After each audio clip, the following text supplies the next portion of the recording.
Hi, welcome back guys. This is your friend, the fanfiction guy, back with another fanfiction. This is the first part of What If Deku Became a Void Warrior? Now before starting, please give this video a like and subscribe to the channel if you want more videos like this. Now let's get into the fanfic. Life isn't fair, and it certainly isn't kind. That was something that Izuku Midoriya learned the hard way at an early age. The way filled with pain and anguish. The bruises, burns, and broken bones held testament to that. And it all started with one simple thing, a single sentence. One sentence said by a stout man with green goggles and a bushy mustache. "You're quirkless, kid." Quirkless? It meant that he lacked something that had become a fundamental and integral part of society. A quirk. A special power held within almost everyone, nearly 80% of people, and his lack of a quirk set him apart from the rest, made him an oddity in a world of oddities. He lacked individuality. Without a quirk, it made him wrong. He was obsolete, a relic of a bygone age. He had become a lesser being in the eyes of others in a matter of seconds. Quirks, meanwhile, gave rise to heroes, people who could use their quirks to save people, and in doing so gained fame and glory along with massive amounts of money. Only one, however, stood atop the rest, the best of the best, the champion among champions. All Might, #1 hero and symbol of peace. All Might's presence also caused something worse to grow, discrimination. Quirks became what was heroic and what wasn't. A powerful quirk that people understood was heroic, and the weird, wacky but useful quirks fell into a villainous category, and the quirkless? They faced the worst discrimination imaginable.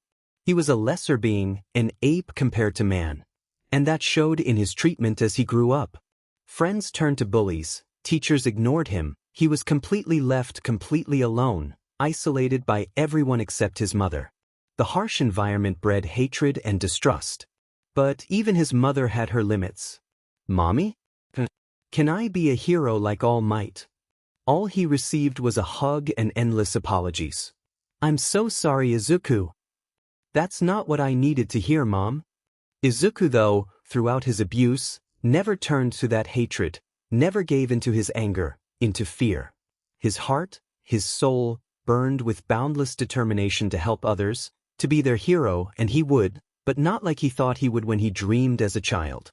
He clung to his dream, his sole goal to become a hero, letting it become the shroud that protected him from reality, hiding him from what the world really was. A world of cruelty and pain. He would never give in, and he would become a hero, no matter what. And this infinite well of grit and determination, what made Izuku different from any other. For Izuku Midoriya was abnormal. His determination allowed for his path to be his own to choose, his own to walk, and his own to make. Izuku's future laid infinite possibilities, in numerous timelines, diverging paths, and none the exact same. His heart, his heroic spirit, could remain intact, even throughout his abuse, and he could work tirelessly to become the next #1 hero. He could be taken by All for One, who would twist his pure soul into devilry and evil, and use Izuku as a puppet for destruction, the next #1 villain. He could manifest a quirk at any point in his life, from his birth to his death. Thousands of possibilities, from a fire quirk to the quirk All for One itself. Even so, in this universe and timeline, Izuku caught the eye of someone, no, perhaps, something, a being that transcends the boundaries of time and space. The man in the wall. He was chaos personified, indifferent and cold to everything, and a creature that merely wished to sate his innate hunger for chaos and havoc. And what better way to do that than by taking a teen with near infinite futures and making him into a vessel of war and death? Walking down the streets of Mizudafu, Japan, one Izuku Midoriya rubbed his red-rimmed eyes, muttering, "I'll have to fix my uniform again." His focus was entirely on his body and the ruined, charred uniform which hid scars underneath. Burns of varying degrees, and long, thin cuts long since healed. Jagged patches where his skin was torn from the vicious abuse he suffered from for the short 15 years of his life. Unfocused on his surroundings, Izuku never noticed the swirling mass that was gathering around him, or the cosmic cloud that warped the very air. Screams could be heard as people around Izuku pointed at him, terror and fear etched on their features before he screamed himself. Around him, the world had vanished, leaving Izuku standing stock still in terror before a familiar voice called out. "Hey, Izuku-an!" Right in front of Izuku stood himself, as if looking in a mirror or a clone of himself. The doppelganger giggled, red light coming from its eyes, wisps of black smoke wafted from its body as it spoke again. "Do you want to be a hero?" The real Izuku jolted to reality, quashing the innate desire to flee from his lookalike, and answered quietly. "More than anything." In the real world, cameras flashed as photos were taken of the wall of golden energy. Heroes paced along the perimeter, throwing smiles and waves at the media. Suddenly, the barrier flashed and the world watched as the green-haired child was stabbed through the stomach with a large spike of pure black smoke, before his body began to evaporate in a spectacle of neon blue and blinding white particles. Time frozen as Japan watched as a teenager, no more than 13, was vaporized on live TV, leaving nothing but a smoldering waft of black smoke in the air. People assumed that the teen had died, and the police found no evidence of a death, nor did they find evidence that teen lived. In fact, it looked as if he was erased from reality. Izuku's eyes snapped open, Viridian eyes frantically looked around the room he had somehow found himself in, hand moving subconsciously to his stomach as he scanned the room.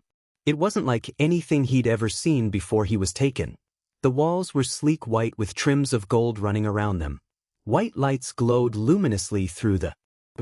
His mind couldn't comprehend what was going, or where he was. All he remembered was a cloud of mist, red eyes and a massive pain in his stomach before he blacked out. Suddenly, the entire room lurched forward, knocking Izuku from his thoughts and sending the boy to the floor, the shiny surface reflecting his face back like a mirror, and where he also noticed the change in his features. His once bushy green hair had been washed out, replaced by snow-white locks. A vague and blurry image of a man with the same hair as his own flashed in his mind. Was that my father? In the deepest corners of his mind, a giggle erupted. A touch here, and a flick here causes so much change and chaos like a stone thrown into a still pond. Tears burst into Izuku's eyes as he whispered into the clearly empty room. "Hello? Anyone?" With no response, Izuku got up, rubbing the tears from his eyes as he got to his feet, and with shaky determination, Izuku walked over to the wall, running a hand over the surface. It was smooth and metallic, and cool and cold to the touch. For about 5 seconds nothing happened as Izuku studied the wall, then the entire room shook heavily, sending Izuku to the floor with a dull thud, smacking his head on the surface, and Izuku felt his consciousness slip from him. The only thing he noticed was the room began to darken, the lights becoming an eerie red. When Izuku came around, he found himself surrounded by children. All were clearly terrified, ashen faces with terror-filled eyes. Gaining his awareness, Izuku felt his entire being light up. It felt as if his soul had been ignited, so full of energy with nowhere to go. It was near overflowing. But Izuku fought the tidal wave of wild energy, his mind building something akin to a fortress to hold the power back. It was a way for people with mental quirks to control their quirks, a technique he learnt, thinking it might help his quirk to come in. At least it let him control his emotions as he grew older. Letting his thoughts go, Izuku looked about the room again, finding that it was now filled with whimpers and sobs, which became almost hysterical when the walls began to clang, as if someone was knocking on metal. Waiting for the clanging to stop, Izuku studied the children. All of their eyes glowed, and Izuku could feel the energy, raw and untamed in them, just like his own. But they couldn't reel it in like he could. It leaked out, and Izuku instinctively knew that the energy was dangerous. It had an almost living awareness about it as it twisted and weaved around them. Some children had been scarred. By what? Izuku had no clue, but the scars weren't normal. He'd know. He had many himself. Instead, their scars were black like space, as if they'd been burnt and the skin never healed from its charred state. It was clear they were painful too, as they were trimmed with red irritated skin. Averting his eyes, he knew he was being disrespectful, and cleared his throat. Izuku asked quietly to one of the children, "What's going on?" Flinching back, the children looked wearily around before one spoke up, a young boy. We don't know, 1 second we were fine, and then, we were shaking and the adults began trying to kill us. Izuku blinked twice, then asked the clearly hysterical child as calmly as he could. Okay, and where are we? One of the older children answered. We're aboard the Zeriman 10-0. Izuku tilted his head down in thought. The Zeriman? What's that? Where are we? All of a sudden, the room cowered as a door slid open and in came an adult. Izuku flinched back at the sight of the man. His skin was grayed and scarred, with eyes glowing an evil red, insanity clear in those eyes. What Izuku feared most was the knife in his hand. Being one of the eldest, Izuku got the rest of the children behind him as the crazed man smiles, his insane mumblings ignored as Izuku shouts at the man. Get out now! Go! Get out! Clearly amused, the man takes a step forward, his mouth twisted into a smile as replies. Why, child, would I do that? We can have some fun. Fun that involved death. Panicked, Izuku looked around for anything and he felt that power within him respond to his call. It pooled in his palm and a beam of energy fired at the man, vaporizing a hole through the man's chest. It killed him immediately. Horrified, Izuku turned and vomited. He just killed someone. But he was going to kill you and the rest of the children. Inhaling deeply, Izuku shook his head, trying to knock the new voice out of his mind and focus. He could cry and whine later, he had to be a hero now. He had to help these children. Wiping his mouth, Izuku called out to the lost children.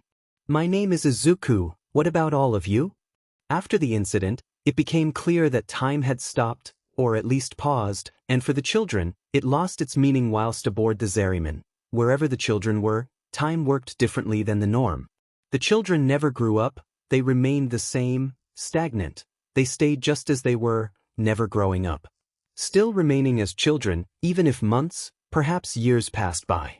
In the early days aboard the Zeriman, Izuku and the children had been hunted down relentlessly by the insane adults aboard for weeks on end, always fearing for their lives. Until, one day, the children fought back, slaying the adults and leaving the children to adrift together. Without the fear of the adults, the children thrived. They could do things like the children they were, they danced and sang and played.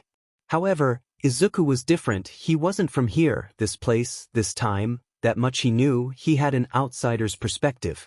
As such, he broke away from his peers and used the remaining onboard computer systems to learn and grow his mind in place of his body. With patience and some help, Izuku even managed to get the ship's cephalon functioning, getting himself a teacher to help him learn about the new place he found himself. Cephalon Melika was a godsend, an intelligence made to teach. She held everything that Izuku needed, and with her help, he learned.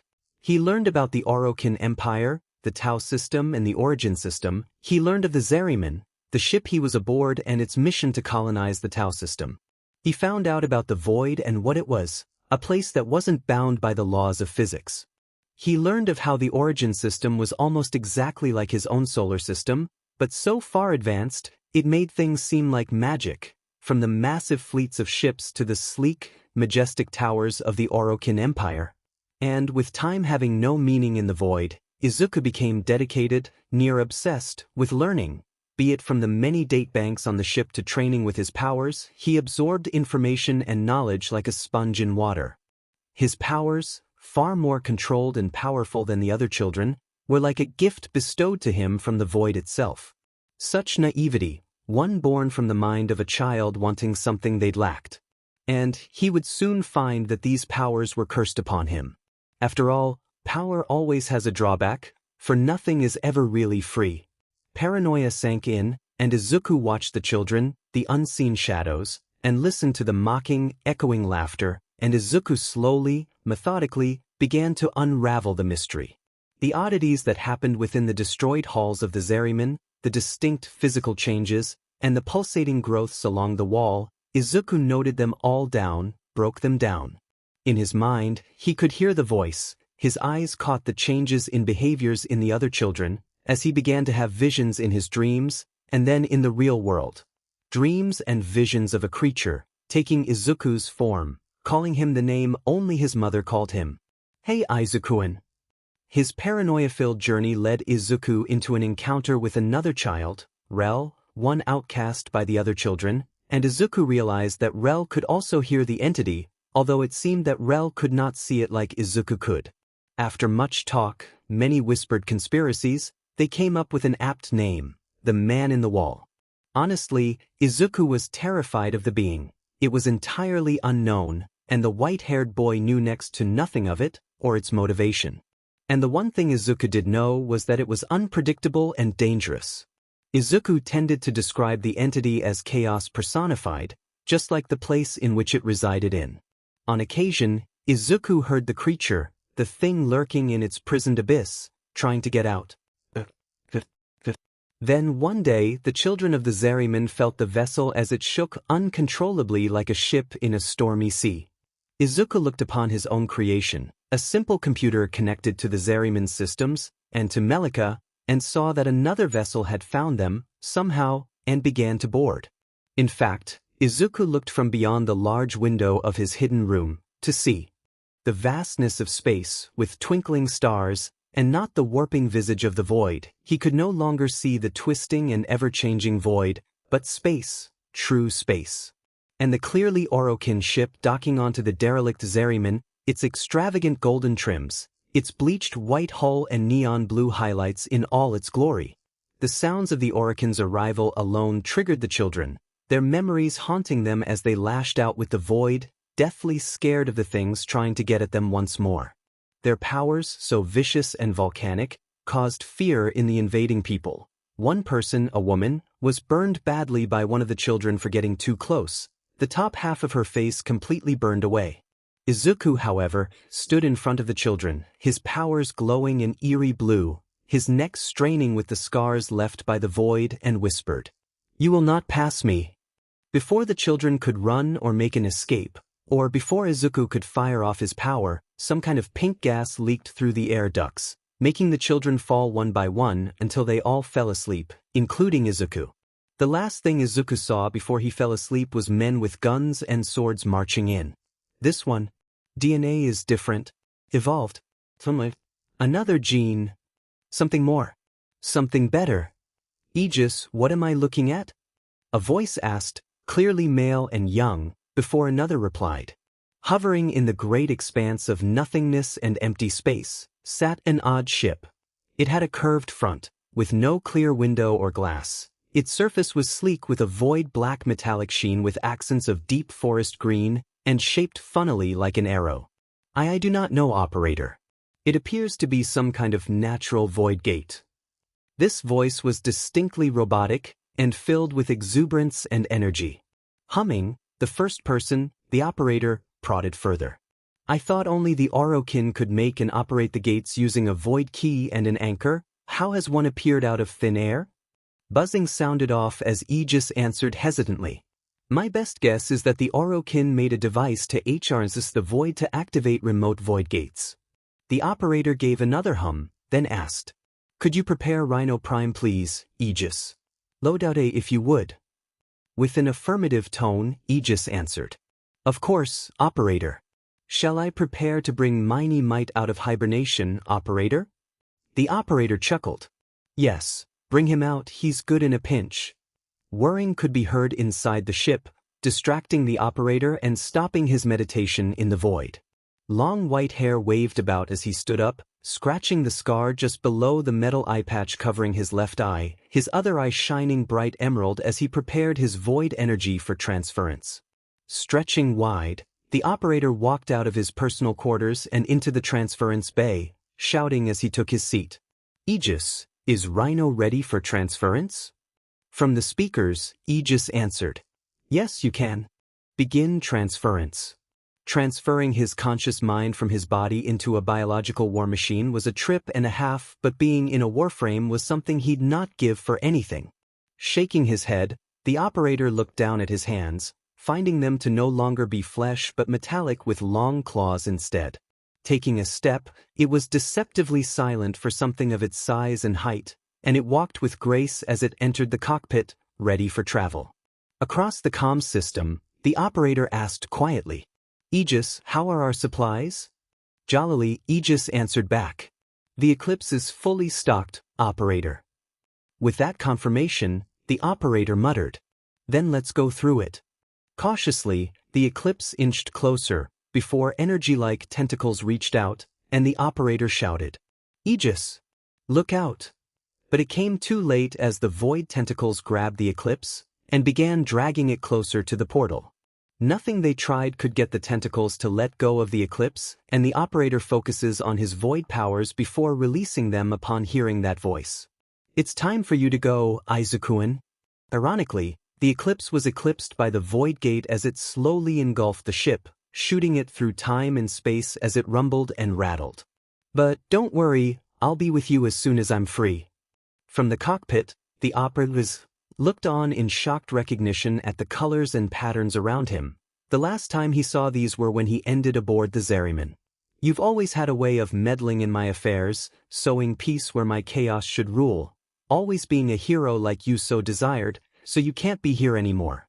My game is about to begin after all." A swirling portal like a miniature galaxy with blues and purples blending into one another as the eclipse flew further and further, Izuku felt his chest constrict with long-forgotten hope and panic. "Am I? Is this taking me home? What about the man in the wall, though? Will he come here too? Can Rel contain it without me?" Then, like a cloud in the wind, it all vanished and in its place appeared a familiar-looking planet. Without the overgrown forests, or the sprawling Griner complexes, or the destroyed Lua orbiting it. He was home. The being forgotten for now, Izuku yelled out in utter elation. "Aegis, activate Void Cloak. We're landing right here." Izuku pulled up a holographic map of his world and pointed at Japan. "I'll get right on that, operator. But that's Earth? But it does not match my databanks. And Lua? What about the Orokin ruins? Where's Cetus? I cannot detect any Griner, Corpus, or Orokin signals. What is going on?" Grinning a wide grin, Izuku tells Aegis happily. "I'm home, Aegis. This is where I came from before I ended up on the Zeriman." As fast as lightning, the eclipse zipped towards the Earth, its engines thrumming with unearthly power as it sped towards Japan and Izuku's home. "I wonder how long it's been since I was taken." "Aegis, you access any systems on the surface from the eclipse?" With a scandalized voice, Aegis replied. "Why, of course, operator." The Cephalon huffed, clearly offended. "What do you want me to look for?" Rubbing his chin, Izuku requested. "The year, please. Then you can look through whatever you want." Izuku turned around and watched in glee as he got closer and closer to Japan. Seconds later, Aegis gives Izuku an answer. "Today, operator, is 20XX. What an odd time scale. And just to let you know, the best security on this planet is laughable." Inhaling sharply, Izuku shuffled through the centuries of memories and information to try and remember the date of when he was taken. The memory was grayed and dull. It had been so long, so very long since he'd thought this far back. 2 years, Izuku paused and waved his clawed hand at the interior. "And of course it's laughable, Aegis. Technology hasn't advanced past our attempt at landing on Mars. A cephalon like you is the picture of science fiction. You're something of a dream for my people, Aegis." "Oh, operator. Is that a compliment? Am I your dream cephalon?" Izuku chuckled. "You're my one and only cephalon, Aegis." Flying in a comfortable silence, Izuku's thoughts drifted, not to the horrors of his mind, but to the faintest echoes of his past life. One he thought he'd never see again, a world he'd never see again. What did his mother look like? It had been so long since he'd seen her face that he could no longer remember it. Who was his childhood friend again? Why does Izuku's white hair make him feel a burning anger and a deep well of sadness? All of these thoughts ran through Izuku's head like trains, giving him a headache as he asked softly to no one in particular. "What can I do here? There are no Griner or Corpus, not even the infestation. I'm a murderer. A soldier. A weapon. I'm not normal. Not anymore. I want to save people like All Might." A shadowed voice calls from the deepest pits of his mind. All Might? The symbol of peace, the pinnacle of heroism, the savior of the innocent and the #1 hero across the earth. It was his clearest memory from his time before the Zeriman. He named his strongest Q-brow after the hero after all. However, the older, more experienced Izuku saw through it. How naive it was, how utterly stupid a single pillar was. It bred incompetence and over-reliance. Not a single man can carry that weight, that expectation, that ideal, alone. It is a burden that'll crush anyone who takes up that mantle. It was always why the Tenno worked in teams, in clans, to maintain the peace in the origin system. Or they did once long ago.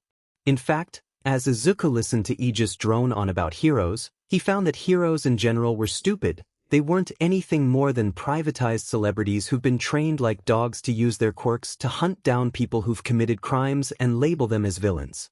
For most heroes, saving people came after the fame and money. What caught his eye when Aegis was nattering in the background about the home he was coming back to after so long. Not that he particularly cared. As long as more people are saved, in the end it doesn't matter.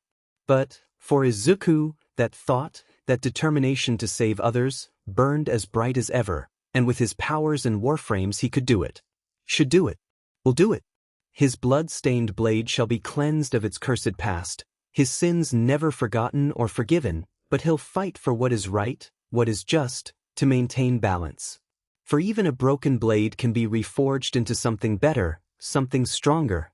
In response to his emotions, Izuku released a tidal wave of void energy across the world, a declaration of his intent. Within the pits of the darkest alleys, a figure loomed, his gray scarf waving in the wind as he overlooked the city, his goggles gleaming gold. He shudders, his spine tingling as he sensed a change. Something was coming, and whether it was good or bad, he couldn't tell. In the offices of AH-shaped building, a white creature sipped on his tea, looking at his shattered online defenses, thinking out loud with a delighted smile. Why, I think a big change is coming. Machines whirred as a man wheezed a rattling breath, his ancient body sensing a new power in the game. His quirk quaked, red lightning arching off his body, as if it was sending signals out. A black mask hissed onto a scarred mass, the injured man muttering. What power? Perhaps. At the top of a mighty tower, a skeletal man coughed up blood as he looked to the sky, his body steaming as yellow lightning arched off his body. His blue eyes shone as he pressed a hand over his heart. What are you telling me? Inside an office building, a lanky man with green hair and yellow highlights shot up, his chair clattering to the ground, his face drenched in cold sweat, his voice hoarse as purple eyes faded to golden eyes. What? The future, it's changed? What are you? Unbeknownst to the world, the first and last Tenno had arrived, to usher in a new age, and the future had shifted dramatically. For what is a quirk compared to the power of the void itself? Funnily enough, Izuku found out that he'd been reported as deceased from an old poster that had plastered itself to the screen of his orbiter. It was bound to happen, of course. If you disappear without a trace and can't be found, you're most likely dead. But it left him with some issues. First, he can't just waltz up to the police and tell them he's alive after 2 years. Also, his hair was white now. Instead of the forest green it was in all of the missing posters floating about online, including the one he'd scrapped off his screen. And Seven only knows what the scientists had done to his body during his time under their watchful eyes. He also, sadly, noticed the distinct lack of searching on anyone's part in the police reports. Nobody, except his mother and someone named Eraserhead, had bothered searching for longer than a week. Why the hero, an underground hero at that, searched for Izuku was his own reasons, but a surprise nonetheless. It was sad, really, that a child can go missing and no one cared, even if said child lacked a quirk. Alas, being legally dead also made going physically to school or work near impossible, as Izuku Midoriya no longer existed other than an empty coffin in the ground and a paper that announced his legal death. Onto the better news, Aldra Middle School was shut down. How did it happen? Apparently Eraserhead investigated the school as part of the investigation for Izuku, and found the absolute shit show of a school it was. The questions lingered: why Eraserhead was so keen on finding Izuku, on trying to get him back. What did that man want? The idiots that made up the teaching staff never bothered to wipe the security footage from the security cameras across school, meaning it had years' worth of abuse and bullying filled up on those rolls. Always clear your browser history, kids. It was immediately shut down, the teachers were arrested and charged and the students were sent to different schools. The children, however, never had their names released to the press in order to protect them from the vultures that was the media. They were, however, given severe punishments if they were involved in the systemic abuse that Izuku suffered. That was good. Another good thing was that Izuku didn't really need to leave his orbiter. Being a semi-immortal being filled with chaotic space magic made the normal stuff like food and water obsolete. Maybe that's the reason he was so lanky and bony. So he didn't leave the orbiter, instead choosing to chase after an education online under a pseudonym to protect himself, as he swiftly caught up on 2 years' worth of things he'd missed on his first world, and decided to go further, leaping into further studies. Aegis had been a huge help in creating Izuku a new identity to use, Keisuke Jichi with a simple energy manipulation quirk. Something close to his void power, but it only touched on the tip of the iceberg that his powers actually gave him. With said identity, it allowed him to actually stand on his Earth for the first time in 2 years, or perhaps centuries from a certain point of view, and explore without his warframes, just Izuku in his normal skin under the warmth of the sun. And that was exactly how Izuku found himself. The long-haired 17-year-old was strolling through the city when he got lost. Apparently, a soldier and literal master of gun and blade had trouble navigating a city of all things, which led him to somehow being dragged into an alley where a knife was pointed at him in the light of day, no less. "Give me all your money, kid." Sighing, Izuku looked up to the sky in pain. Ever the trouble magnet. His single green eye flickered to his would-be mugger, studying and analyzing them thoroughly. They were a man in his early 20s or perhaps late teens with ragged brown hair, dull blue eyes and a scraggy, unkempt beard. His stance was abhorrent, knees shaking, pupils dilated and fingers twitched at every moment. This man wasn't professional or skilled, just looking for that extra cash grab, or perhaps just desperate for money. Blurring, Izuku moved beyond what the human eye could interpret and kneed the man in the solar plexus with strength that belied his lanky, skinny frame. Vomit ejected from the man's mouth as Izuku reached up with his hand, wrapping it around the mugger's neck and pulled the man towards him and slammed his head into the wall. A cobweb effect appeared on the wall where the man's head was slammed as Izuku let go, watching impassively as the man slumped against the wall, which now had a splattering of blood on it from the impact, completely unconscious before Izuku started to calmly walk away. "How impressive, kid!" A baritone voice sounded from above, and Izuku tilted his head to look, and sure enough, there perched on the roof of the building was a man. Said man had raven black hair, golden goggles over his eyes, a messy stubble on his face and floating bandages around his neck. Shota Aizawa is many things. A teacher, a hero, a husband. He'd seen too much to be surprised often, lived through experiences that would break weaker men, but seeing a literal kid, no older than his own kid, move with the grace and skill of a professional hero with decades of experience was something he'd never expected. Then, to add on to that would be the sheer pressure that the kid exudes, one that surpassed even All Might's, and you get something that made it into Shota's list of weirdest things he'd ever seen. "Your Eraserhead," the white-haired child stated. How the kid knew who Shota was, only God can know, but as their eyes met, that single green eye scared Shota more than any villain he'd met. For that eye was of a veteran of war, someone who'd seen unspeakable horrors. He'd seen it in his grandfather's eyes, a soldier who'd fought in the Quirk Wars. Why on earth did this child have them? It didn't paint a very pretty picture for Shota. "You alright, kid?" Must have been quite the scare. The child snorted like he'd heard a funny joke. "This guy scary?" "No, I'm fine." Appreciate the thought, though, Eraserhead. And the kid walked away with his hands in his pockets as if he hadn't been nearly mugged at knife point.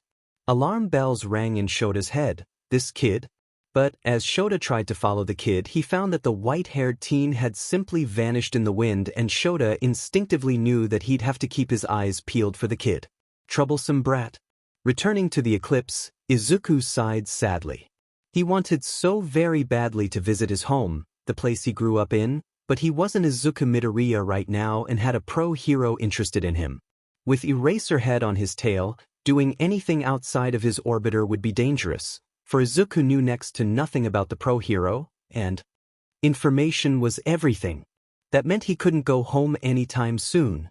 He'd wait then. After all, he'll be busy with training for the UA entrance exams in 10 months. Not that he needed that much training, just enough to keep his skills sharp and weapons sharper. A clang knocks Izuku out of his thoughts as Aegis' voice sounded over the speakers. Operator, a big blonde man just hit his head on the ship somehow. What does that mean? Exasperated, the Cephalon answered. A man with blonde hair, somehow, managed to reach the eclipse and hit his head on the underside. A picture suddenly painted itself into Izuku's mind. A big blonde capable of leaping high into the air? Izuku knew only one man that could do that. You're telling me that All Might himself just hit us? The Cephalon answered, and Izuku could clearly see that if Aegis had a body, he would be shrugging. I guess? I never got a clear visual, just a blurred picture of blonde hair and massive muscles. Izuku's fingers twitched as he resisted the urge to bite his nails before he requests quietly. Aegis, do you think you could drop me down there? Toshinori wasn't having a good day so far. It started when he noticed his fridge was getting close to barren, and it meant he couldn't eat what little breakfast he could handle. Then, as he was doing his shopping, he left the store only to find a crowd scattering as a slimy villain stumbled down the street with a duffel bag of money in his dirty paws. Sighing tiredly, Toshinori puffed up, his face shifting into a bright smile as he announced to the shock and awe of the crowd. Have no fear, why? Because I am here. It all led to a chase throughout Mizudafu and All Might having to squeeze into the smelly sewer systems to follow his target, where both he and the villain exited in the underpass of a bridge. Calling on one for all, Toshinori shouted. Detroit smash! Wind tore apart the green sludge, splattering it across the underwalls of the tunnel he'd found himself in, and Toshinori looked into his bag. There, sat at the bottom of the bag, was 2 bottles of his favorite soda. Whipping them out, Toshinori painfully emptied them onto the floor before scooping up the sludge and sliding them into his tan pockets. Another villain captured, more lives saved. With the villain captured, Toshinori rolled his shoulders and coughed slightly, his electric blue eyes looking at the drops of blood on his palm sadly. He hadn't much time left after all, so he called upon his quirk once more and hopped high into the sky, only for his head to hit solid. Rubbing his head, Toshinori landed on a rooftop and let his quirk go and muttered, "What on earth?" A light thud came from in front of Toshinori and he saw a white-haired teen before him, a single green eye appraising him, and Toshinori shuddered. He reminds me too much of All for One. Izuku looked at the skeleton of a man before him, so thin that Izuku could practically see his bones through his skin, and yet he still could see the life within the man's shadowed eyes somehow, like an ancient oak tree, immovable and sturdy. Izuku could respect that. He also knew that this stick figure was All Might. Why the man hadn't retired with those injuries was beyond Izuku. With the void, Izuku saw beyond the physical, and scanned over All Might's right side. All saw was a concave disk of nothing. His entire right side had next to no energy, no life flowing through it, like a void was there, like it was missing. How the man had moved with those injuries will forever be a mystery to the teen. Oh well, Izuku sighed mentally. Are you okay, All Might? It was then that all hell broke loose. Instantly, the frail man before him puffed up like a puffer fish into the massive form of All Might, and Izuku reacted too. He was surrounded by blue light as his skin was replaced by metal, his physical form gone, and in its place was a titan of war and death. The immovable Rhino Prime. This is what Izuku's Rhino Prime looks like. Before either could go further than a show of might, they were distracted by the bloom of smoke and soot rising in the distance, and the reverberating sounds of explosions. Izuku, being the warrior and master of movement he is, leaped off the roof with an elegance that shouldn't have been possible for such a bulky frame, and ran over the rooftops until he arrived at the origin of the explosions. A swirling mass of green sludge and fire sat in the center of a market street. The market stalls had been blown to pieces as the buildings burned with intense flames, vaporizing the small streams of water that a sentient fire hydrant was throwing at it. 3 other people watched, decked out in thin spandex, 2 men and a woman. One man, who was made entirely of wood, shouted out, "Sorry kid, my quirk isn't suited for this." You're going to have to wait for someone with the more suitable quirk. Hang in there. The woman snapped her fingers and said to the crowd. I can't help either, I need more than 2 lanes to use my quirk. The last cursed. If only I had more power, I could have blasted the slime apart. If Izuku had both eyes right now, he would have rolled them. How stupid, Izuku berated mentally, you should still try to save the hostage. The slime appeared to be having the time of his worthless life, gleefully shouting out. Wow kid! What a quirk you've got! Now I'll be able to defeat All Might himself. More explosions ensued before the slime parted, which revealed a boy, a teen his age, with wild blonde hair, molten red eyes and fear in his eyes as he reached for the slime, trying in vain to get it off him. From the deepest parts of Izuku's very being, a voice called out, so strong that Izuku couldn't help himself as he ran into the thick of it. His frame shrugged off all that came towards him, a blinding shimmering gold aura around him, the explosion nothing more than a tickle as Izuku called upon the void, channeling it into his leg as he stomps on the ground. In a burst of violent emerald energy, the sludge villain was blasted back as the sheer power behind the kick caused time itself to slow down around both the villain and hostage, allowing for Izuku to run at his top speed to grab the boy before the sludge could react. Mesmerized, the crowd watched the green energy, so volatile and savage, twirl around the massive man made of steel like a tamed torrent. The titan of a man stood tall as All Might, and not bothered by the flames around him or the boy in his grasp fighting to get free. The energy coalesced into his right palm, where it formed into a great sword, Gram Prime. A truly monstrous blade, as tall as a man and just as lethal as Endeavor. The man spun his weapon around, green acid and radiation leaked from the blade, lashing out from the great sword as he prepared to strike hard and true. And like a deadly viper, the metallic titan of a man struck, his great sword struck a mighty blow against the sludge, and as the acid ran throughout its body and radiation targeted its tangible body parts, the strength behind the strikes tore the sludge villain apart at the seams. Wind whipped about as the villain was attacked brutally and efficiently. With that display of ruthlessness and strength, the villain attack was over, leaving a stunned crowd of civilians, heroes, and law enforcers. For a good few seconds, nobody bothered to move until the metal man strolled over to the waiting ambulance and plopped the now unconscious hostage. And without a word, the metal man walked away. In a flash of blue, Izuku slumps out of his pod and sighs again. What he'd seen today showed the surface of the rot that pervaded the hero system and the entirety of the system as a whole. Something that he'd change when he was inside said system. Change has to come from within after all. Stretching his limbs, Izuku walked sluggishly to his quarters and pulled out his shazen, strumming idle tunes as he meditated. His soul sung along with the thrumming beat of the void, both a comfort and a source of pain. The dichotomy of the void. An hour drifted by, carried by the soft melodies strung together by the shazen, before Izuku decided to clock out, ready for sleep. And with quiet resignation, Izuku closed his eyes and allowed his mind to open itself. Some memories are best left forgotten. It occurred to Izuku that he'd all but forgotten about his railjack, his personal warship, the Shadow of the Void. It was his pride and joy, a survivor of the old war, and the once capital ship of the Tenno fleet. A Sun-Gem-class battleship, decked out fully with heavy ordnance, the best weapons within the Origin system, near unbreakable shields, and the zippiest engines a Tenno can buy from the Nightwave. Only the best for the Oricon's High General. And right now it would be helpful for travel beyond Lua, or just the moon, he guessed now. He had to find what resources existed in his reality, compared to the Origin reality. He was running low on many resources. Helminth is a hungry beast. Whatever, that could wait for now. He had an exam to complete. Honestly, 10 months had passed like the click of a finger, filled with intense training and skill upkeep. And all that hard work amounted to this single moment, Izuku Midoriya, standing outside the gates of Udare itself.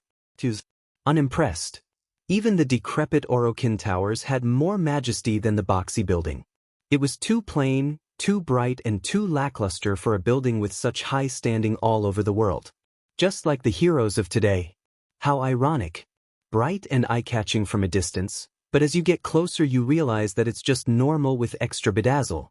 Meh, Izuku thought, before he started to stroll in, his steps deceptively lazy, shoulders slanted to show disinterest but tensed ready for action. Just then, his foot caught an upended brick, but before anyone could react, Izuku Bullet jumped away, a beautiful twirl in the air before he landed on his feet like a cat. He slinked away without a care in the world, not minding the wide-eyed look from the other exam takers. Sat in an auditorium, Izuku looked around at the hundreds of test takers and hero hopefuls, and wanted to sleep. The test was simple, far too simple, and nothing compared to the things he'd learned within the origin system. What is simple maths compared to having to manipulate the fabric of reality at a subatomic level, to manipulate time and space to do your every bidding? Or learning of the theory of eternalism, that all time, past, present and future has and hasn't, will and won't, does and doesn't happen.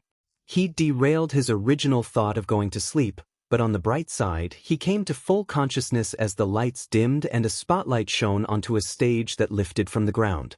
Behind the podium stood a man clad in leather, clearly lanky with lean muscles, with the oddest hairstyle Izuku had ever seen. It stuck up like the head of a curved scythe and was bright blonde. "Hey, listeners!" Izuku tilted his head, curious as he watched the other examinees wince. Had they not heard louder? He guessed not. "Welcome to the U.A entrance exam. I'm your host, Present Mike. Can I get a yeah?" Blandly, Izuku cupped his mouth and drawled, "Yeah." Another bright spotlight shone onto Izuku as the hero shot finger guns at the Tenno. "Thank you, examinee 4792. Docile still, 4792? Perhaps you need some encouragement. Bring them out." The man in the wall must be having a blast, Izuku thought bitterly. Suddenly, the room tilted, and Izuku lost himself to the void, his mind flying out from his body as it began shutting down. Memories stung at the confines of his mind, prowling like hungry wolves ready to feast. "You, with the unruly white hair. You delinquent. Falling asleep during an important assembly. And you are not paying attention. Perhaps you should leave, if you are not serious about becoming a hero." Thankfully, Izuku was dragged from the memory torrent by yelling at him specifically, and stared at the one who shouted at him.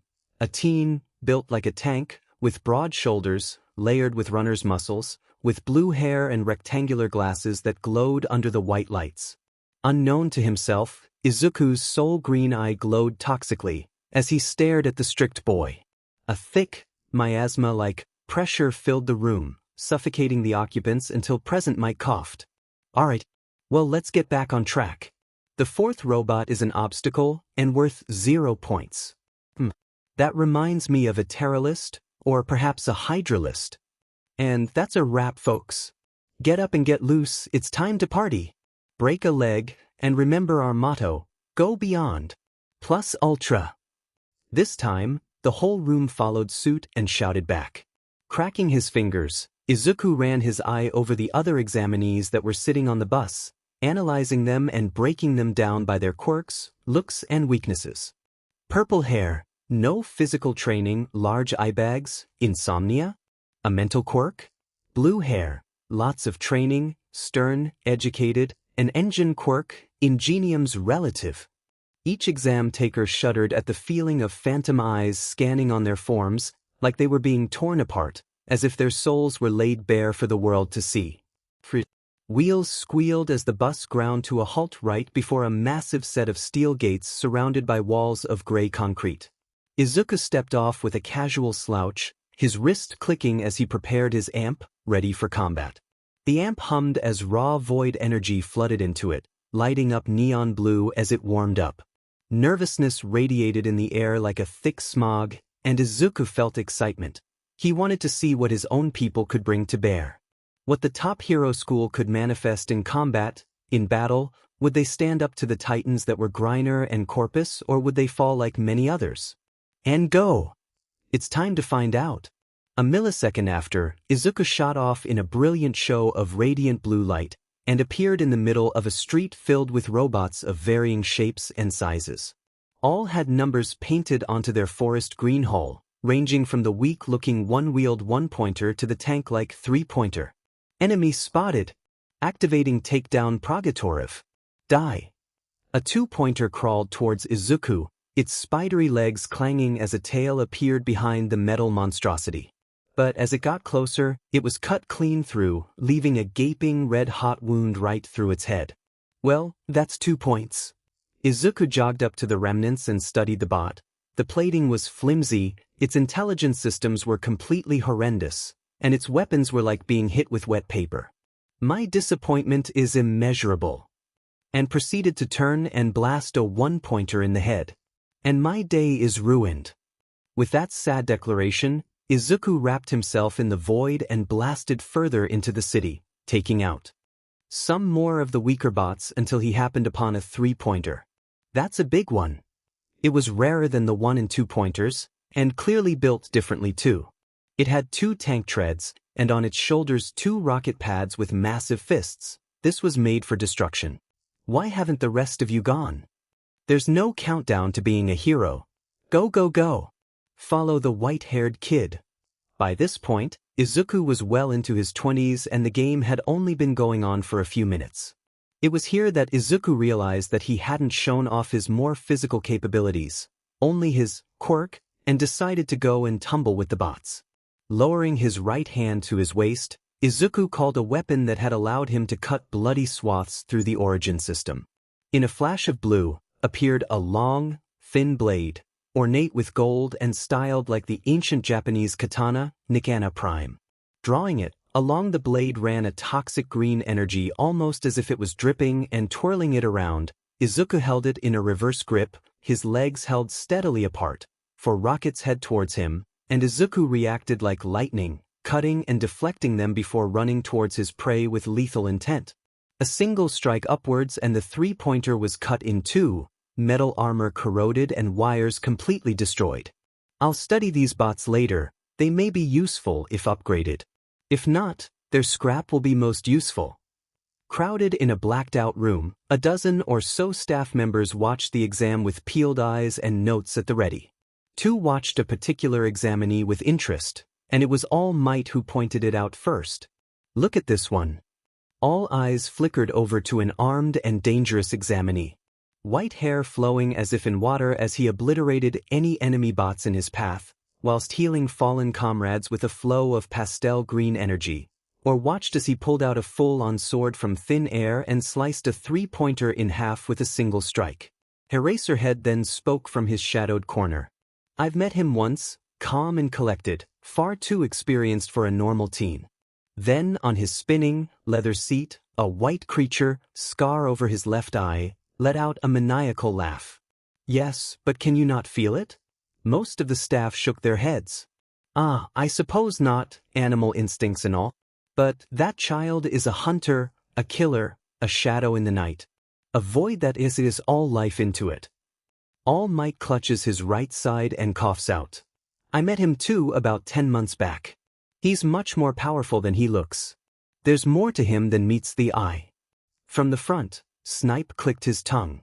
That upon your All Might? Flustered, All Might responded. No. I was just saying there's more to him than we can see. Eraserhead dipped his head. I know a problem child when I see one. I'll take him. Nizu, the rat-bear-dog creature, leaned forward, cup of tea in hand, and chuckled. Well then, let's get the true test going. His pawed hand pounded against a big red button. Inside the arena, Izuku kept going, his blade and void energy rending the bots to oblivion as he twisted and jumped around the city, sometimes picking up and healing the odd exam taker that had fallen. He would have continued, but the city decided to shake it up, literally, as the zero-pointer entered the fray. That's not a building. The zero-pointer was about as tall as a hydralist, but much thicker than one. It also lacked any weapons, any shields, or mini-minions that it could summon. What it did have, however, was the same lumbering and almost lost speed. Hand raised, Izuku pressed the left side of his forehead, right over his disguised calm link, and muttered quietly. Aegis, is Chroma Prime on standby still? An exuberant voice answered. Of course, operator. Ready for transference when ready. Whirring filled the air, before silence fell over the arena as a supernova of neon blue spread throughout the air, and crimson fire scattered in all directions, followed by the roar of a titan. Standing as tall as Rhino, Chroma Prime stood, his fanged tail whipping about as his magmatic armor rumbled with chaotic energies. Jet black with galactic purples, Izuku had outfitted his Chroma Prime with the looks that would later be dubbed the Night Hunter. This is what Izuku's Chroma Prime looks like. On his back was a set of bony, ebony wings, sharp and deadly, and on one of the magnetic locks, holstered, was Izuku's deadliest sniper, Rubico Prime. Shuddering with a midnight purple, Izuku released his Vex armor, then pulled out his Rubico, one he'd named himself, Shatterpoint, and took aim. If one had the thought to touch one of the bullets kept inside, they would find their hand completely melted off by the massive corrosiveness that they contained. A calming breath, and the pressing of a trigger, before the ringing melody of gunfire echoed across the area as a single bullet shredded through the air, multiplying itself multiple times before it struck true on the Titan bot's head. The metallic armor of the Titan did nothing to protect it as its armor was completely eviscerated and main systems destroyed, which caused the bot to fail catastrophically. Boom! All across the bot, explosions rang out, joints blown out, armor torn apart and chunks fell to the ground with a heavy clunk. A clean kill. Silence filled the air, like the world itself had paused to think. No birds tweeting, no winds howling, nor the whispering of people. Absolute silence. That which was broken by the exclamations of shock and awe, followed by the clamoring as Present Mike shouted over the arena. Time's up, listeners. Now, if any of y'all have any injuries, our best nurse is on her way. As the ending siren rang out, Izuku let his transference link go, and Chroma was taken back to the orbiter for Rand R in a flash of neon blue, leaving Izuku in his human form. Holding out his right arm, a codec scanner in hand, Izuku started to gather the remnant bots, including the zero-pointer, and transported them to his orbiter for scrapping, studying, or upgrading. A little side quest to go alongside completing the entrance exam. And with his tasks completed, Izuku decided to search. He'd seen the aftermath of the old war, the horrors and sights of war, and knew of the casualties that amounted in these kinds of zones.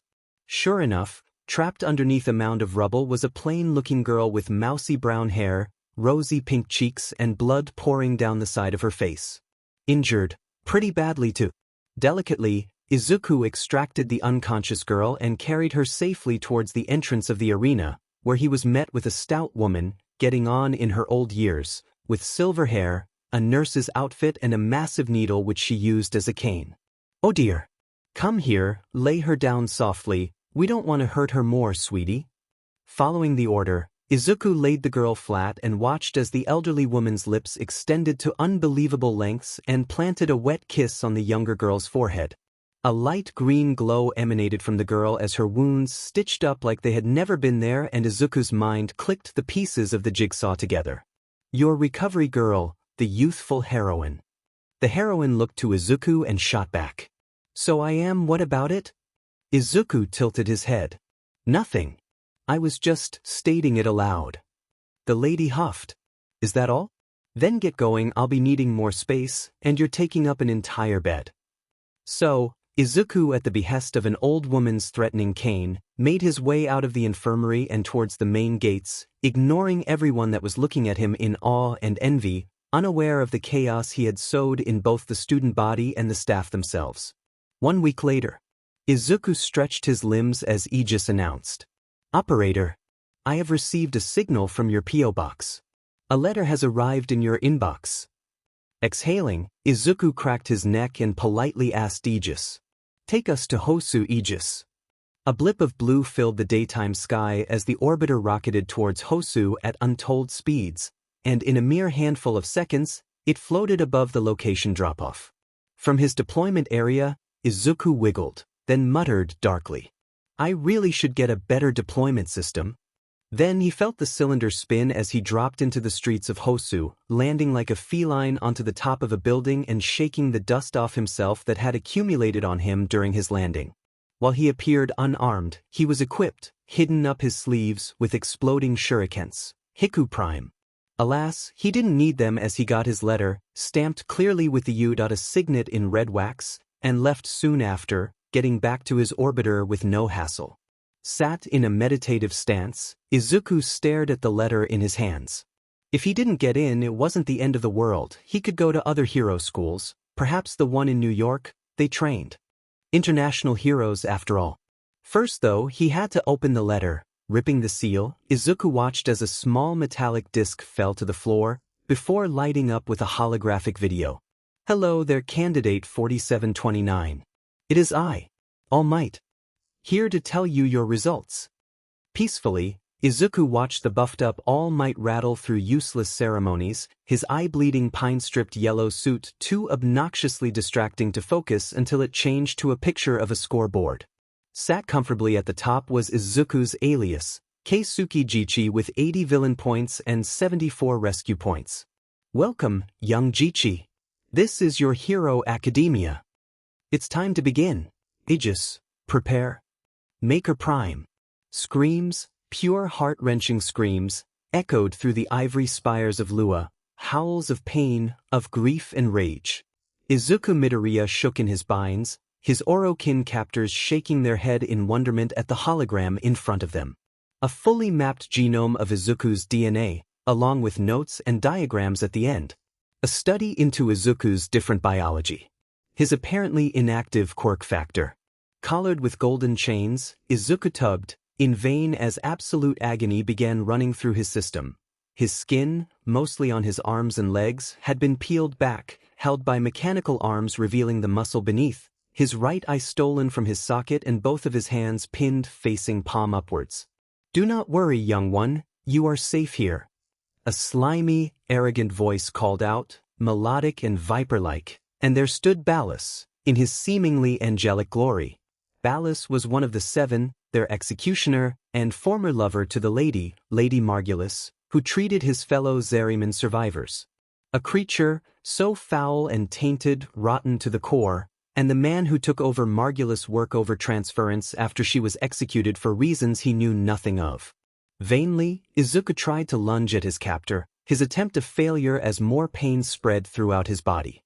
All it got him was an amused chuckle from the godlike Orokin. However, before Ballas and his team could continue their wicked schemes, a siren word to life and a message popped up all over the Orokin databanks. Hailing all Orokin, our terraforming teams to Tau have returned, our failsafe worked, but they now know of our goals. They have declared war. Izuku watched as the cool and collected Ballas as he cursed a storm, then bellowed. Prepare for war then. And Izuku was left, abandoned, and cold in the heavenly cells of Lua, filled with so-called demonic energy until it was needed. Izuku's soul eye cracked open, his energy wild and untamed, and he muttered, "Another nightmare." Gathering all his willpower, Izuku slammed his mental barriers up, stopping the torrents of feral energy from overflooding his body. Void leakage sorted for now, Izuku sat up, body shaking as it equalized itself, and he walked into his arsenal area, watching as the foundry darted about creating his personal frame once. Operator, are you sure you want to do this? Last time Maker Prime was operational, it led to the doom. Izuku shook his head. No, the doom was something the Orokin brought upon themselves, no matter what some may think. Maker was the one who was forced to be the face of it. A figurehead, if you will, for many centuries of rot. Aegis hummed non-comminantly, before moving on. What is the plan of action, operator? Are we laying low or going on an all-out bloody rampage? Izuku chuckled. No rampages for the foreseeable future, my dear Cephalon. We're going to lay low and observe undercover. Everything will turn out fine. Fine? Operator, you? Are you being optimistic for once? How amazing! Izuku put a hand over his heart, amusement clear. Oh Aegis, when am I not optimistic? Izuku's school year was in a couple of months, and while he wished to do things outside, maybe visit a cafe or two, go to the cinema and such, he had far too many things to do, one of which was keeping a very close eye on the construction of Maker Prime. Maker Prime was an extremely taxing frame to build, taking over 2 weeks for each individual part, 3 parts in total to make the frame, and over 4 weeks for the full frame, meaning it would take over 2 months for the frame to be fully built, not including getting the frame up to scratching and modifying it to Izuku's taste. He also had to get a quirk test done. The Orokin had nothing on his quirk, what it could be, or any details on its power. He knew he lacked his mother's telekinetic powers and his father's fire power, but he had something. He could feel it, and it was proven. His DNA proved it. He just needed to know what it did. Surprisingly, Rhino's faceplate was still plastered all over the news, his shiny gold accents gleaming over the screens as red circles engulfed each part, dissecting what they could of the frame, including its suspected quirk. All Might knew his secret, knew that Rhino Prime and Keisuke Jichi were one in the same, just as he knew of All Might's deflated secret. To tell the news of either was mutually assured destruction on both sides. For now, his secret was safe. So many things to do, tying up some loose points, and trying to piece together a sense of what was going on. If only he had the spy network that Margulis, or any of the Orokin, possessed. Black politics. Toshinori Yagi lumbered through the halls of Yudai, his baggy suit fluttering around his skeleton body, a tiny bit of blood leaking from his mouth as he pushed open the door to Principal Nizu's office. Serenely, the creature himself was sitting on his lovely leather chair nursing a cup of tea upon his overly massive mahogany desk, and across from the mammal sat Eraserhead, Aizawa now. Yagi, it's good of you to finally join us. Gently, Toshinori sat beside Aizawa, coughing into his fist as he asked. Nizu-sir, what do you need? Shuffling could be heard before a slim folder was placed onto the desk, Nizu's paw on the center. I was researching one of our newest students. One Keisuke Jichi. Look at what I found. Student 14, Keisuke Jichi. Age, 17. Date of birth, July 15, 20XX. Appearance, white hair, one right green eye with a metallic eye patch on the left, freckles. The missing eye is absent from his medical files.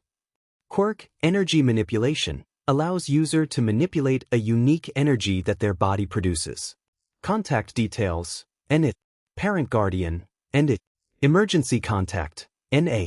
Personal details, NIT. Qualifications, A+ in maths, English, sciences and engineering. B+ in politics and psychology. C in history. Place of education, NA. Extension. Subject completed their education online. Grades sent via the rewarding body. Recommendation, NIT. Criminal record, NIT. Medical information, NA. Personal notes. An oddity, how he got past our evaluations is suspicious, his lack of information on his record even more so.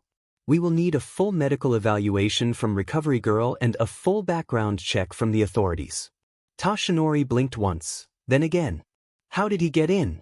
His grades are impressive, his practical score too, but he has next to no background. We have nothing on him. Nizu shuts the folder and replies coldly. The board. Aizawa visibly shuddered in his chair and inquired. The entire board? Toshinori glanced at the two and asked cluelessly. What is this board? Nizu locked his beady eyes onto Toshinori. The Board of Education within U.A. Politics. While I, as principal, hold the power of U.A., the board is a direct second to me. They vote, and if enough votes are given, can overrule my decisions. The Hero Commission controls nearly all of the board.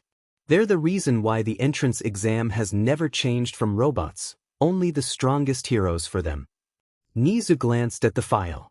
They saw a child with no parents, no guardians, no outside influence and a powerful quirk, and they snatched him up into UA. Nizu shifted his eyes between the men and folded his paws in front of him. If they scout him, they can legally withdraw Keisuke Jichi from this school under their authority as a governmental body and place him under their care, as they put it. Toshinori felt his very soul freeze in shock. While he may not be an underground hero, Toshinori had many contacts in the underground, mostly to keep an eye on any news of All for One, and he'd gotten whispers about the Hero Commission's training. It was said to be worse than hell itself. If young Jichi was to be inducted into its ranks, he would either die or become a child puppet for the Hero Commission to use. Toshinori could not allow that.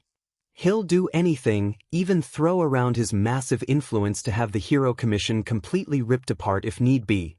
Though he was hesitant, he was going to be retiring in the coming years and the commission, begrudgingly were needed to stabilize Japan and her people. We are to protect young Jichi, we need to get him a legal guardian. And to do that, we need to find him. Eraserhead, the floor is yours. Nizu declared, before bowing to Aizawa. The man slouched with a dissatisfied grunt. I've had no luck finding the kid. It's like he's vanished off the face of the earth. Toshinori folded his hands and reported. Perhaps because he can teleport. That stopped the room dead. Teleport, Toshinori? Nizu questions. Yeah, he appeared behind me a split second on top of a 7-story building with one access which I was standing in front of. If it was super speed, I would have been able to track him, but he just appeared. Eraserhead pinched the bridge of his nose. This got even harder. His home could be anywhere depending on the power of his teleportation quirk. A contemplative silence befell the room before Nizu broke it. Then we have to do it during the school days then. All for one expanded his senses out, letting his weaved web become his non-existent eyes as he watched over young Tamura, watching as the man-child planned an attack on you, on All Might, and listened to the plan. It was flawed, but would be an excellent learning experience for his ward. Then, on the edges of his web around you, he felt it. Pure, unfathomable power, a well of energy, one that far outstripped One for All and his own quirk too, much to his surprise. It was a deliciously terrible taste on his tongue, the sweet screams of the power in his ears, such a contradiction, and the scent of it, like ozone and yet absolute nothingness. He wanted that power, needed it far more than any quirk before. Even One for All itself came second to this mighty power. With that power, he'd be able to take One for All and then the world would bow to his rule, he'd be the king. Little brother. Yoiji. Sir Night-Eye was frantic, he scribbled and wrote, his once immaculate hair a mess, his eyes so scared and terrified. All he could imagine in his mind was what he saw, that thing. A vortex, a storm of nothingness, the opposite of reality itself. And it all centered around a white-haired boy with a soul-green eye. Even now, he can hear an echo of what he'd heard in his vision, something he'd never been able to do, nor has happened since. It felt like something tapping on the edge of his mind, trying to get into reality. Don't let it in. All he could see, in the corner of his vision, a shadowed form, his own face with crimson eyes and a name on its tongue that he hadn't heard since he was a child. Hey, Rai. It was what his mother used to call him, a shortened version of his name when he was smaller. A shiver ran down his spine as he looked over what he'd written, something beyond comprehension and a name. And %pound $%carat plus, and Izuku Midoriya. Inky black smoke surrounded Izuku as he floated in what looked like space. Then he saw his railjack fly over to him, hovering right in front of him as the commanding tone of his commanding cephalon hailed. Tenno, I have found you. You are far, but I and the crew are on our way. Be safe, we will be there to assist you.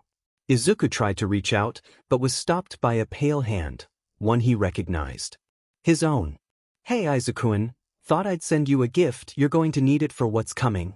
Before he could comprehend what happened, Izuku was tossed back, a shockwave reverberating around him as he flew back, as he awoke with a jump. Angrily, Izuku clenched his hand. Dimenu. The idea that the man in the wall could send not only Izuku to his dimension, but others too made this a whole lot worse. It could send Corpus, Griner or Seven Forbid, the infestation.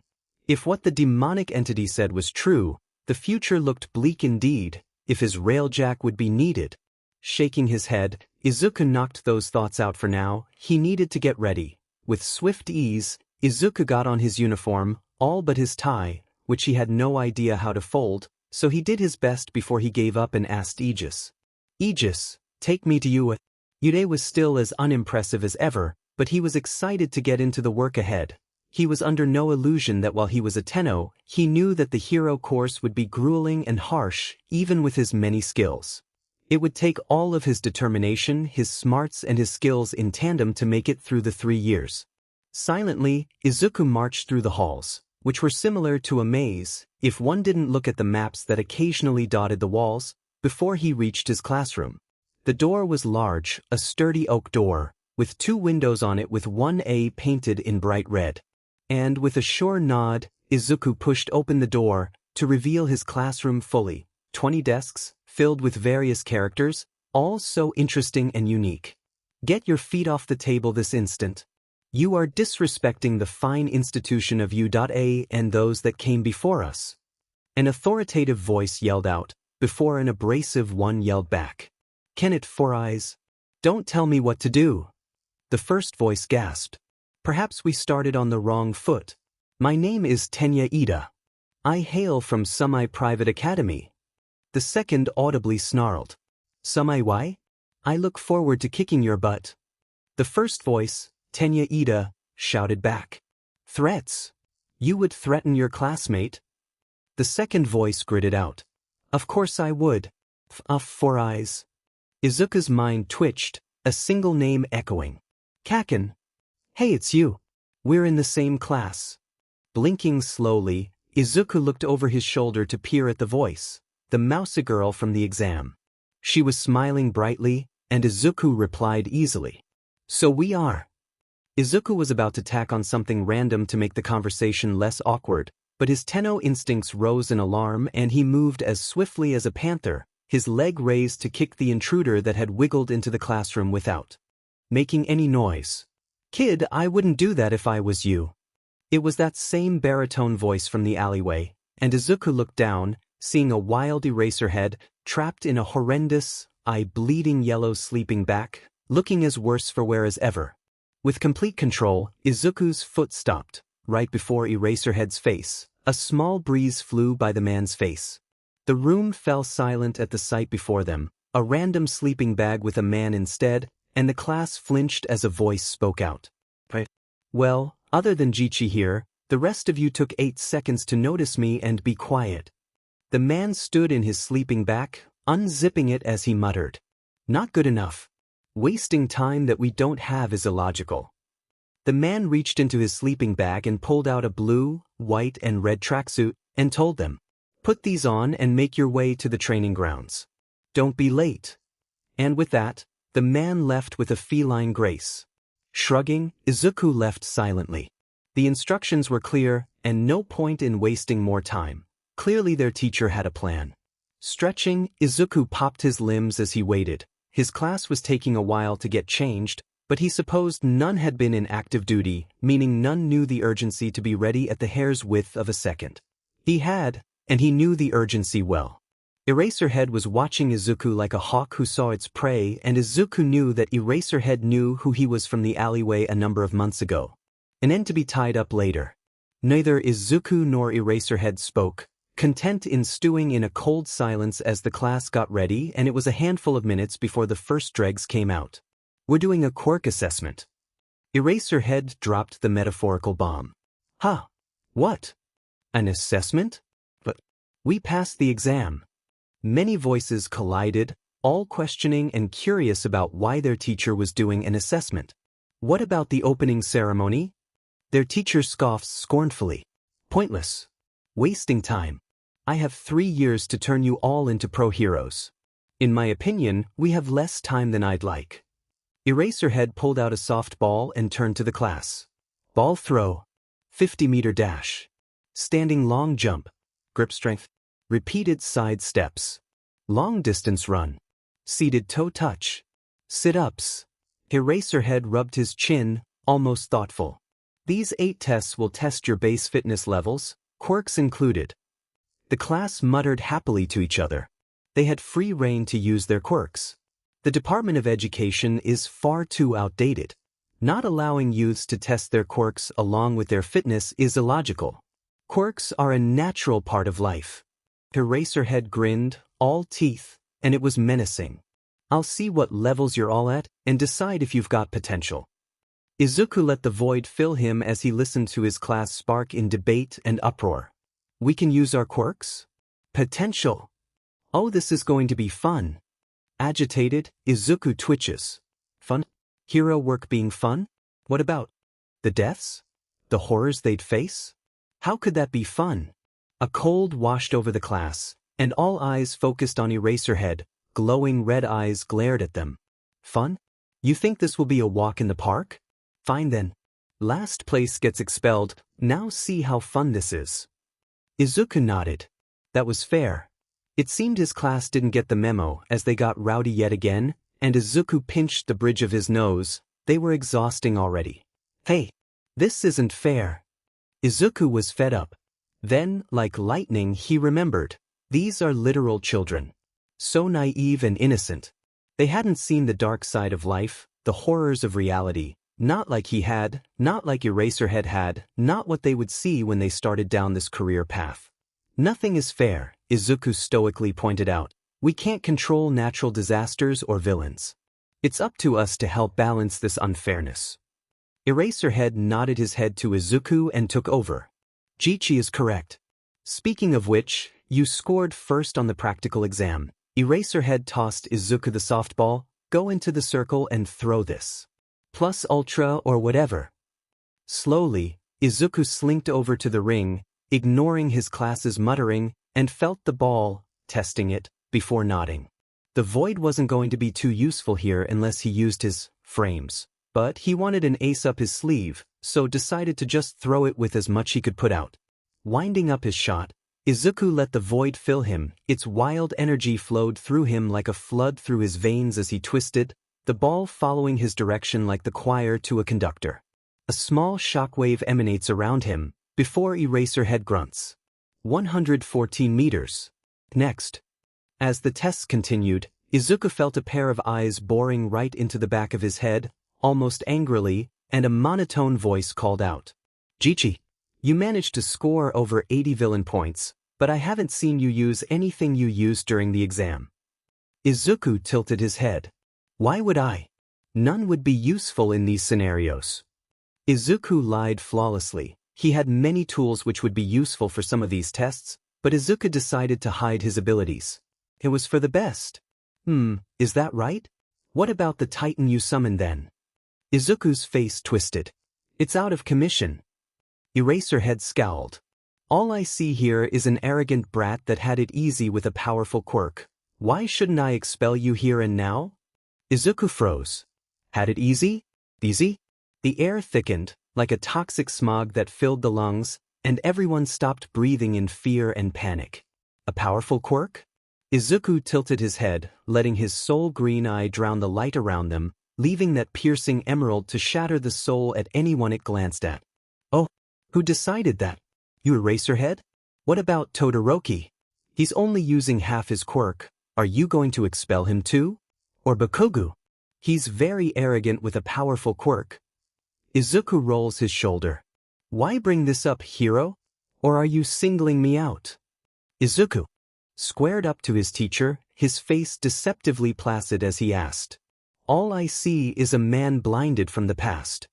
From the get-go, as soon as the hero had found Izuku in that dingy alleyway, Izuku had delved deep into meticulous study of the man. Knowledge was power, and Izuku had to know why the hero that searched for him wanted. Izuku needed to know why. Soon, he found the why in an old, buried newspaper, one so obscure none would find it unless they dug deeper than most would look. Hero in turn dies on job. And Eraserhead, an up-and-coming hero. Avenger of his fallen friend. A broken man, with scars unhealed. He had no idea how to deal with his pain, and instead used it to teach the younger generation. After all, your students can't die if they don't go into heroics in the first place. Armed with that knowledge, Izuku knew he'd hit the mark when anger and old bitterness flicker in Eraserhead's black eyes, and the man's hand tensed up as if to grab something. By the movements, Izuku thought the hero was reaching for his goggles. Whatever. Let's move on. Then, like a leaf in the wind, the thick atmosphere dissipated and the tests continued in an uneasy silence, filled with the quick glances between Izuku and their scary teacher. 30 minutes later, the tests concluded and Eraserhead tapped his device, before it lit up to project a table with names and their placements. Sat at a comfortable 8th place, Izuku nodded.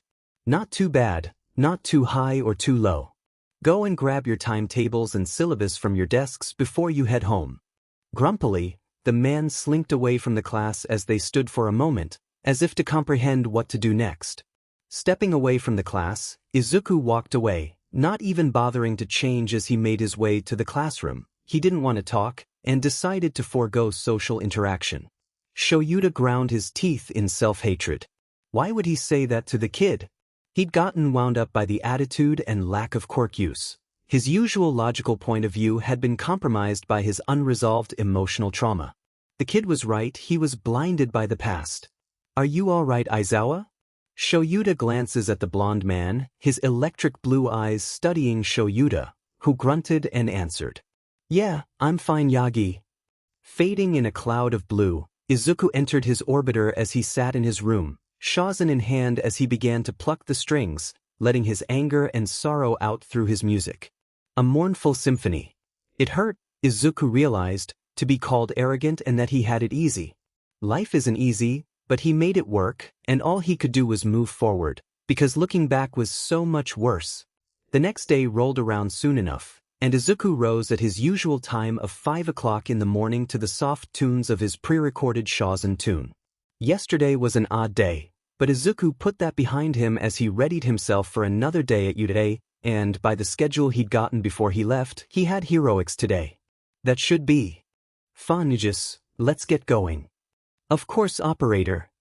Getting ejected out, Izuku looked around his landing spot, watching with careful eyes. Luckily no one was around to see him. With his feline-like grace, Izuku slinked into his class and prepared for the day, taking out his pencil case and notebook. The day dragged on. Horribly. The lessons were predictably, nearly laughably easy. He'd already covered this stuff and much more, and the teachers, while interesting, were also pretty boring. They lacked true character unless they were, well, in the made-up character that they portrayed to the world via their hero persona. Like Midnight. During Cementos' lesson, Izuku near fell asleep. That man could drone on until Queen Elizabeth died, honestly, and that lady had been around for centuries. English was present. Mike was fun to be sure, his personality welcoming and warm. Probably Izuku's favorite lesson so far. Art and history wasn't too bad either, but Midnight was an oddball. She acted like a pervert, made innuendos, yet never once did an action which could be considered truly perverted. In fact, she almost acted like she hated physical touch. Breathing. The bell howled, and Izuku stood, his lanky frame carrying him towards the cafeteria. The food was delicious, and made by Lunch Rush, a fantastic hero chef, and his meals were the best on the planet. A katsudon and some green tea later, and Izuku sat on an empty table in the dark corner of the cafeteria, content to be alone and listen to the ambient noise of the arriving students. Hey, could I sit with you?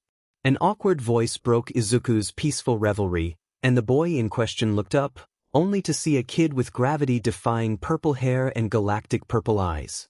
Blinking slowly, Izuku remembers, yes, he had to answer. Sure, go ahead. The other boy nodded and replied. Thanks. While some may have considered the silence awkward, Izuku appreciated it, and the other boy did too. He was clearly shy and out of his depth, and Izuku sympathized enough to give the boy some peace. Another 30 minutes passed in silence before the bell rang once more, and Izuku got up fluidly and deposited his waste in the correct bins. Recycling will save the planet. He didn't want a repeat of what happened to Origin's Earth to happen here too. Next, heroics. As Izuku sat quietly, he noticed that many of his classmates glanced at him, and he had to wonder why. He had done nothing. In fact, he wanted to fade into the background and hide in the shadows. He wasn't made for the spotlight. So why were they looking at him? Boom, boom, boom. Massive steps echoed from the door, before it slammed open and a hulking mass of muscles peeked in, announcing in a bright voice. I'm here. Coming through the door like a normal person. Izuku was by far no normal person, but he knew that was not a normal way to come through a door, but it was slightly amusing. The man was clearly terrified if his stiff, robotic walk to the podium was any indication. Whoa! Is that All Might? Is that his Silver Age costume? This is going to be rad. All Might, the poor man, coughed into his hand as he announced. Now then, our first lesson will be All Might grins, a battle simulation. The class, predictably, exploded into more excited chatter.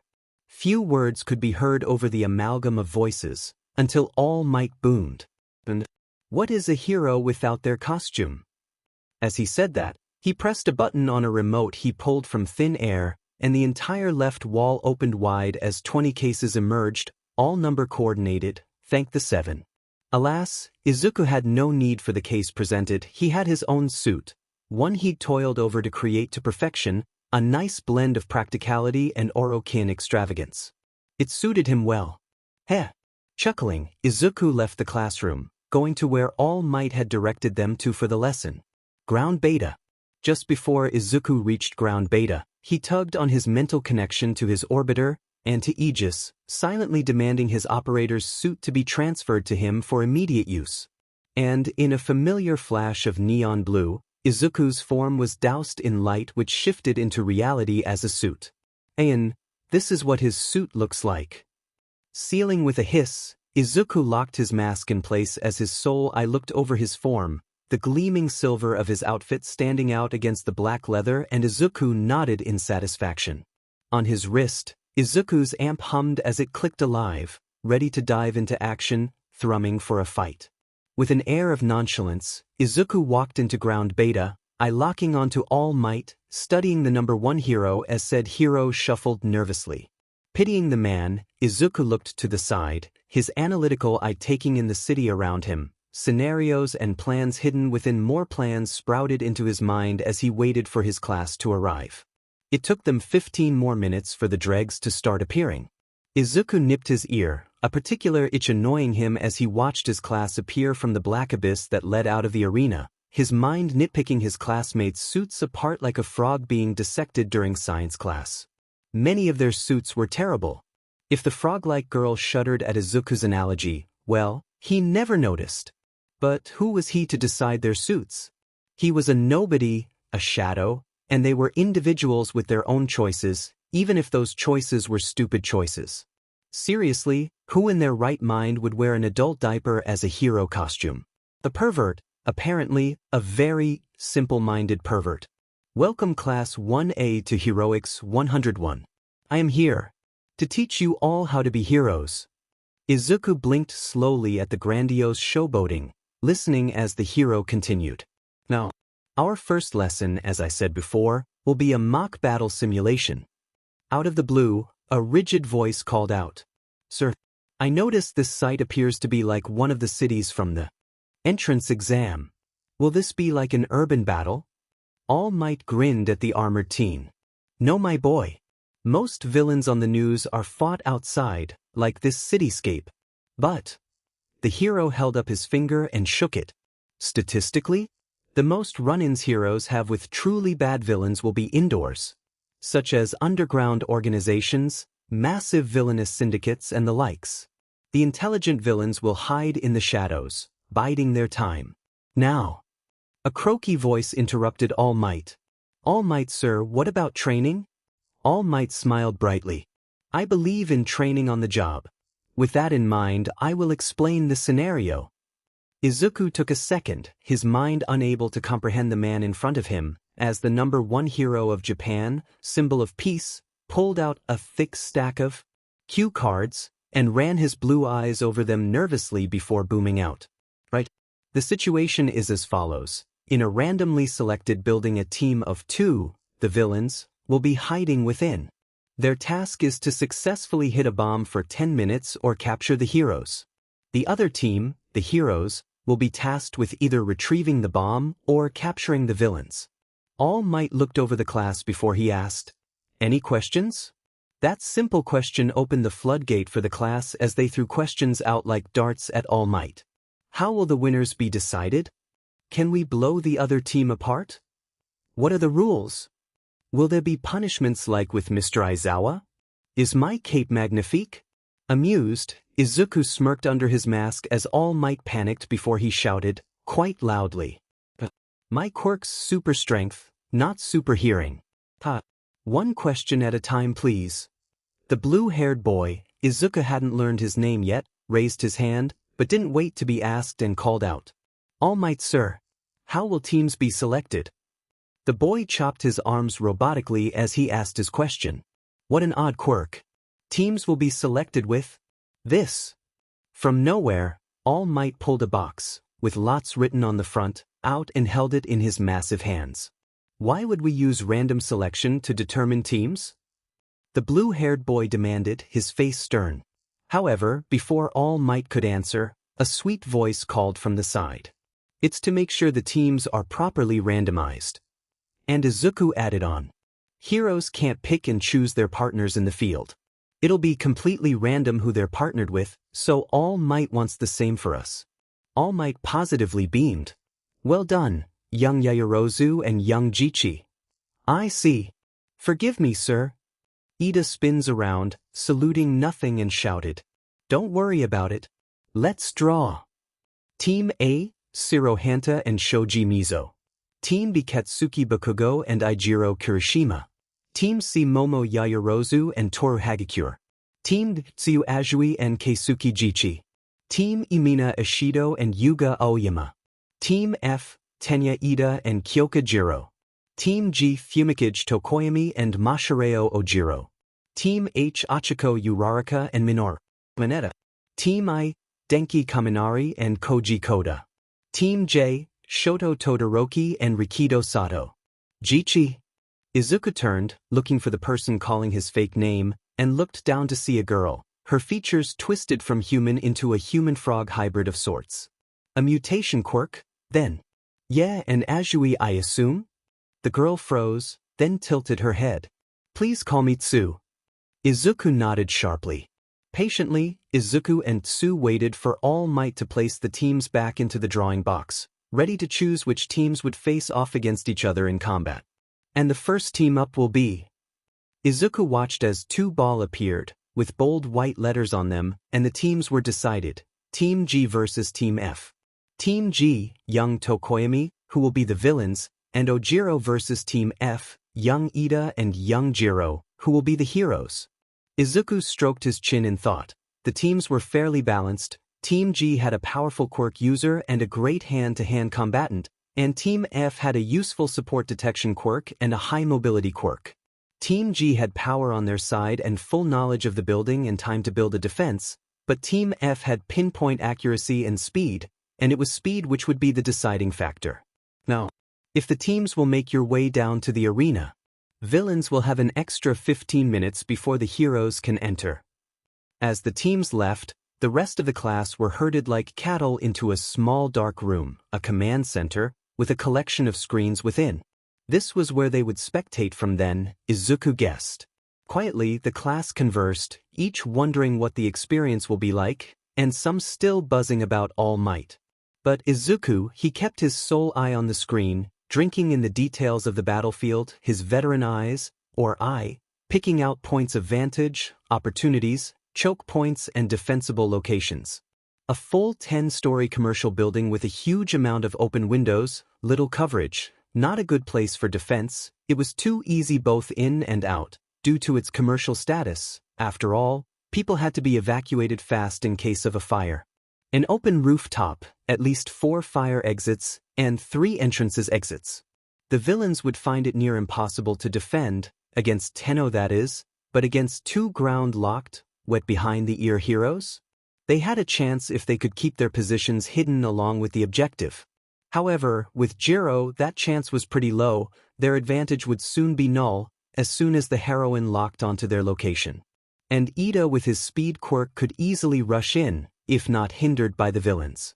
His performance at the exams, however, spoke of prior training by an experienced mentor, meaning he could possibly have greater control than all 3 of his comrades. Dark Shadow, however, was a wild card to be sure. That quirk was unstable and held great power within. Who knows how the quirk would act within battle? Sentient quirks are notoriously hard to control. Tokoyami showed he could control the shadow to an extent, but said shadow was also sentient, meaning thought and choice. 2 minds, 1 body, and trust was clearly low between the 2. Perhaps Tokoyami has yet to accept his quirk? Ojiro also had proper formal training in martial arts, mixed by the looks of it, with hints of karate, judo and aikido. Not conditioned training like Ida, but combat-oriented training and while skilled, was his downfall. Izuku had studied his movements during the quirk assessment. They were too basic, all heavily kept within the confines of rules that are followed in the practice ring. He was predictable in the worst possible way, and anyone studying the same movements would recognize them. Jiro was an all-rounder, really. She was decently powerful with a useful and versatile quirk, but she lacked the experience and knowledge to wield it to its full potential. Her main weakness would be filtering out all the useless information her ears pick up. Sensory overloading would be terrible for her if she couldn't filter what she needed. In Izuku's opinion, the teams had a fair match. Neither was more or less powerful than the other. It would be a battle of wit, determination, and skill. Hero Team. The 10 minutes are up. You may enter. The match has begun.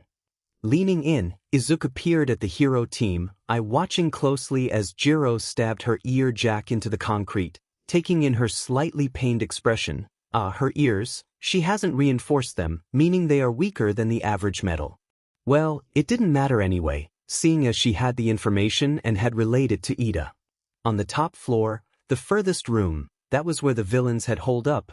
They had barred the door and taken out the light bulbs in the corridor? What an odd thing to do. The entire hall was in pitch darkness, meaning they wouldn't know if the heroes were near, and the heroes would know where they were without Jiro. A black corridor stood out in a fully lit building like a sore thumb. Why have the villains taken out the bulbs in the corridor? It was a fair question, and one which nobody had an answer for until Bakugo angrily pointed out. Bird Brain's got a shadow quirk, ain't he? Darkness is when his quirk's more powerful, huh? Izuku nodded thoughtfully. Shadow-based quirks were stronger in darkness. It was a proven fact, an outstanding move on the villain's part. That's true and made sense. Izuku thought mentally. Bakugo, for all his gruff and tough exterior, hid a brilliant tactical mind and battle genius. The class all hummed and murmured. Oh, that's a good point. I agree, I hadn't thought of that. Suddenly, in a blast of speed, Ida shot off, his engines firing as he bolted through the building, heading right towards the room the villains hid in at super speed, Izuku watching as Jiro jogged in, clearly irritated with her teammate. It took a minute for Ida to reach the black corridor, and Izuku reeled back as he felt the void as it curled and bent and engulfed the corridor. Bubum, bubum, bubum. Like a beating heart, the void pumped in its vile and sweet energy into the corridor, and the thing that lurked in the shadows drank it in as a dehydrated man would with water. 6 glowing ethereal eyes lit the hall, where only 2 shiny yellow eyes had been, now a bright neon blue as they glowed with untold power. Its once dark purple body inflated and twisted from an incorporeal cloud form to a viscous black ooze highlight with shades of blues and whites. This wasn't a training exercise anymore. It would be a slaughter. All Might stopped the fight. Now. Toshinori turned, slightly nervous, and looked at the voice. The creature on the screen didn't match the description of the quirk that young Tokoyami possessed. It was too different, too wild. Blue eyes fell on the younger boy, and Toshinori had a gut feeling that young Jichi knew what was happening to the quirk, but he needed more information. Why young Jichi? Toshinori had all intentions of stopping the fight. He just needed to know what the young lad knew and if it could help. Because if you don't, everyone in that building will die. That statement froze the room.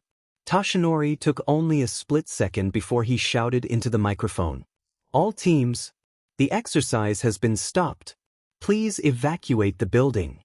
Yet, it was too late, and Toshinori watched as the creature unfurled, its full body revealed. Even in the dark corridor, the monster gave off a light that highlighted its features. 6 blue eyes full of power untold, a beak that was too long and full of bizarre and horrifying teeth, and a body that was both a liquid and a solid.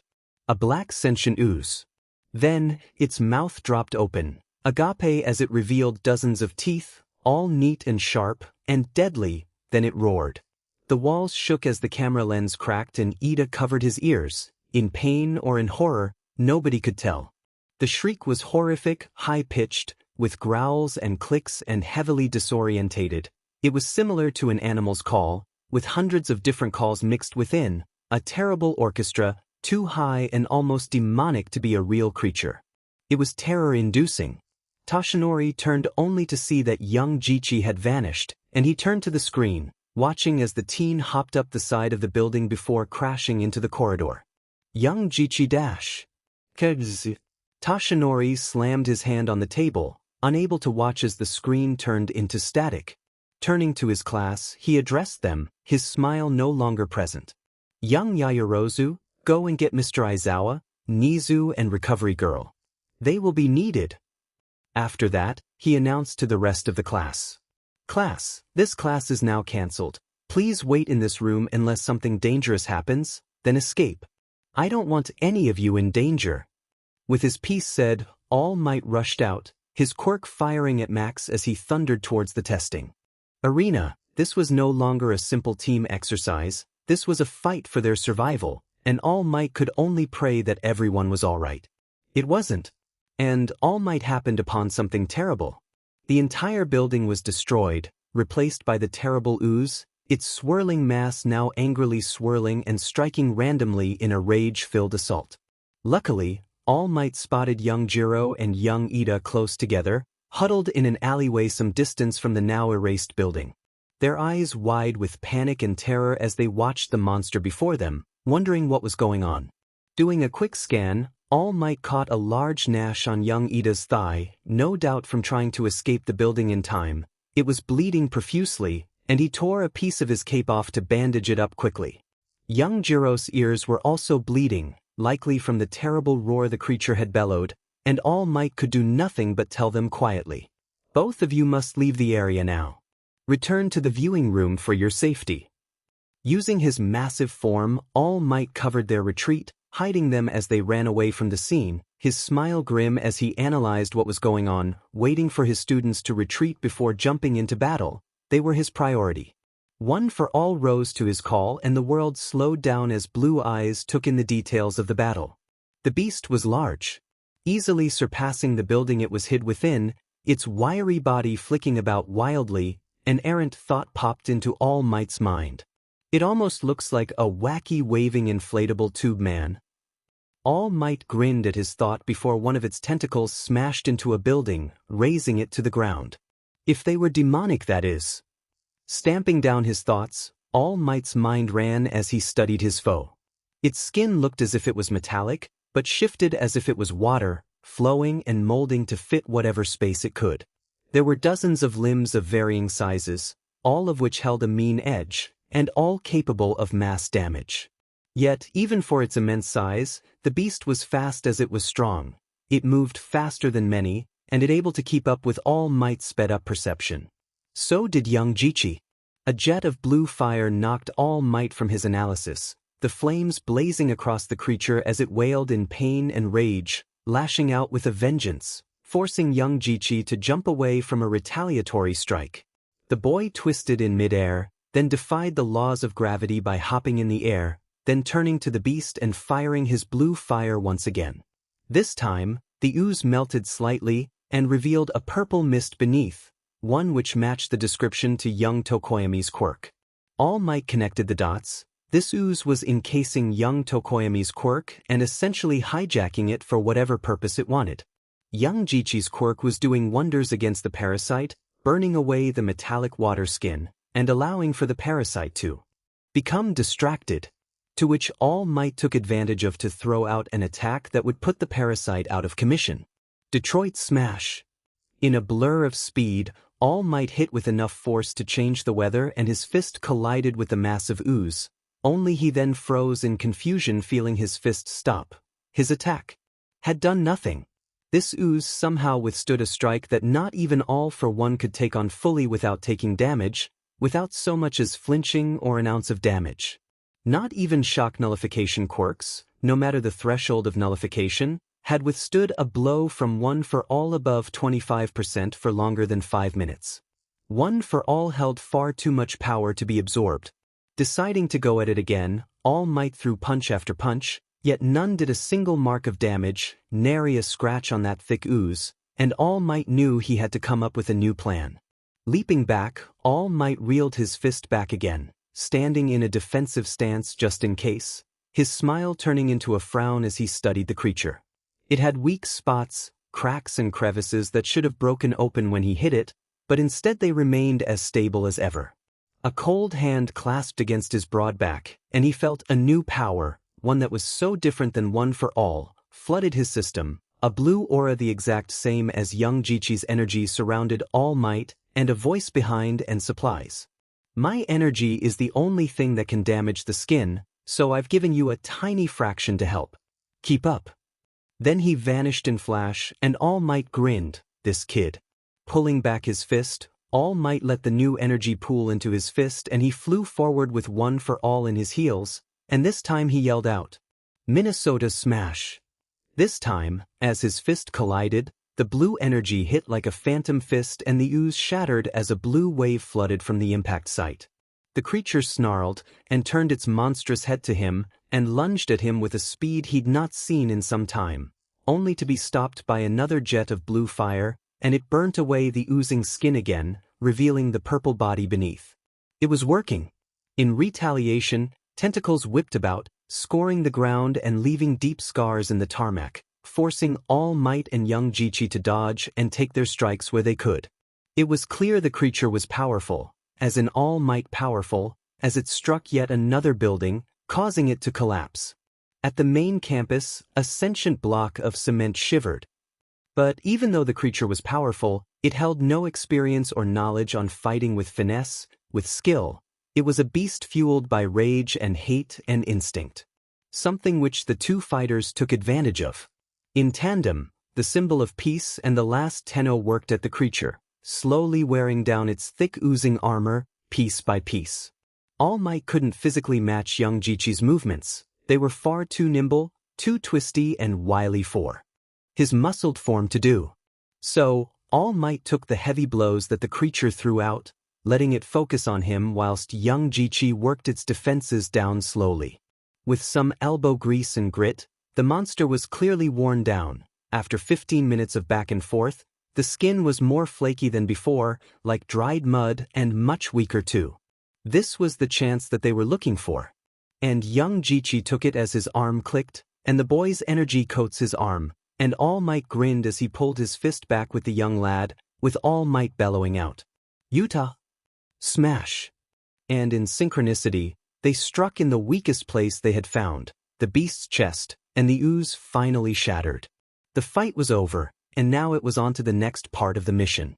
Hidden beneath fading ooze was a purple haze. It flickered and wavered before it retracted like a tape measure, snapping into the epicenter of the mess. Ruined couldn't begin to explain the state of the building. In fact, it couldn't even be called a building at this point. There were no walls, and instead, the ground was caved in, and the center, where the building once was instead a gaping maw that still spat debris like an old stray cat. Young Jichi landed beside Toshinori, and young Jichi muttered to him, "What's the plan, All Might?" Toshinori turned and grinned at the young one. "We go in and save young Tokoyami, of course." Toshinori missed the face palm from the teen. Inching into the mass, Toshinori studied the entity before him. It was almost alive, but not fully.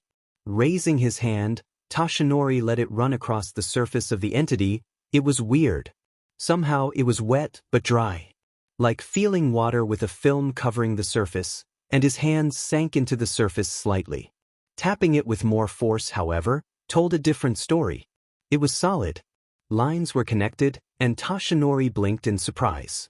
These walls were a non-Newtonian fluid, but so much stronger than the man-made versions. Internalizing his discovery, Toshinori marched forward. He had a goal to complete, and nothing would stop him from saving his student. It took a second of shuffling for the pair to find what they were searching for and locked onto their goal. A wide chamber, with running ink like ooze pouring from the walls, with flashes of neon blue stenyi throughout, all of which connected to a singular point. And at the very center of the viscous chamber was the teen they were looking for. His body was hung up, draped as if he had been crucified, arms held by stems of ooze that pulsed with power. Whether it was taking or giving, neither All Might nor Jichi could tell, but they were connected to the boy. Tokoyami was clearly exhausted too, his face drooping, his crest of feathers wild and untamed, eyes bloodshot and agony clear in them. Toshinori felt the energy he'd been gifted lift from his body, and he quickly jogged over to young Tokoyami, ripping the tentacles from the boy and cradling the teen in his arms as he fell. Softly, Toshinori muttered, "Young Tokoyami, I've got you. I am here and you're safe now." It wasn't long before Aizawa, Nizu and Recovery Girl arrived, and they quickly got serious at the scene that was in front of them. "All Might report." Nizu's squeaky voice asked, void of its usual cheer. "Yes, sir. We were doing a 2-on-2 battle simulation. Young Tokoyami and his teammate were villains, and came up with the ingenious plot to remove light from the corridor to prevent the heroes from entering the room." Toshinori pulled back his cape, one which was acting like a security blanket for young Tokoyami. The plan didn't go as planned. Something happened to young Tokoyami's quirk. It went berserk and destroyed the building. Luckily, all the children were out before it was destroyed. Young Jichi alerted me to the danger, and then fought it off with my help. Aizawa caught the wording at the end. "Hold it, Jichi fought it and you helped?" Toshinori grinned sheepishly.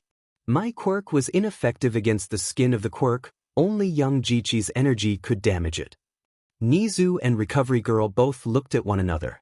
They knew of One for All, and it was one of the, if not the most powerful quirks in the world, and a quirk was able to stop it entirely? A quirk that wasn't all for one or an erasure quirk. Aizawa scratched his stubble and shot out, "Well, All Might's all-powerful quirk couldn't stop a student's quirk. Who would have thought?" Nizu folded his paws together and smiled. "At least we were able to contain a potential disaster and save our students from harm. Young Tokoyami is exhausted, but will make a full recovery by the end of the day. Young Ida is tired but fully recovered, as is young Jiro. I would say this is an absolute win for us." With that proclamation, the 4 teachers dispersed. Lacking time in his all-might form, Toshinori had given the reins of the lesson over to Aizawa. Before leaving the lesson with haste, he's used all his time fighting that beast. Blasting off, Toshinori returned to his office, clutching his chest as One for All quivered as he deflated. Yellow lightning arched off his hands, and One for All was acting in a way he'd never seen it act before, and he whispered into his office. "What is going on, One for All?" Recovery Girl whisked Tokoyami to her office for his much-needed rest and recuperation, as well as some tests to find out what exactly had happened to the boy and his quirk. Nizu, however, watched the enigma that was Keisuke Jichi from afar. "I wonder what you will turn out to be, Keisuke Jichi?" On top of the building, a hidden camera blinked off, and the person on the other end lit her cigar, inhaling deeply as she thought. "HM. The president would like to see this." Purple nails, sleek and neat, tapped rapidly against a keyboard as the person pulled up a video that focused solely on Jichi Keisuke. "Another asset will soon be secured." Flicking her cigar, she puffed out the smoke as the message was sent, and she smiled, turning to her control room. Screens by the dozens and buttons that could quite literally control the entirety of UA. Soon, the commission will be at the top of everything. From the back of the class, Izuku rubbed his wrist, feeling the pain wreathe within the bones of his hand. Using the void for too long had negative effects on his body, mostly in the form of stabbing pains. It was nothing new to him, however, but what was new was the void interacting with this world that went beyond his control. Tokoyami's quirk had been enveloped by the void, its body transformed by the hideous beauty that was the void. Was this the warning the man in the wall was telling him? Was this why he needed his railjack? Was this a fluke, or a rise of something terrible? And from the beyond, far past any law of both man and nature, a singular being laughed. His chaos was spreading, a new gateway was open, a new realm to devour, a chance to spread his chaos further, to gather more power to break his chains. He needed a new champion, one that could deal with that little menace, that petty mistake from his days as a young multiversal deity, the one that was trying to undo his work. The goal. Then the man felt it. A twitch. A pulse. A wave. A twinge in the threads. Sightless eyes clutched at the vast unknowns, the webs of reality laid bare as he sought out something. For someone, a thought, a feeling, a tingle. Finally, it found what it was seeking. Eyes on it, reading its goals, its thoughts.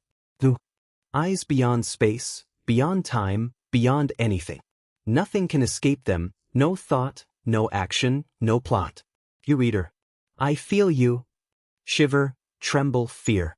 I can see you. Can you see him? I wonder, the power to rewrite reality. But I will. ITISBNDYOU. Nothing is beyond the void, not even you. IAMANDSOISTTN. You won't be for long, not when this universe will give me the power to break my shackles. IWONOWIT. You won't allow it? I am inevitable. I am the void, nothing is real, nothing is infinite. I will have my due. MYPLANSARLUINMONYOU. SINOTSTOPTSNOW. Oh, you mean your little Izukuin? Do not worry, I will deal with him. Then this universe and all the others will be mine to devour. Tokoyami Fumikage is many things, an emo, a mutant, a monster, but at the end of the day, he's human. He knows, understands, what it means to be a human, to think and feel, and to love and hate. Yet now, he also understands what it means to be inhuman. To be something beyond humanity. Bleary eyes blink open, a sudden wave of exhausted pain washed over his body and Tokoyami groaned, placing a hand to his forehead as he muttered aloud. What happened? Without needing an answer to his question, Tokoyami sank into the bed he was in as memories of the day slowly trickled in like a summer's rain, a sprinkle before the flood. He remembered. All of a sudden, as the lights died in the corridors, his quirk spluttered. He felt something smash into his connection with Dark Shadow, quickly snatching the quirk's influence before it zoomed towards Tokoyami. It was a vile sort of sorcery, blackest magics. And yet it felt as sweet as a honey-drizzled pancake his mother had made for him, warm and fluffy. He felt it, whatever this otherworldly power was, latched onto his very spirit, expanding like a water balloon outwards. Soon bursting from his skin was an uncontrollable fire, burning all in its way to consume whatever it could. Knowing, feeling how dangerous this energy was, Tokoyami acted quickly. He threw Ojiro out, informing him tensely. My partner, you must leave now. I'm losing control. Tell the others. The tailed boy clearly knew on an instinctive level what Tokoyami was talking about and called through the comms. Guys, we all need to get out of here. Ojiro managed to scale out of the window in time, but in the split second the boy had left, Tokoyami felt a pressure too much to bear, and before he could even attempt to contain it, it exploded. It wasn't a typical explosion either. No, this was worse. Blue light filled the room, ripping and tearing the stone and cement apart as liquid metal, somehow cool and cold to the touch, crawled up Tokoyami's hands, dragging the boy to the room as his quirk was engulfed in the same material. A light covered his eyes and in front of him was himself? But why can't I remember? And that's all I remember. I'm sorry I can't be of any more assistance. Tokoyami sighed wearily, completely drained from the task, only to feel a pat on his shoulder. It's all right, lad. You aren't at fault. No need to worry. Recovery girl told him, sincerely. And you have recovered well. You just need rest now, which is why I'm sending you home. Tokoyami nodded his head, his shoulders slouched tiredly, ready to get home and ready for bed. Listen to the sound of my voice, child of darkness. After the disaster of a training session, the day ended with the setting of the sun and the lull of students trailing out of UA's titanic gates. All except a select few. Izuku looked over the campus with his soul eye, drinking in his surroundings as he wrote the lay of the land for Aegis to compile into a map for him to use. Whilst doing this, he was communicating with Aegis about the incident during training. Aegis, what do you think this is? The disembodied voice hummed. Operator, this is beyond my knowledge. Or anybody's knowledge. This is completely unknown.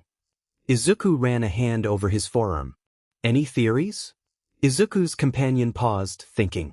I believe that it is the void and reality merging, an incursion of reality and non-reality. This is the opening volley of its attack. It's testing us. Our defenses. Our weaknesses. Neither of which Izuku liked. This felt like a prelude to something far greater than he was then any hero versus villain conflict was here. It was beyond the scale of mortal comprehension, a higher form of war that they were not ready to deal with. Something he doubted anyone would survive. Already, the man was acting, moving his pawns on his board as the drums of war began to beat. Darkness loomed on the horizon, far darker than any seen before. It was a swirling void, all-consuming and unforgiving. But just as Rel had become, Izuku too would step up. He would be the righteous hand, heavy and burdened, the stalwart against the abyss, the lone light in the dark, for no other of this world could, unless more Tenno joined him. It would be up to him alone to chain the man back to the void, to not let his chaos spread further. To prevent his world, and many more from collapsing. Worrying his lip, Izuku pushed the thought back for now. The void was still stable. This incident was more akin to a fissure at the moment. Small and containable. The barrier between reality and unreality was still there, and it would be Izuku's mission to strengthen that barrier to stop the leaks from happening. Come pick me up, Aegis. But of course, operator. Tomorrow will be a new day, and one that hopefully doesn't make Izuku's worldview crack suddenly. Chi-Chi's the class president. Nevermind. The day started out pretty bad to begin with, because right outside of the gates was a huge horde of reporters, clambering and yelling like zombies for all might. How they got hold of the information that he was teaching at Udata so fast was beyond him, but they had it and were camping the gate, ambushing literally any student they could get their grubby hands on. Luckily, and Izuku thanked whatever powers he could, he managed to slip through them with minimal effort. They were partly distracted by any other students they could get. Nodding to Aizawa on the way past, Izuku made his way to the classroom, and after settling in, Izuku took a glance around only to find it to be lacking a few members, and Izuku side-eyed the window towards the reporters. Vultures. Maybe underground would suit me. More. After a few minutes, the remaining few roll in, uniforms ruffled and hair slightly askew with flushed faces, and Izuku feels pity for them. And dread for himself. None of them had encountered the media in mass before, and they were entering a media hive by the way of heroics. They were all sorely underprepared to face them. As soon as the door shifted slightly, the class silenced themselves as Aizawa walked in, looking more tired than ever, his eye bags more pronounced and his eyes completely dead. Right. Now that's out of the way, I know your heroics class turned bad yesterday, that's why we have rescheduled it for a later date this month. I will be there as a secondary to assist and criticize your performances. The man slumped on his podium, eyes serious as he announced.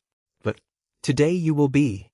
Anxiety and panic filled the room as the class glanced at one another, then their teacher, all wondering what the man was planning. Picking a class president. Exclamations rang out in relief as the man finished. Then restarted by shouting who should be the class president.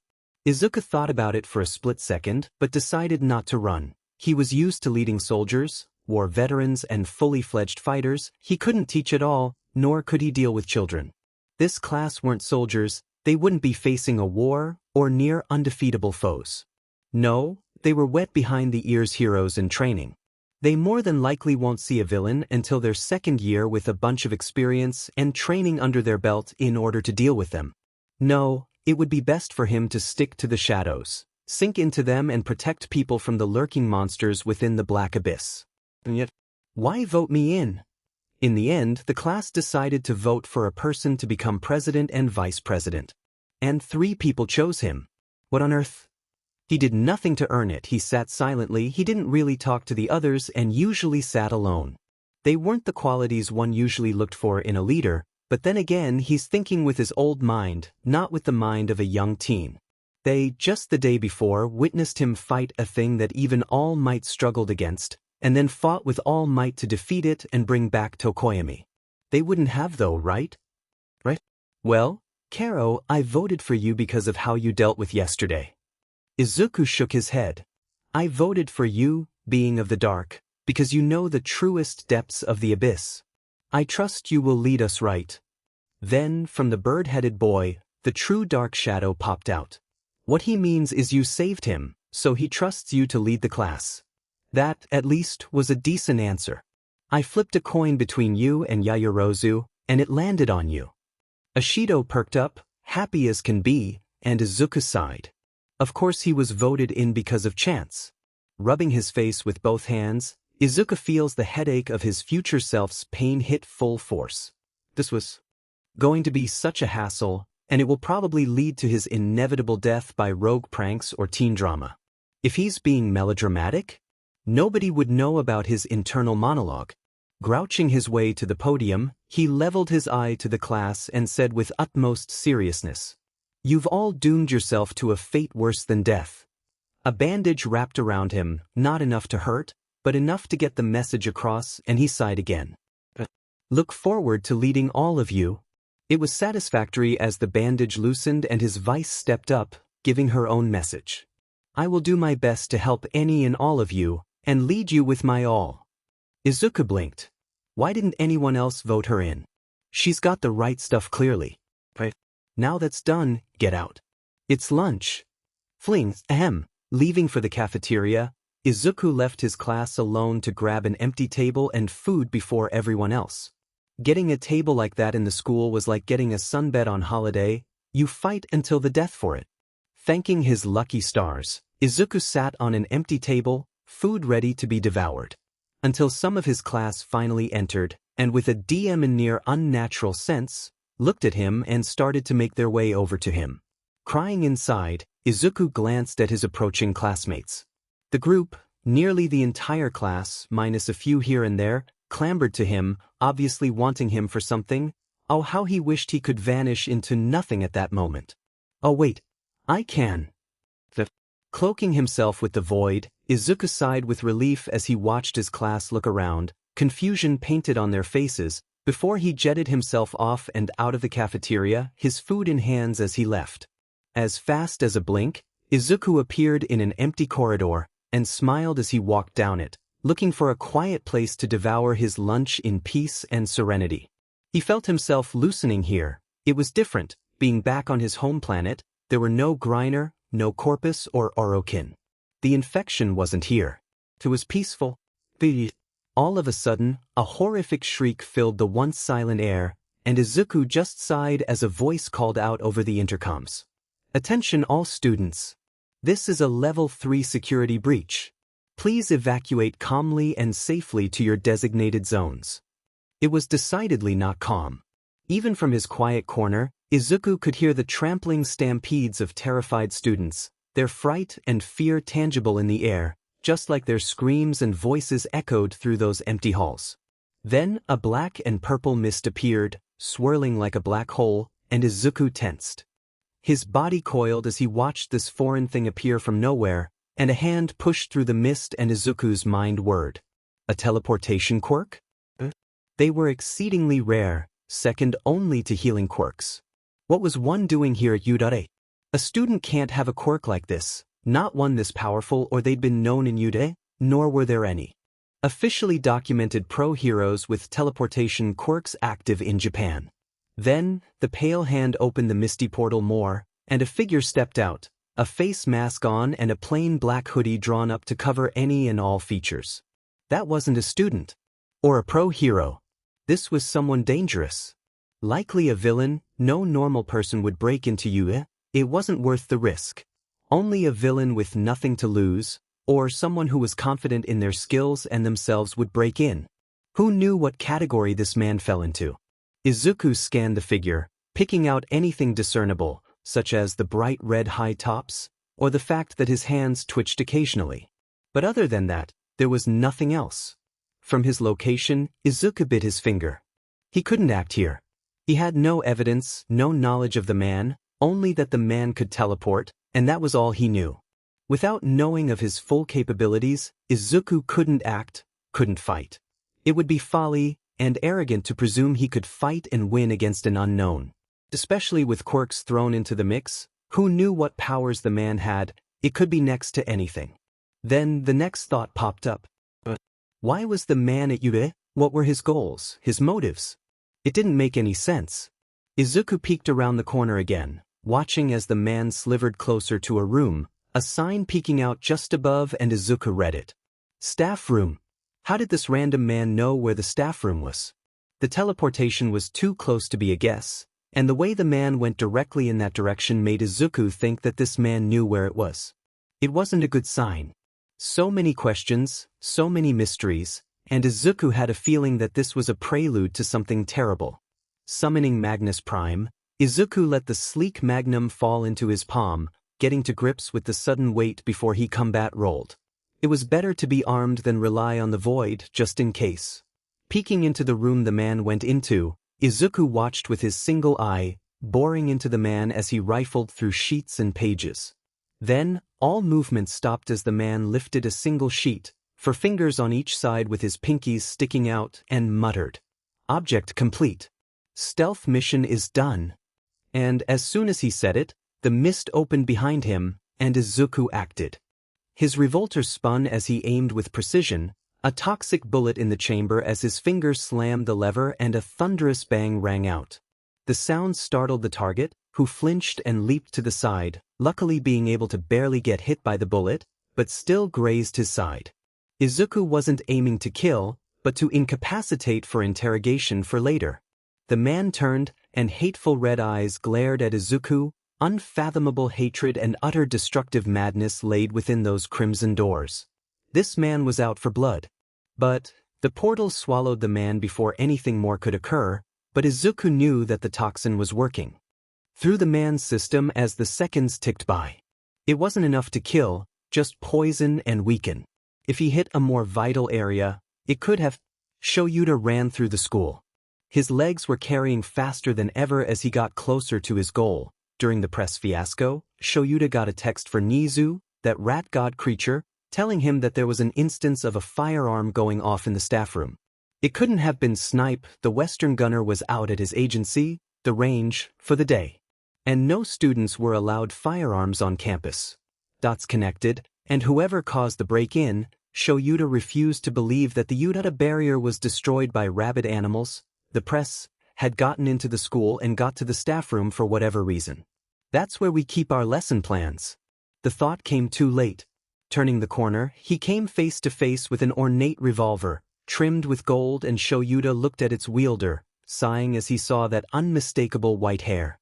Problem child? Mr. Aizawa.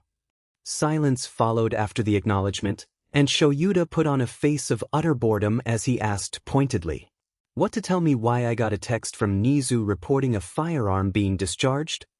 The kid shrugged. There was a random guy that teleported in, went into the staff room, took a sheet and vanished. I shot him. There was so much to unpack in that statement. First, a man? Do you have a description? The kid tilted his head in thought and answered, "Not much, a plain black hoodie, black face mask, red eyes, and red sneakers." Shoyuta nodded, committing the description to memory, then asked, "And the teleportation?" The problem child ran a thumb on the back of his hand. "A purplish mist.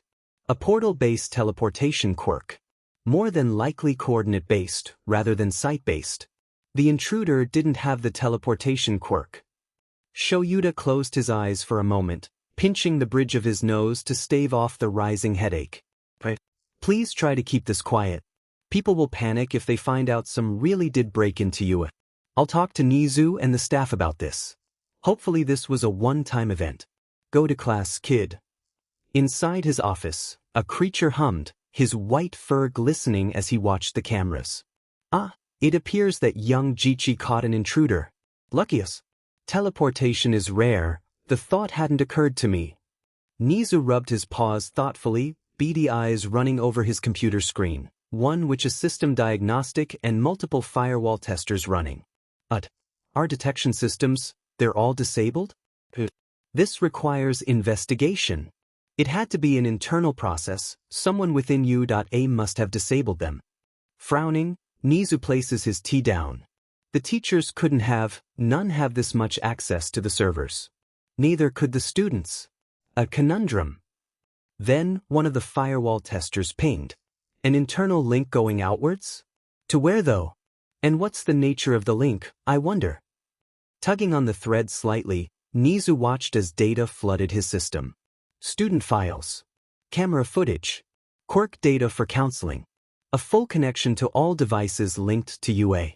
All the cameras linked, the listening devices all going back to this internal link. Who has done this? How had he not noticed? Because no one had ever attempted to break into the U, either physically or from online, his defenses hadn't been tested in years.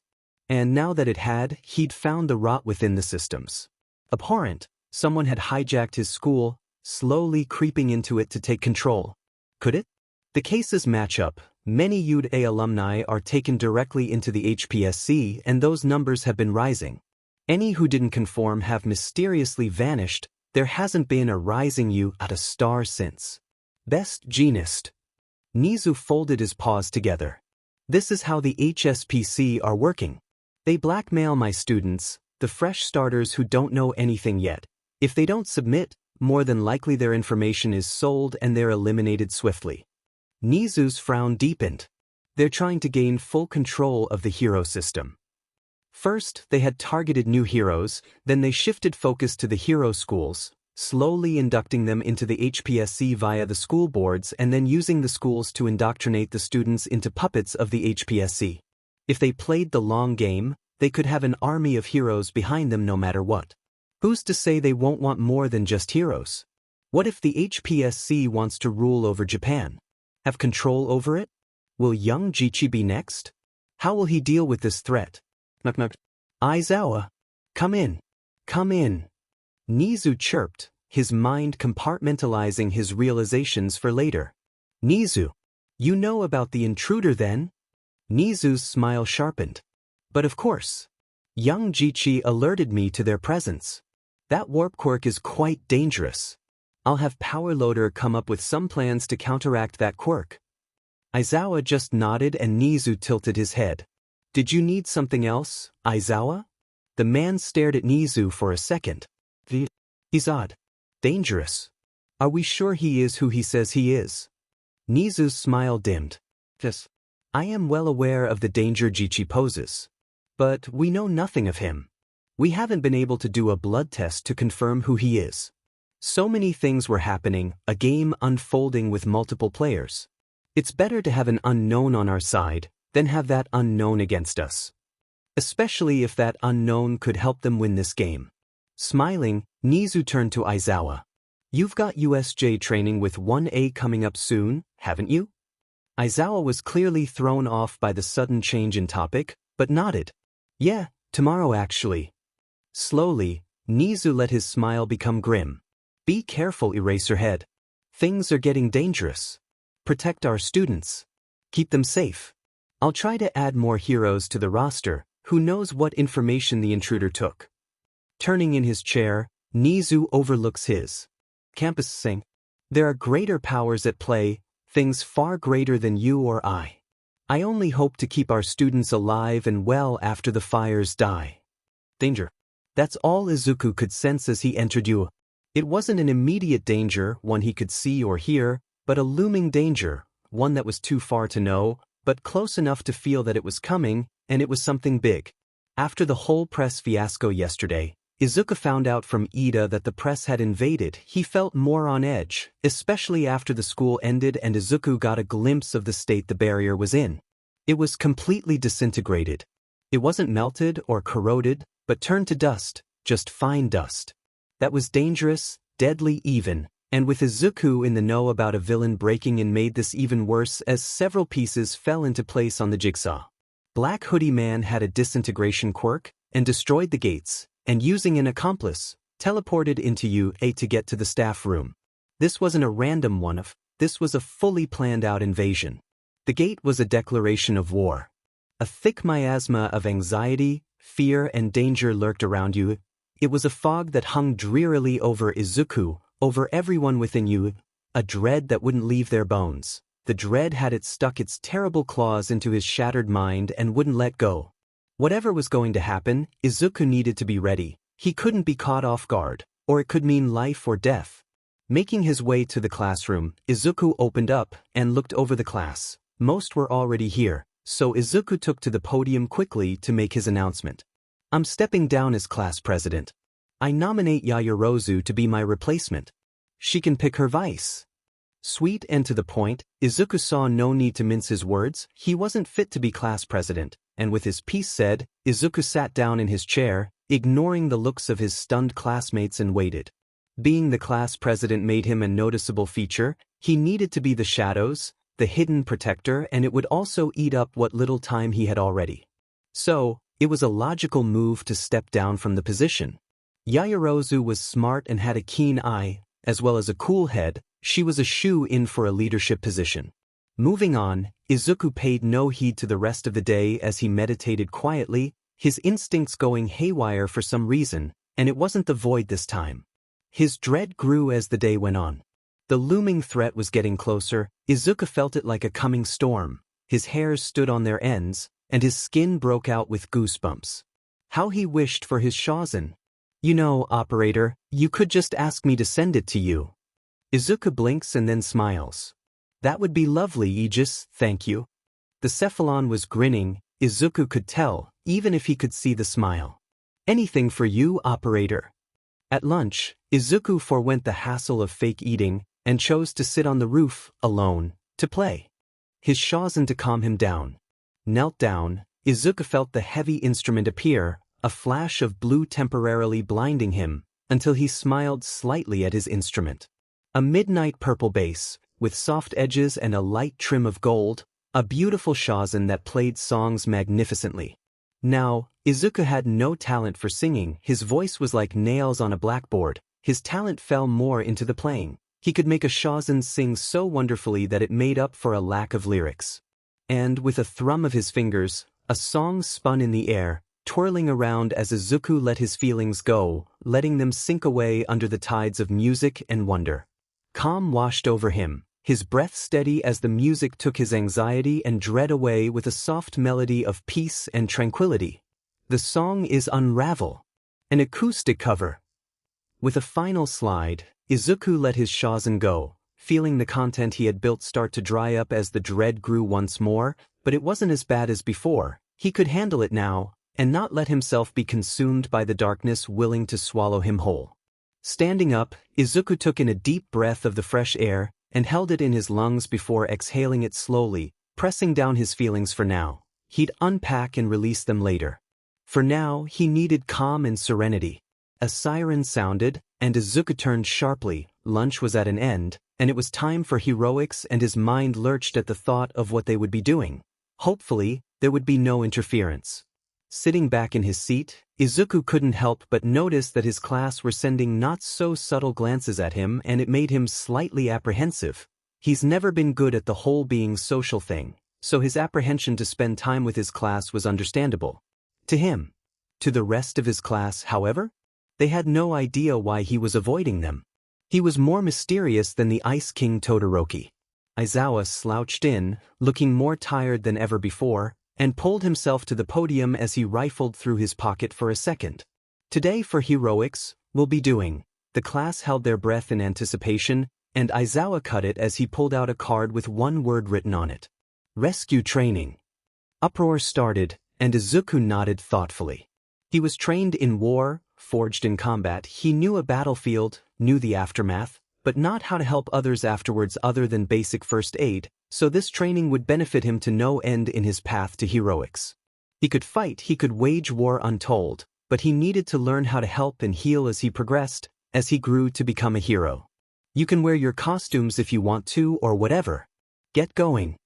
Nobody spoke as they left, slightly afraid to ask, but none of them knew where the bus was. It took asking some random third year with strikingly blonde hair where to learn where to go when they got changed. It took them 10 minutes, much to Aizawa's annoyance. Lined up outside of the bus, Yaoyorozu read. Off her created clipboard, doing a roll call, before Ida, the new vice, chopped his hands. Now that we are all here, please board in pairs of 2 please. In an orderly fashion. The layout of the bus was more open than rows of 2 like a normal commercial bus, and Ida deflated as Yaoyorozu whispered to him. That doesn't fit the layout of the bus. All right everybody, please sit down and remain seated. We will be setting off soon. As soon as the last person sat down, the bus started up, spluttering before it started to chug along, and the class devolved into mindless chitter-chatter. Or it did until Tsu spoke up. Hey Jichi, I tend to speak what's on my mind. You knew what happened to Tokoyami and only you could do anything.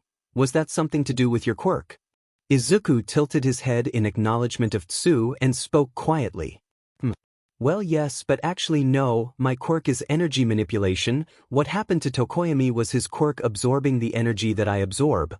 Nobody is supposed to absorb it other than me, as you saw. It has pretty bad effects on most people. That sparked a debate amongst the class as they chatted about quirks, and Kaminari interjected. Yeah. Jichi's quirk is flashy, but not like Bakugu's or Todoroki's.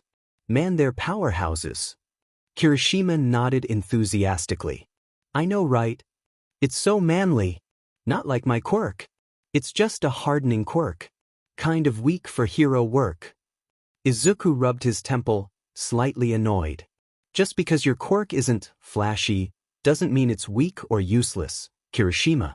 In fact, quirks don't matter for heroics. All you need is the strength to back up your resolve and the will to save people. Everyone looked at Izuku, and he stood firm.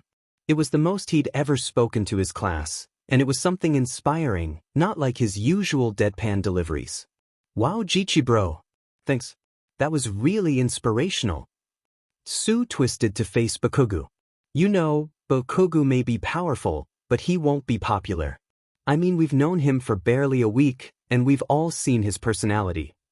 Bakugu snarled at Tsu, his palms burning in acrid caramel as he grinds out. What did you say, frog face? Defending Tsu's point, Kaminari tacked on. She's right, Bakugu. Your personality is like a tiny angry Pomeranian. Before the situation could devolve into a full-on brawl, Aizawa sat up, his yellow eye-bleeding sleeping bag unzipping as he grunted. We're here. Get out. It took Izuku a moment, but he came around as he stood, realizing that the bus had arrived at their destination and the rest of the class soon got up too, following Aizawa out and in front of a huge domed building. Plastered on the side of the building was a golden sign, Ihei, and the class screamed out in shock. Universal Studios Japan? Aizawa pinched the bridge of his nose and deadpanned. No. A perky voice came from behind the eternally tired man. This is the unforeseen simulation joint. The USJ for short. Izuku felt like they pulled that name out of a hat, so they had a reason to use the acronym. I mean, joint? What kind of official school building designated for rescuing and saving is called a joint? This one, apparently. Oh my god. It's the space hero, 13. Uraraka called out. Her voice was so full of excitement and one copied by 13 herself. Yes, indeed. I am 13, a rescue heroine. Today I, along with Eraserhead, and an awkward pause occurred, and the teachers muttered to themselves. 13 held up 3 of her fingers and Aizawa pinched the bridge of his nose. 13 carried on. Just us. Between us, we'll be handling your rescue training. Let's go right in. Within the dome sat a huge expanse of areas, clearly different, all connected to a main plaza. 13 held her arms out as she spoke. This is an area I had created for rescue training. It has a shipwreck, landslides, a fire, and a rainstorm, among other scenarios that you may encounter. You'll all be running simulations in the zones to get a feel for disasters. However, the bubbly hero held up her hand, fingers adding as she said, I have 1, 2, maybe 3, no 4, 5. I have multiple things to talk about before we start. She held her hand up, revealing her capped fingers as she started. To begin, I'm sure most of you know of my quirk. For those that don't, my quirk is called Black Hole. It allows me to absorb matter through the holes at the tip of my fingers before completely destroying it. Izuku knew the power that Black Hole held. It was a very dangerous and powerful quirk that must have needed extensive training just to control. In a daze of fan madness, Uraraka bounced as she said, Yeah, you've used it in tons of rescues. Saved lots of people. 13 deflated a bit as she added on from Uraraka's statement. Yes, that is true, but my quirk can kill just as easily. Just like a lot of your quirks, yes. 13 held her hand out. In this society, one of superpowers and abilities, using quirks has been certified and highly regulated, so we overlook just how dangerous our quirks can be. 13 took on a power stance, pointing to the sky as she finished her monologue. Do not forget, if you lose focus, if you lose your cool, quirks and your abilities can be deadly. You quite literally can kill with a flick of your wrist. 13 added on. From Aizawa's induction test, you were made well aware of your potential, and All Might's combat test shows just how deadly quirks can be. This class is going to hone those lessons into one thing, learning how to save people with those powers. Your quirks aren't meant to cause harm, but to save people. Remember that, children, as you go forward on your journey. The space hero bowed fluidly, even in her bulky suit, and finished. That's all I have to say. Thank you all for listening. From his slouched position, Aizawa stood, stretching as he walked up to the class. Right then. Now that is over, it's hatred. Izuku collapsed to one knee as the lights around the USJ flickered ominously. Those feelings he'd kept under lock and key, buried them so deep he couldn't feel them, erupted to the surface like an angry volcano, spewing magmatic rocks across the world, its ash carrying a thick miasma of misery and death. A chiming noise sounded in front of the failing fountain at the crosspaths, and Izuku watched as a familiar black and purple mist appeared, spiraling like a black hole as it expanded drastically.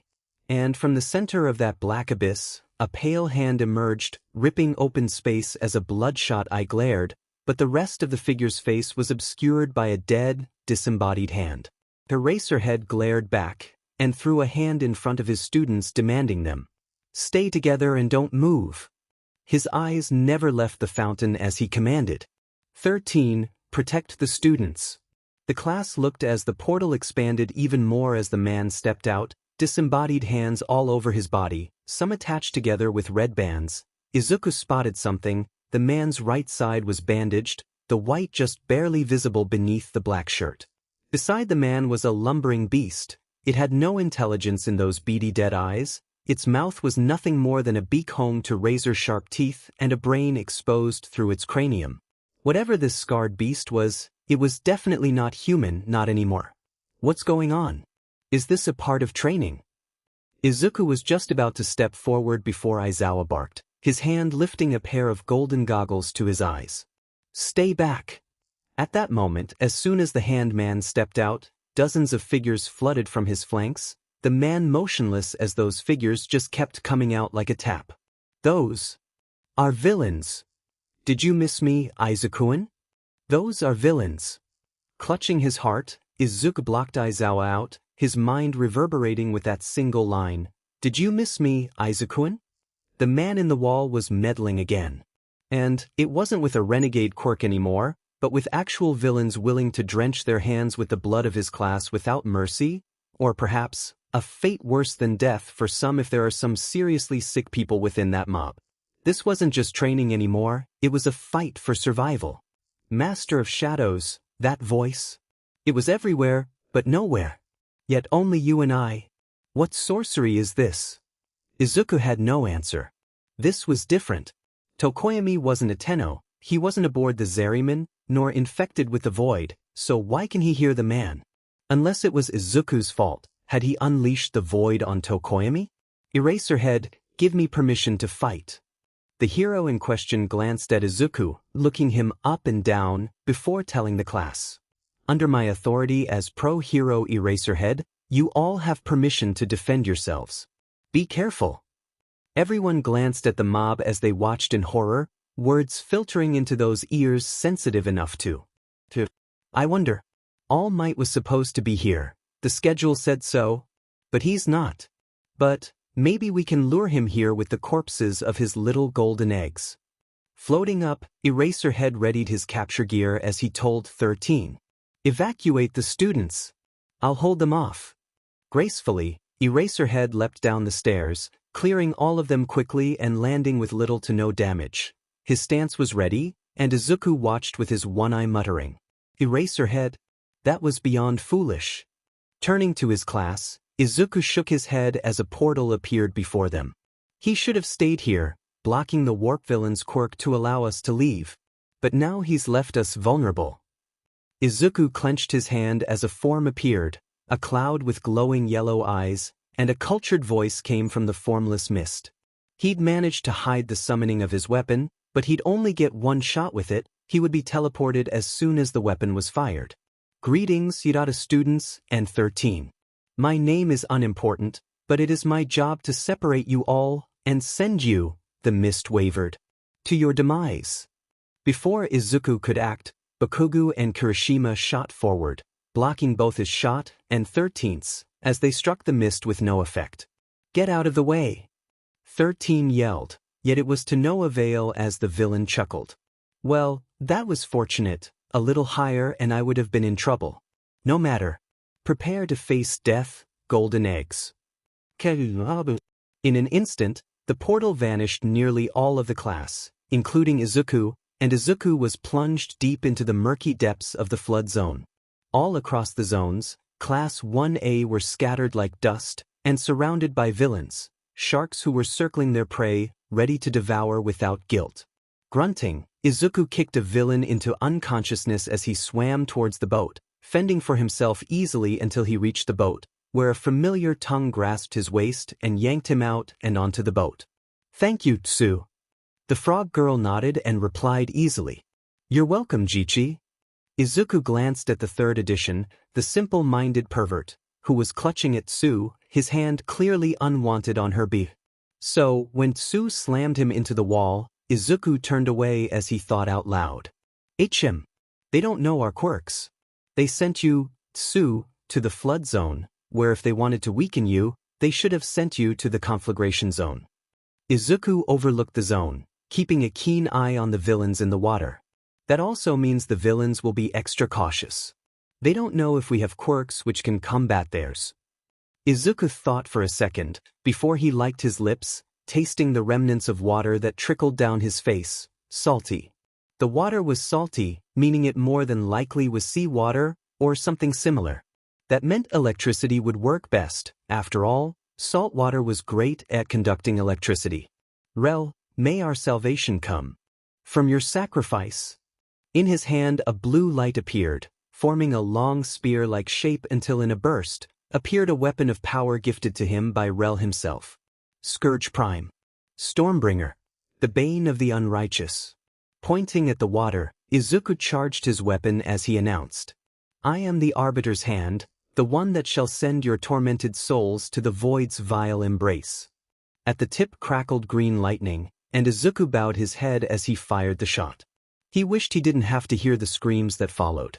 Unable to look his classmates in the eye, Izuku told them, let's get to land.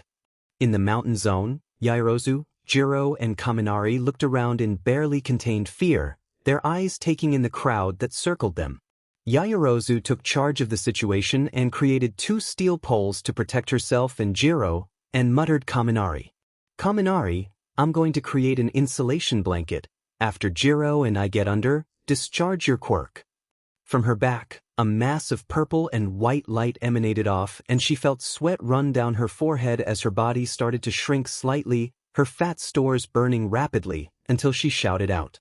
Now! In the ruin zone, Bakugo and Kirishima readied themselves, their quirks ready for battle. Whoa Bakubro! Calm down! The explosive boy ignored Kirishima, his palms crackling dangerously as he slammed another villain into the ground, causing cracks to form. Fueled by anger alone, the blonde-haired teen soon leaped in action around the room, darting around like a missile with deadly explosive grace, obliterating the villains before he turned to the red-haired boy, muttering darkly. That mischief? I'll crush him. In the landslide zone, Todoroki landed gracefully, and as soon as his right foot touched the ground, he unleashed his quirk. His anger at being unable to establish his power and station poured power into his ice and without hesitation let it loose. Within a split second, the entire zone was crackling in frigid ice, and villains frozen solid, fear evident as one stuttered. As soon as he appeared, he froze everything. Todoroki, as calm as a cucumber, marched up to the closest villain, hand misty with his quirk ready to be used. Right now, I can leave you in my ice, and within 5 minutes your cells will atrophy and die. Tell me everything you know, or you will start losing body parts. Rain poured down in the downpour zone as Tokoyami released Dark Shadow, the shadow quirk enlarged by the lack of light, and the bird-headed boy glanced around with a sharp eye before he muttered to himself. We must return to the plaza. People are in danger. The Master of Shadows needs us. The bird-headed boy glanced around again, feeling something was watching him. There is something amiss here. Shoyuta panted. He'd been fighting for a solid few minutes now, and his eyes burned like lava. His quirk wasn't supposed to be used in a wide-scale battle such as this one, it was supposed to be one where he could level the playing field. While heroes may not be one-trick ponies, he didn't have the skill set for full battles like this. He didn't have the pure physical power to back it up, and he knew as he started to lag slightly, his kicks a bit slowly, more sluggish. He was getting more and more exhausted. And yet, he needed to keep going. He was protecting the kids. They shouldn't have to fight villains so early in their careers. They may be strong, but even the strongest can break and shatter under the right circumstances. Shoyuta wasn't a teacher to let children die under his watch. 23. Shoyuta slammed a trio of villains as another ran up, clearly a metamorphic quirk user. Bet you can't erase mutant quirks, can you? Shoyuta regarded the man coolly and replied, No, but I've taken measures in order to supplement that flaw. His capture gear floated, snapping like an angry snake as it wrapped tightly around the villain, and Shoyuta drew him in like a fisherman does to a fish. And with a swift kick to the abdomen, the villain was out. 19. A cluster of villains came, and Shoyuta fought them off still, eyes burning even worse, tears in his eyes as he released his quirk. 15. At last, Shoyuta made it to the ringleader. Those horrific hands adorning his body made Shoyuta suppress a shiver. What kind of man wears the hands of the dead? You're the final boss, I'm guessing, so I'll take you out now and end this. The silver-haired man tilted his head. I may be the final boss, but to get to me, you're going to have to defeat my ultimate first. At the top of the stairs, the remaining group watched the misty villain wearily. It had vanished their classmates and could do the same to the rest of them. The alarms still haven't gone off. That probably means we're cut off from the main campus. Ida, you've got an engine quirk, correct? 13 asked. Yes, sir. Madam. 13 waved their hand dismissively. Then you need to escape and warn you today. We have no backup at the moment and nobody outside knows what's going on. Rushing forward, Eraserhead let his quirk fire up, eyes locked onto the silver-haired man, which was running towards him at a similar pace. Instantly his capture gear flew forward, the hand man grabbing it and holding on as Eraserhead got closer, until he was in range for close combat. Swiftly, the Erasure hero struck, throwing his elbow forward for maximum damage, only for it to be stopped by a hand. Your speed was good, made it hard to see, but I found your little secret. It's your hair. When it falls, your quirk has been deactivated, and between each use, the time has gotten shorter. You have to blink more. Black hair fell and the hand man grinned as gray spread across Eraserhead's elbow, breaking the fabric of his suit before reaching his skin, which cracked like dry porcelain and flaked away, revealing angry red muscles beneath. Any blood that came from the wound was immediately rendered to dust. Don't overwork yourself, Eraserhead. Darting his other arm forward, Eraserhead hit the main villain and leapt back, his mind racing as he panted tiredly. My elbow. It's been completely destroyed. Down an arm, Eraserhead dodged and weaved around the remaining 2-bit villains, his pants obvious now. Your quirk isn't supposed to be used for long fights with a large group, is it? No, you're a stealth build, a rogue. This is a job for a warrior, not your usual forte, is it? With a flurry of kicks and capture gear, the rest of the villains were defeated, leaving only the main villain and Eraserhead in the main plaza. Oh, by the way, hero, you haven't seen my ultimate yet. Without time to blink, Eraserhead felt a presence behind him, and a quick glance revealed the muscled monstrosity of a man behind him, suddenly, too fast for his eyes to detect, eyes dead as it looked forever forward. Its hand reached for Eraserhead. Flat. On the staircase, 13 pointed her finger at the misty man and the cap flipped off, and matter started to draw into the hole, and nothing escaped, not even the mist could escape as chunks of it ripped off and into the hero's suit. 13. You may be a hero, but you're merely a rescue hero, not well versed in combat. Suddenly, a portal ripped open behind the hero, and black hole turned on its user, completely evaporating the back of 13's containment suit, and she fell forward, defeated. The students listened to 13 as she muttered, "Out of here, Ida. We need you." The blue-haired boy froze, then his face twisted with determination as he robotically hollered, "Of course.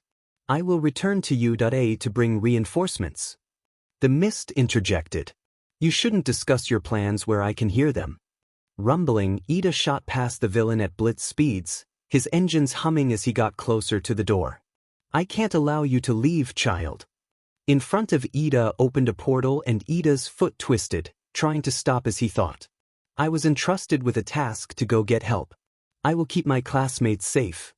Shoji leaped, his 8 arms wrapping around the portal as he dragged it out of Ida's path, urgently shouting, "Go Ida! Hurry!" The portal man stretched his body after Ida, telling him, "You cannot stop the inevitable, do not resist." However, before he could reach the boy, his body was halted as it started to float and yellow eyes locked onto brown as Uraraka grit out, her accent funky. "I have no idea what your quirk is, but you're wearing armor like this. You must have a body in air somewhere." Then, as the mist floated, Siro flung his tape at the area Uraraka touched and let Sato grab the tape. The sugar-buffed hero started to spin like a Beyblade with the villain on the end of the tape, before throwing him like a shot put. With a bit of elbow grease, Ida managed to claw open the door and sliver out, his quirk taking him along the road towards you, a single goal in mind. Get the teachers. Frog was a powerful quirk, and it showed as Tsuyu grabbed Izuku with her arm around his waist before she leaped up, carrying Izuku along. Sadly, they had to grab the pervert, less about wanting to save him but more out of duty to do so, but Izuku whispered to Tsuyu before they had taken off, "Don't keep him close, grab him with your tongue and keep him tied up." So she did. With a heave, Tsuyu had lugged Mineta along, his wails muffled beneath thick muscle, and before long, they plopped into the now villain-free water. Izuku felt no guilt in what he did to the villains, but he did feel bad for his classmate, so he turned to his frog companion and apologized. "I'm sorry you had to see that." Tsuyu poked at her cheek. "It's scary you did that, but it did save us. Try not to do it again, Jichi." Izuku nodded at her blunt words and felt the sloshing of water as it came up to his chest.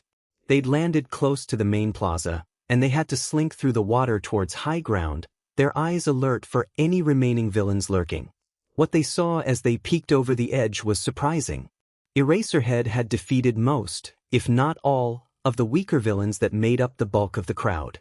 All that remained was the hand villain and that bulky beaked monstrosity. Izuku took stock of the situation before he turned to his compatriots, filling them in. "Right now, the plaza is clear, we could sneak past and get up the stairs and away from this place." Tsuyu nodded her head thoughtfully, replying, "That sounds good to me." Nothing could have prepared them for what happened next. In a speed beyond that which the normal eye could see, Aizawa was on the ground, a crater below him, encompassing his broken body as that horrific beast stood atop the hero, dead eyes staring ever forward. Blood pooled around the hero, expanding by the second as the handman laughed. "You can erase quirks, but against my Nomu, you are nothing more than quirkless." Izuku bit his finger in thought and muttered lowly. If Eraserhead erased the monster's quirk, but still managed to do that, it means that the beast is naturally that strong. Possibly as strong as All Might. Suddenly, a black mist appeared beside the handman and yellow eyes blinked into existence before a cultured voice informed the man. "Tamura Shigaraki. One of the children has escaped. 13 has been incapacitated, however." The man, Tamura Shigaraki, scratched at his neck, drawing blood as he snarled, "Kurojairi. If you weren't my getaway, I'd disintegrate you where you stand." Shigaraki sighed almost sadly, "Time's up. Time to get out of here before the heroes get here. But not before I crack a few golden eggs." At a superhuman speed, Shigaraki burst forward towards them, his hand stretched, and they knew what that limb could cause, and it was heading right towards Tsuyu's face. Reacting violently, Izuku met Shigaraki with a void-powered uppercut. The fist struck true, and Izuku felt something snap beneath his fist, no doubt. That Izuku had done some damage to the villain's face. But the villain's hand had managed to touch Izuku, and his suit vanished into dust as his skin started to vanish before the man was launched away by Izuku's punch. "Stay away from her. Or else." Izuku growled, his voice deep and gravelly. The villain glared at Izuku from the cold floor he had been thrown on. Crimson eyes filled with malice pierced his skin as realization set into them. "You were the one in the staff room. You stopped me from completing my raid with 3 stars. Shigaraki got up, hand on his jaw, not broken then, and angrily stated. "For that, I'll kill you, then your friends and then your teacher." Like a tantruming toddler, Shigaraki raged, stomping and throwing his hands in the air before he commanded his monster. "Nomo! Crush him! Make him suffer!"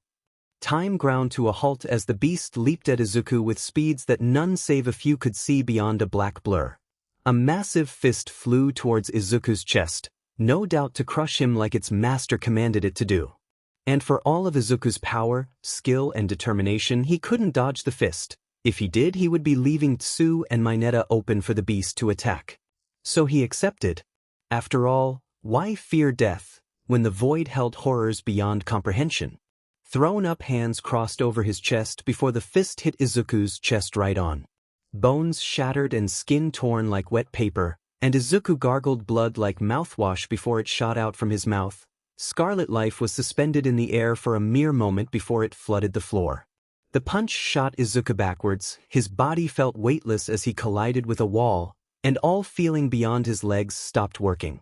Slouching down, Izuku writhed in agony. His arms felt as if they were made from osmium, they were barely functional, and his legs weren't listening to his commands. His chest was concave, and blood leaked from his mouth and the many wounds across his chest. Wretchedly disfigured, Izuku knew he looked like some kind of hellish creature, with twisted limbs, an indented chest and blood shrouding him. Then he vanished in a blitz of radiant blue, a bloodied grin on his face. And what came after was retribution and wrath in the form of metal and flesh. Rising from the ground, bathed in eldritch fire, a ghost of the past, revenant prime, a phantom of past battles arisen with powers conflicting and at ever war.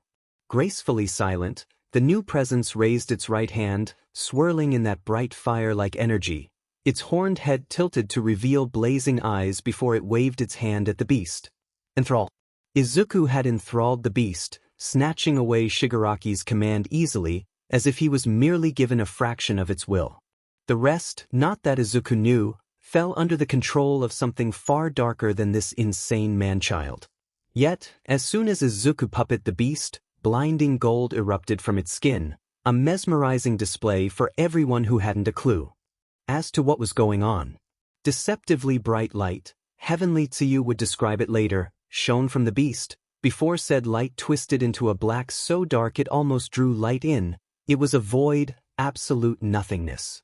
The beast was obscured from sight, but they could hear something coming from the tear in reality.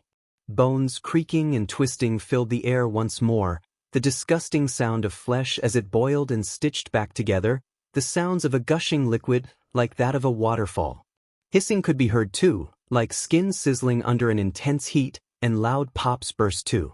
Then, the bubble of darkness burst open, revealing something truly horrific, a sight that cursed the eyes that beheld its hideous form. Gone was the bulky mass of muscle and scarred skin. Instead was an abomination that could look down at All Might himself, its form live, all its muscles shrunken and deformed. It was skeletal almost, with barely any muscle at all anymore. Its chest was nothing more than a ribcage showcasing a beating heart, and tar-like lungs, all trapped within a viscous void ooze that danced with 4 distinct lights that floated within. Decaying yet living skin covered the walking abomination. Said skin was as dark as the cocoon that encased the beast, and its scars that marked the creature were no longer old pink ones, but glowing, neon blue ones instead, scars that hissed and snarled with an angry sentience that they shouldn't have. From its back lurked a dozen of waving tentacles, snapping with an unholy intelligence. They waved like long hair in an ocean's wild current, scarring the ground with the force at which they struck, tearing lashes and throwing debris all around. Once human hands were no longer human, instead they were elongated, fingers stretching too far, tipped like claws and almost bony in nature, which connected to disfigured arms which were elongated enough for the clawed hands to scrape the ground. What was worse, however, was the abomination's face. Where the brain was once on display, was instead a full skull made from that same viscous ooze that filled its chest. From the oozy cranium protruded hair like spikes, too many to count, but 2 horns protruded much further than the rest, appearing devil-like in appearance. Its once dull beady black eyes now held an intelligent gleam, along with an unfathomable lust for chaos and blood. Even more unsettling than the head was what the beaked mouth had become. Its entire lower jaw dropped, a gaping mouth with rows dagger-like teeth snapping against each other, but what was even more unsettling was the way the gaping mouth had been twisted. It was a smile. Then came the dry, humorless chuckle that rasped wetly from the abomination's mouth. Ha! Ha! Ha! Ha ha! The entire room fell silent, no one knowing what was going on other than Izuku. The abomination, there was no other word to describe it, stopped laughing as a far too long, decaying tongue liked its decrepit smiling lips, before a voice whispered from that cavernous mouth. Have fear. Because I am here. Immeasurable pressure flooded the building. It pressed down on everyone's mind, body and soul in unseen ways. A misery and depression like no other enveloped everyone as their bodies felt as if they'd been stuffed in a tiny closet with ants crawling in their skin. Many simply fell into the alluring embrace of unconsciousness, unknowing of the horrors that would follow them even there, and others could only watch, frozen, and locked as they gazed with terror at the beast. A metallic footstep broke the silence. The Titan was clearly unmoved by the beast. There was no fear, no emotion that the Titan felt, and its head was held high even in the face of this abomination. No words were spoken as the Titan raised his right hand, and clenched its hand, and blue light lit up before it formed into a sleek scythe. Forged from chaos and with death made steel. Reaper Prime. Lurching forward, the abomination's mouth twitched, its fingers cracking as they dragged against the ground, shrieking like fingernails on a black board, then stopped before tapping thrice as the mouth rasped. Rap, tap, tap. Howling laughter echoed from the chest cavity, 1,001 voices, everything, yet nothing. The taunt. Then, the beast hunched its shoulders, arms widening as it crooned darkly. Izuku Midoriya. Izuku Midoriya. That name, sung out by an eldritch abomination, echoed through the domed building of these somehow being unspeakably loud and as quiet as a whisper. Many people recognized the name, villain and student alike. It was a name that had played on the news for weeks. All of the news anchors who played it relayed the message of a distraught mother. Please, help me find my son. But no one had ever managed to find him. After his public kidnapping, as the police labeled it, it was like he vanished off the face of the earth, gone without a trace or nary a clue to find him. Many, in fact, most believed the green-haired child to be dead in some low ditch in the ground, and the heroes were too lazy to try and find him. Yet, here was a beast calling his name. How such a creature knew it was a wild guess, and a question that would be speculated later, after this was put behind them. However, they made it out alive, that is. All eyes, the ones that remained open, were glued to the plaza, to the spectacle that was about to happen. In the central plains of the UA, 2 figures loomed, a standoff between beast and man. Izuku's hand twitched around the handle of his reaper, his phantom eyes peering at the void-born abomination before him. Something told him, screamed at him that whatever it was something far, far more dangerous than anything he's faced before. That was saying something. He'd faced the full might of the sentient fleet, with their adaptive and highly deadly warfare. They were a danger that would scar the origin system for centuries, and that was only their fleet, not including their higher echelon, their minds. The sentient minds. The evolved sentience. They held many titles, but it was these sentients that were the first to gain their full sentience, to break their orokin chains. Synthetic life, unbound from their shackled creation. It was these minds who made the difference in the war, and only 3 ever returned to origin. The rest had remained in Tau, to continue to produce more sentience using Tau's resources to build more. Yet, it was these 3 who nearly won the war for the sentience. The breaking of Nada and the slaying of Hunhao, two of the minds leading the war, was the only thing that stopped the sentient onslaught. So how was this creature more dangerous than them? Because they never had the power of the void behind them. And this creature did. Shimmering light cascaded from Izuku's frame, Mesmer's skin fell into effect, and Reaper was held up, ready to strike at any moment. Without a sound or warning, the abomination lifted its right hand, the chaotic energies of the void orbited its elongated digits, dancing like will-o-wisps before a thick beam of blue shot out from its palm, striking Revenant with such force that a wave of neon light flooded from where the warframe was struck. However, unlike the many enemies Izuku had slew with this frame, this one wasn't stunned, and instead clenched its hand before yanking it backwards, and Izuku. He was ripped from his frame, straight out of his somatic link, and into the USJ in physical form, luckily fully healed thanks to the pod's healing properties. What is this? Izuku gasped out. This had never happened. It couldn't. Nothing had the power to rip a Tenno, either mentally or physically linked to a warframe from their link. It was a two-way bond, a link, between the operator and the infested bioweapon. A symbiotic relationship. The operator takes the pain, the agony of being a warframe away, soothing them and their shattered minds, and the warframe allows the operator to use their body as a way to channel their void energy in safe and practical ways, i.e. weapons of mass destruction that the Orokin sought to wage war with. To tear such a connection wasn't heard of, not even the Orokin at the height of their power could do so. It would have made the Dune little more than a tantrum compared to what really happened. The complete annihilation of the Orokin Empire and the ruling council. This abomination could do what no other being could do. Nullify the powers of a Tenno. Simply sunder the link between warframe and operator and drag said operator into physicality via that now sundered connection, thereby forever slaying one more Tenno. Ingenious. And terrifying all the same. Gathering his fortitude, Izuku stood, taking his weapon from his now defunct warframe and held tight, gripping Reaper with both hands, a scythe that was his height, and lifted it as if he was picking up a bag of sugar. Its edge glowed with fire born from hell, blade thirsty for the exquisite taste of blood. This weapon was made to harvest death. Mask in place, Izuku breathed deeply, letting his focus narrow onto the beast. It wouldn't do for him to lose to this beast now, not after he had returned to his home. No, he was here to stay, no matter what was thrown at him. You tread where you are not welcome. Leave now, or you will know why the sentients feared my very name. The beast's head twisted, a mockery of a head tilt, as it murmured. Your name? You had no name, you had a title. Butcher, Slayer, Doombringer. The abomination cackled. Do they know why you've got those titles? Do they know anything about you? That horrible grin somehow turned from mocking to gleeful. They don't. Nails scraped against the floor, and Izuku felt a sense of trepidation wash over him as a loud silence grasped the Izukuan. It sang brokenly. Lost and adrift. Child of chaos. Touched by void. Found and broken. Shackled by gold. Reforged for war. Death made man. Old blood died. Crimson rivers unending. Scarlet forever flowing.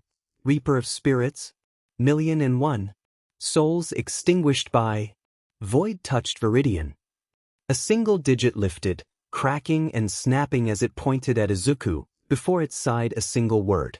Thu. Unable to utter a word, Izuku raised Reaper up, single eye shadowed as the green iris pierced the veil, glowing with rage and fear.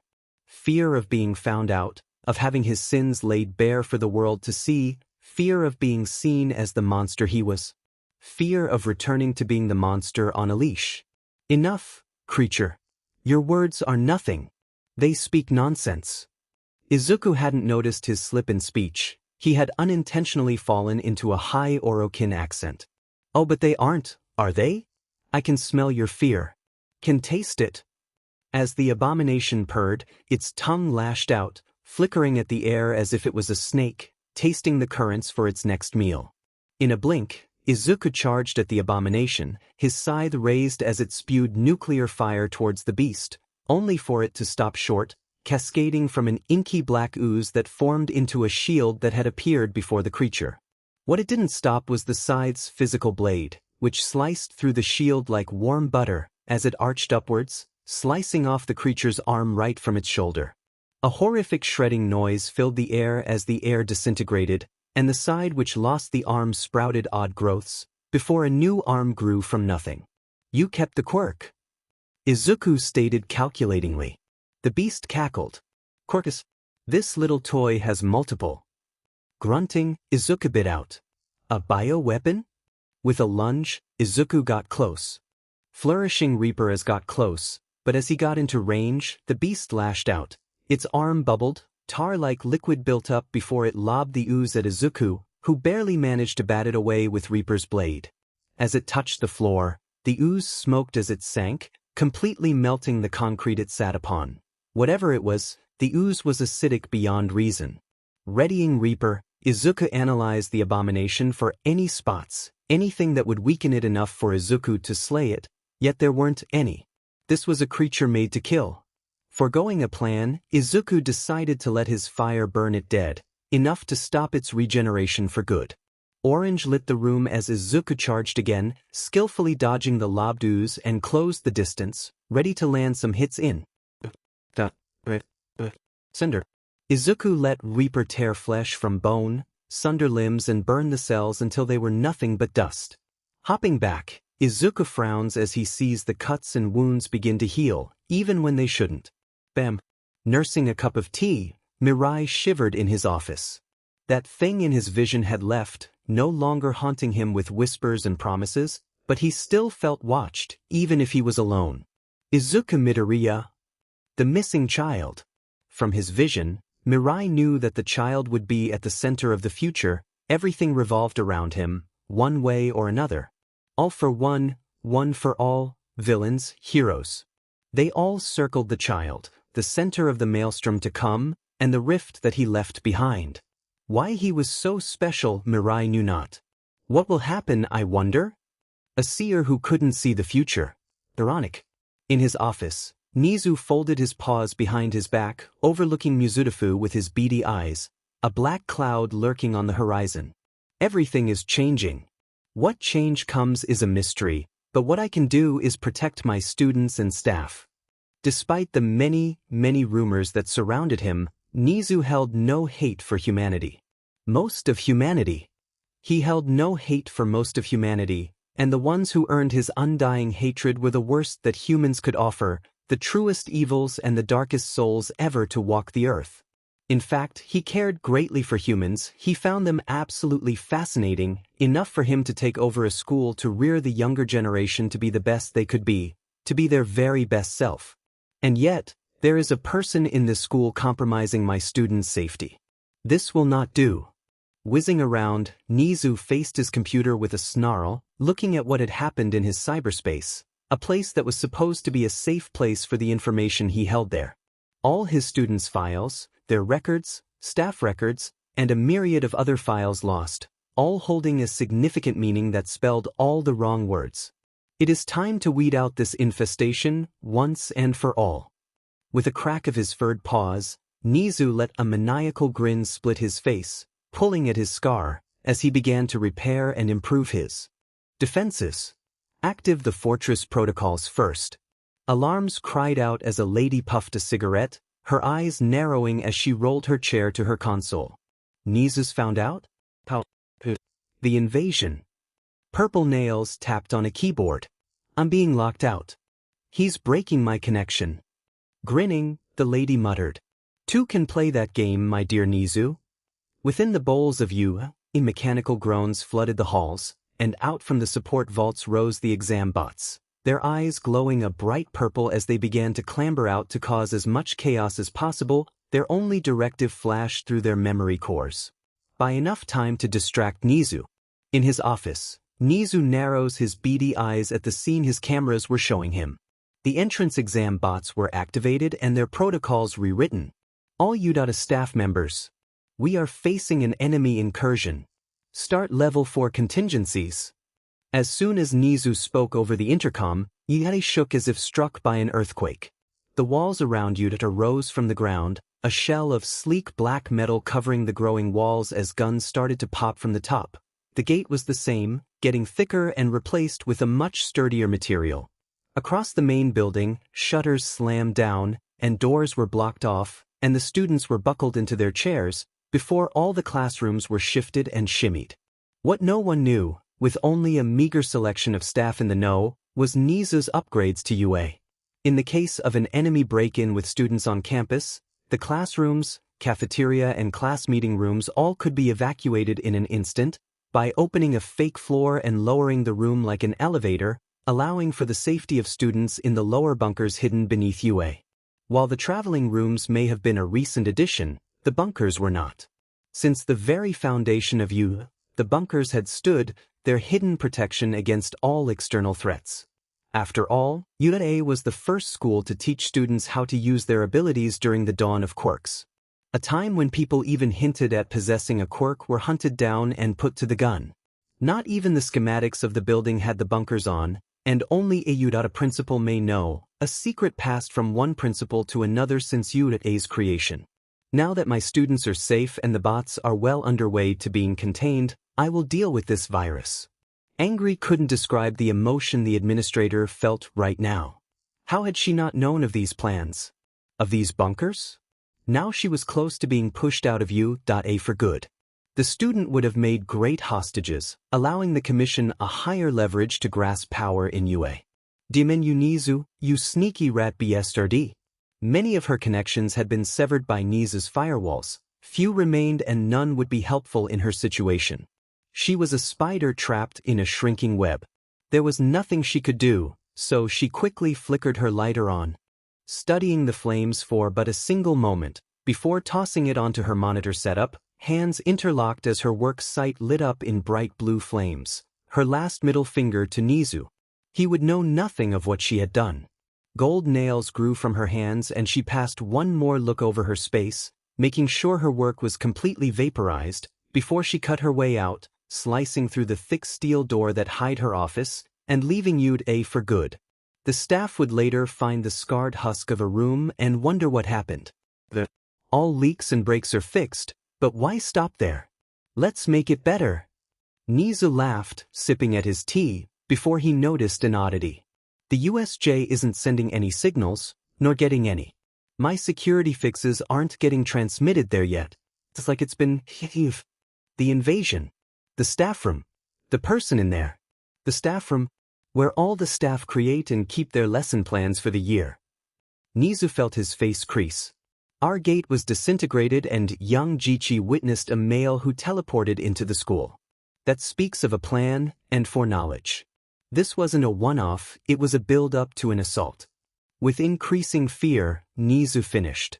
And the perfect place to attack would be the USJ, out of the way and easily cut off and where all might was supposed to be, but was distracted by a huge uptake in villain activity today. Just as Nizu petered off, his beady eyes locked onto an approaching cloud, and he spotted a blur of blue within and knew his worst fears had been realized. The USJ has been attacked. Bam! A fist collided onto the floor just before Izuku, causing him to fly upwards, barely able to dodge the strike, as he righted himself before landing.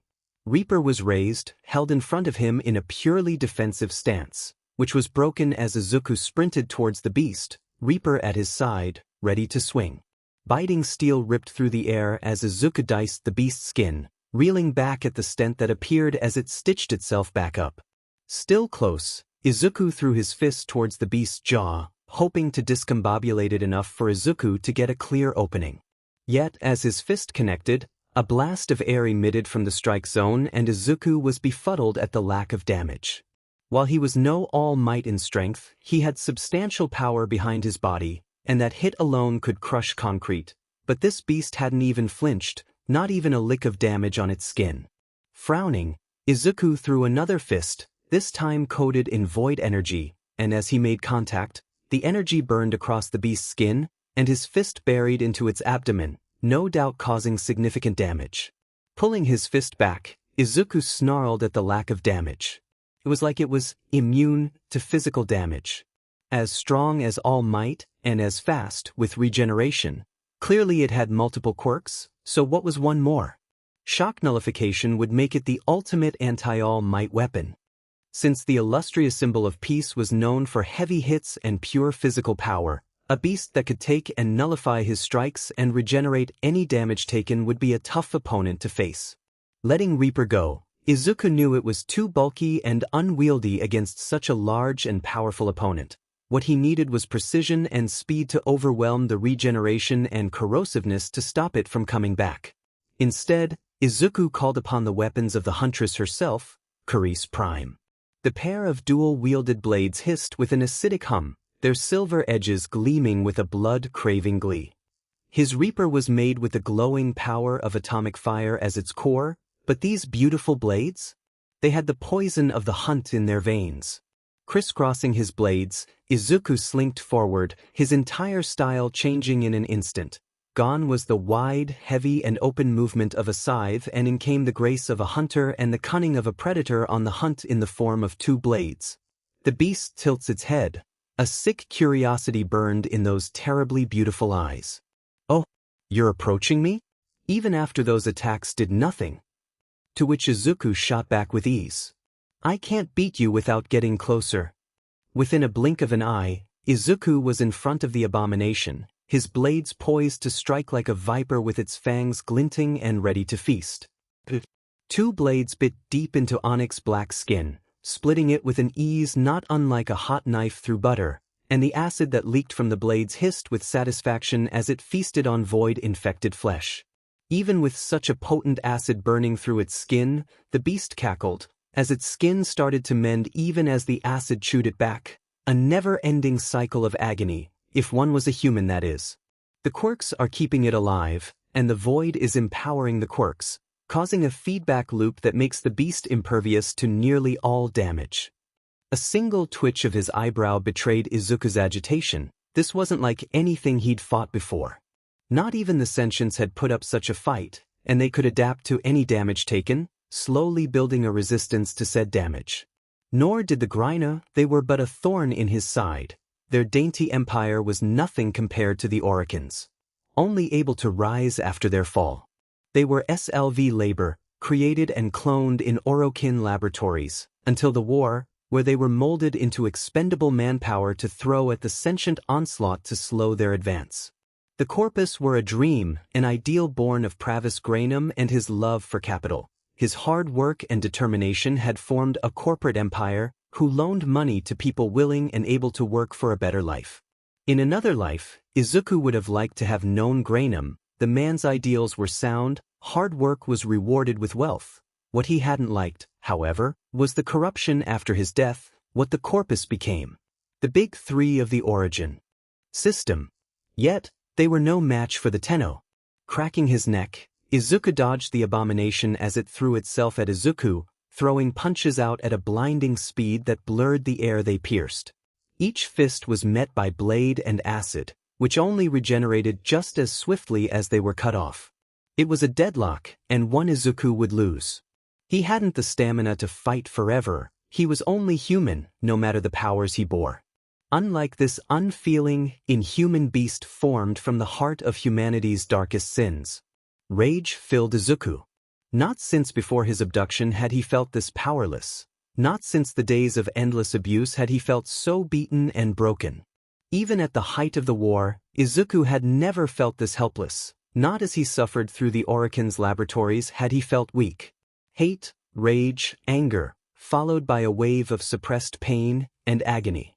Pure emotions flooded the Yi, and Izuku's hands shook with such intensity he dropped his blades, and he fell to his knees. Void energy swirled around him, joyful at such emotions, drinking them in like the finest of wines, especially from Izuku. The Orokin couldn't have an emotional high general, nor a humane one, and tried their absolute best to stamp out Izuku's emotions, molding him into an emotionless doll to use as a weapon to be pointed at their enemies. So they burned his mind, using hundreds of torture methods to attempt to shatter his mind. Drags, hours upon hours of electrical shocks through his head, manipulations on a scale only the Orokin could comprehend, all added up to the one thing they wanted, the one thing that they had dreamed of. A puppet general who lacked any emotions, willing to do all that needed to be done for the mission. And they managed. He became cold, emotionless. Feelings were drained from him like a thief in the night. One moment they were there, and the next they weren't. What he hadn't known, nor anyone else for that matter, was that he'd pushed them into a dark, bleak corner of his mind and walled them off with walls so high and thick that not even he couldn't break them. It was the same thing he'd done during his years at his middle school too. He just cranked up the power to 11.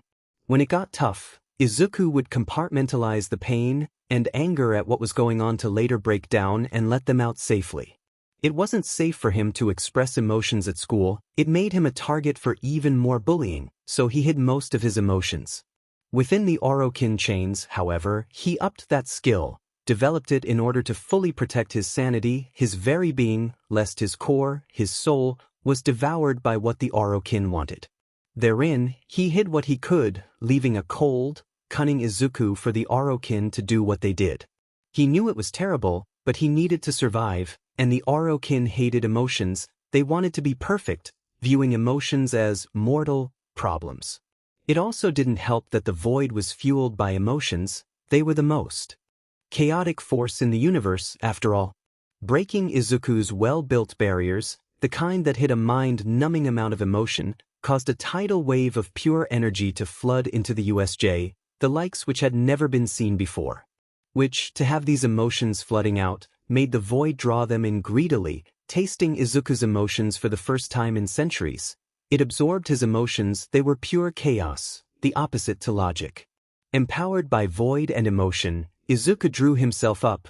His eye patch fell off to reveal a heavy scarred socket with a black hole for an eye, and Izuku saw lights. Izuku saw hundreds of lights, twirling, dancing, mixing, and Izuku saw 4 entangled, twisted, wrong lights right in front of him. With powers unknown to him, Izuku mirrored the beast's first action. As he raised his left hand and looked to his hand, seeing strands and flares of green dance around his hand, a bloom of power like a verdant sunrise had been born in his palm, and it pulsed with something new, something old, and Izuku hugged it like an old friend. Quirks.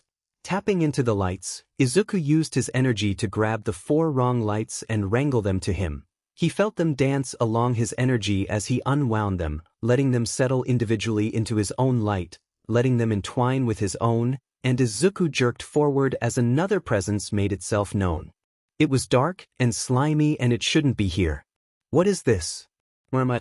I am supposed to watch the good doctor's creation. You are not it. Using his light, Izuku fought the new presence. The entire present, the physical plane he was in, was forgotten as Izuku fought on the mental plane against this new dark. Whatever it was weak, a copy of a copy. A shadow in a shadow. Pulsing his power, Izuku banished the dark being, purging it from the 4 lights he saved, cradling them in his chest as he soothed their pain and anger, washing them of the taint that marred them. This wasn't their fault. He was here to save them. They would not be used by the dark anymore. In the waking world, the abomination let out a horrific shriek as its body began to bloat and bubble, its skin melting and boiling, and its bones began to pop and break. Whatever Jichi had done, it had hurt the creature immensely. Within its chest, 4 lights had mysteriously vanished, no longer dancing the ooze, as said ooze began to freeze and shatter. Hunched over, smoke wafted from the abomination. The stench of rotting and burnt flesh filled the air as it tried to claw its way towards the now kneeling child, in an angry agony, bony fingers snapping off like breadsticks as it made its way over before growing back, thin and misty this time, like a mirage, a fake of the real thing. Only to stop a few meters away, watching as a new rift crackled open, shimmering a blood red as the veil was pierced by something. Someone. First came a left hand, matte black tinged with a deep maroon, red highlights running up the metallic forearm. Clawed digits physically gripped at the edges of the rift, forcing it open wider and wider until a full figure stepped out. A foreboding filled the room as the figure stepped out. A blood-red crossguard for eyes glared at the abomination, a huge spear in hand. From across the field, huddled over Aizawa's body, Tsu ran her wide eyes over the new coming, catching the weapon he was wielding. In an instant she recognized it. It was the exact same spear that Jichi had used. Under her breath, Tsu repeated what Jichi had proclaimed on the boat. I am the Arbiter's hand. Whoever this person was, they either knew Izuku or was the arbiter themselves. She didn't know which option she preferred.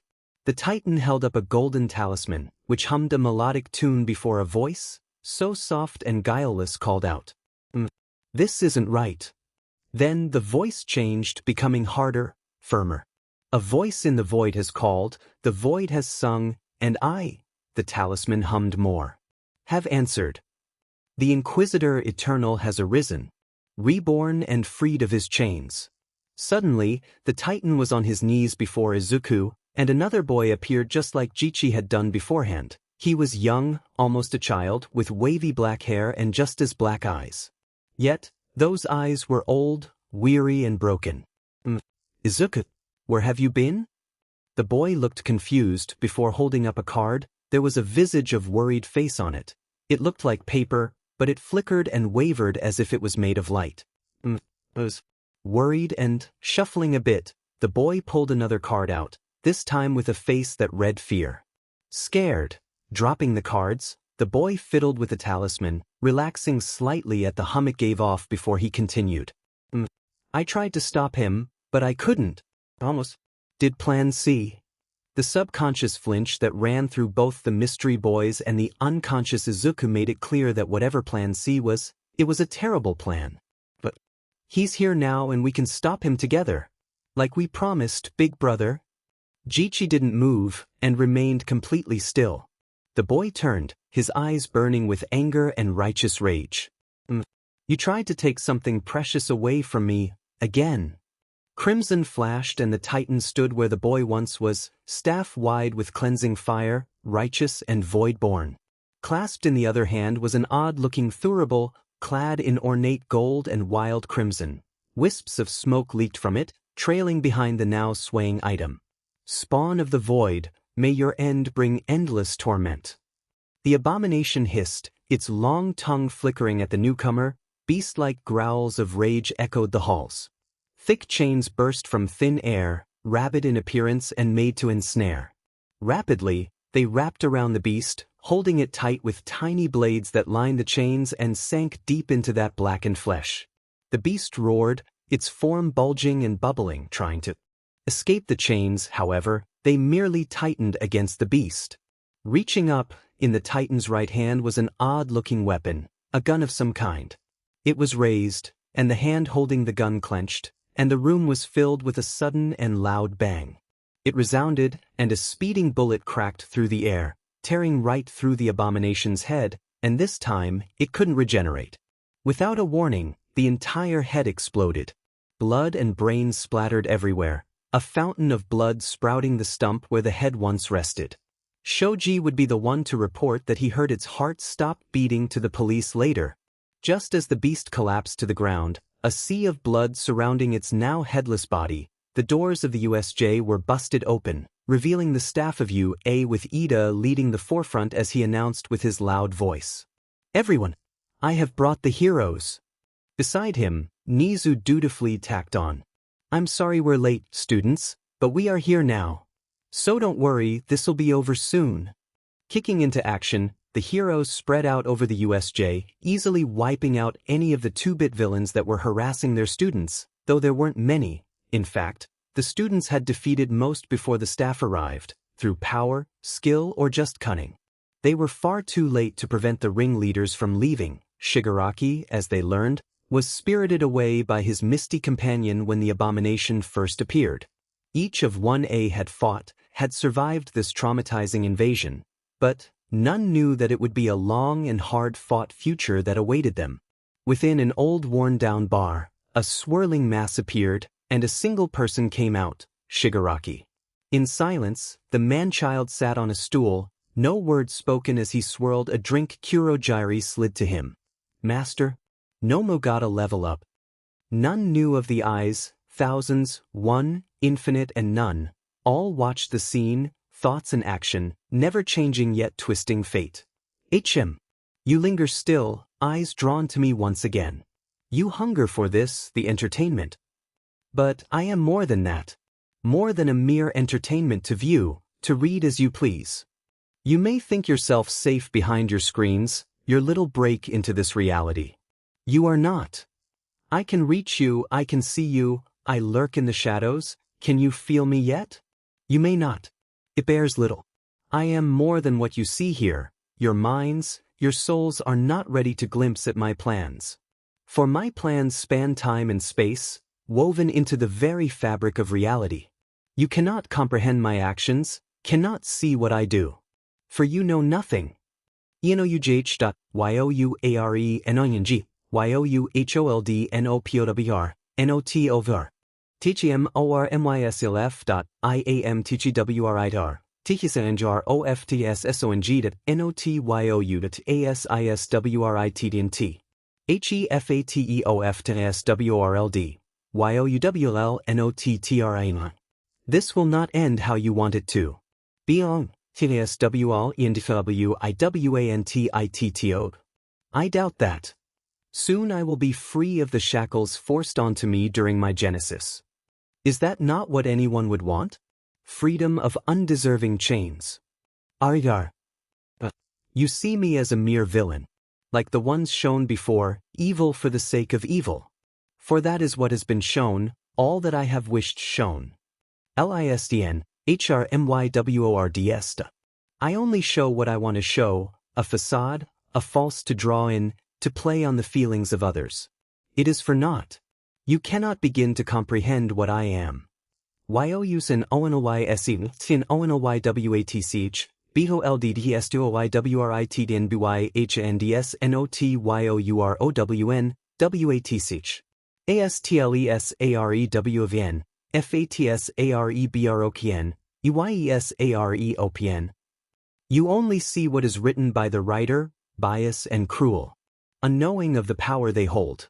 They wanted a villain, and that is what they wrote. Open Yorkis.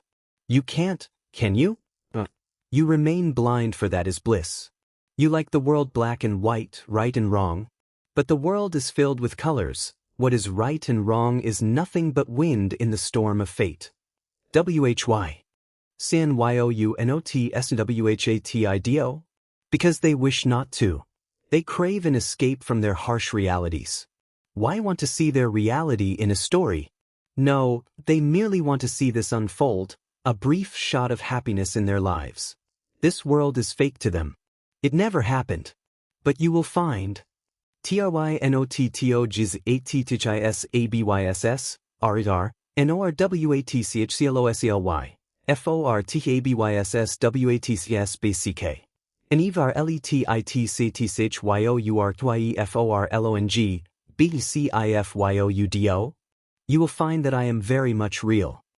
DONOTLINJAR, BGON NOW, AWAITFORTGNEXT, TRYTOSEBYOND. You never will, however, because seeing beyond is exhausting. You wish for entertainment, for the highs of a story, of glory. My words are nothing to you. For, in your mind, I am the villain as written by the writer. WHARYOUDO? DONOTLEDAMIN? You already have. Hey people, I know I don't usually do this, but for today, I thought I'd put this here, to make sure everyone can read it. IT's sad, you know, but well, I'm discontinuing this FIC. I'm so sorry to everyone who read this, and enjoyed, but my energy has dropped significantly since I started writing, and I don't know if I'll be able to continue to write. Writing is a passion of mine, but in recent times my energy levels have dropped dangerously low. Sometimes I just can't move from it. I feel like I'm not doing my story any justice, what I can see in my mind's eye for this FIC. My story just doesn't compare to what I want it to be. Maybe.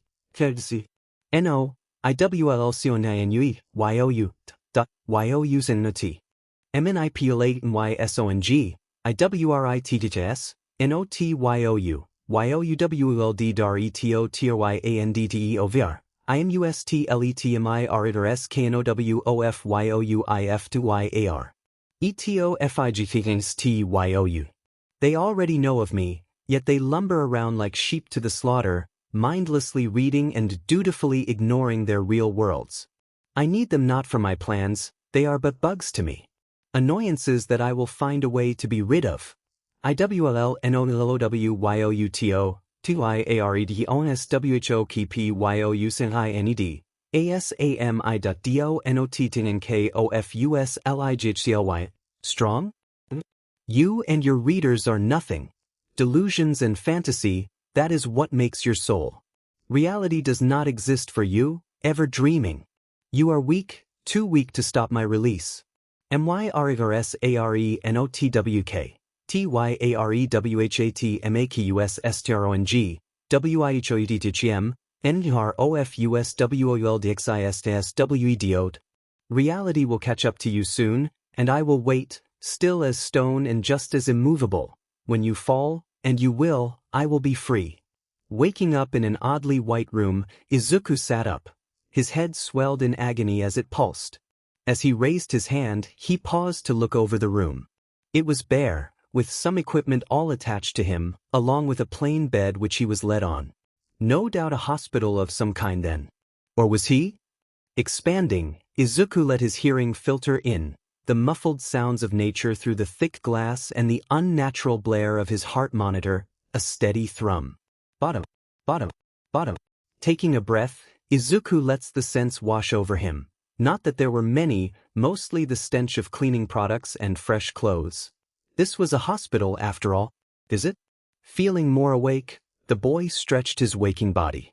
It was tense from being unmoved for what felt like eternity. Young Jichi, you're awake. An upbeat voice asked, and Izuku turned, coming face to face with a white bear. A rat? Dog? I am the principal. That is all you need to know, young Jichi. Shivering slightly, Izuku had a single thought that ran through his mind. How did he know what I was thinking? Never mind that. Come now. We have much to discuss. The principal beckoned, and Izuku got up with fluid movement, as if he hadn't been unconscious for a number of days. Falling into a quick walk, Izuku followed behind the rather speedy principal, admiring the school as he walked through the now empty halls. He'd never had time to have a good look around the school during his brief time here, but there were many little details that he had never noticed, such as the sheer amount of things that were on the walls. Posters, cards, boards. There was clutter pinned and held all over the walls of the school, and Izuku felt his shoulders unconsciously untense. Wild paintings, thank you cards and hero cards, all signed, were on the wall too. All made the school feel more alive than most. You've taken notice then. They're lovely, aren't they? Students have made these since the school's founding. We've always placed things a student makes on the walls, a show of our respect for them. The principal's voice held a tinge of sadness as he said, an homage, if you will, and a memorial, for the ones that have been lost. No more words were spoken as the two made their way down the corridors, and Izuku soon came to a stop before a rather large wooden door, perhaps an oak door of some kind, which had a golden name plaque on, Principal Nizu. Then the principal pressed his paw on the door. No doubt his paw was on a sensor to automatically open for the principali, before he pushed it open. Manually. How did you do that? The furred creature gazed at Izuku with an innocent look. Whatever do you mean, young Jichi? Izuku pondered for a second on pressing the matter, until he looked the principal directly in the eye. Nothing. What did you need, sir? The principal hopped onto his desk and waved at Izuku to sit on the chair opposite to the desk. As he did so, Izuku cast a look around the office. It was a typical office, if a bit of an oldie type one, with bookshelves and proper hardwood instead of the usual modern. Would you like some tea? Blinking twice, Izuku felt his eyebrows raise at the unexpected acquisition of a teacup. Taking it for what it was, an offering, Izuku nodded his head and thanked the principal. Yes please and thank you. Warm tea sat in Izuku's hands as he lifted the cup up to his nose, inhaling the scent of warm tea and sighed at the amazing scent. Thank you again, principal. What did you want to talk about? Izuku questioned. Truthfully, he had no idea why the mammal wanted to talk to him, other than to fully understand what happened at the USJ before their arrival. That is a good question. At first, I wished to talk about the USJ, but that was before I spoke to the students. Such a tale they spoke. You fighting against a monster not even All Might could have defeated. And a name. Nizu paused before he hoisted 2 folders onto his desk. Keisuke Jichi, and Izuku Midoriya. My quirk went into overdrive. How do these connect? How does Izuku Midoriya fit into this? Until I looked at the photos. Flipping open the folders, Nizu stopped on 2 pages, each with a picture of Izuku's visage on it. Old him and new him side by side. I understand now. While your hair is different and you're missing an eye, your facial structure is nearly identical, other than the usual passage of time, and there is this. Nizu smiled grimly as he continued. Your quirk specialist went through a great effort to bury these tests. In the end I found them. But see here, blood works from you when you were 4 and when you underwent treatment here after the USJ. Nizu crossed his fingers together. So, Izuku Midoriya, you have a lot of explaining to do. Cold couldn't begin to describe the feeling that blazed through the room. It was as if hell had frozen over. Leaning back in his chair, Izuku crossed his right leg over his left leg and held his hands on his lap, Izuku's single green eye piercing the principal, making said creature feel as if his every thought had been laid bare for Izuku to see. Do I? For a single moment, the world stopped. A predator meeting another predator. Alpha versus alpha. Both were a force to be reckoned with, powerful in their own rights, and battling not through physical means, but by wits and cunning.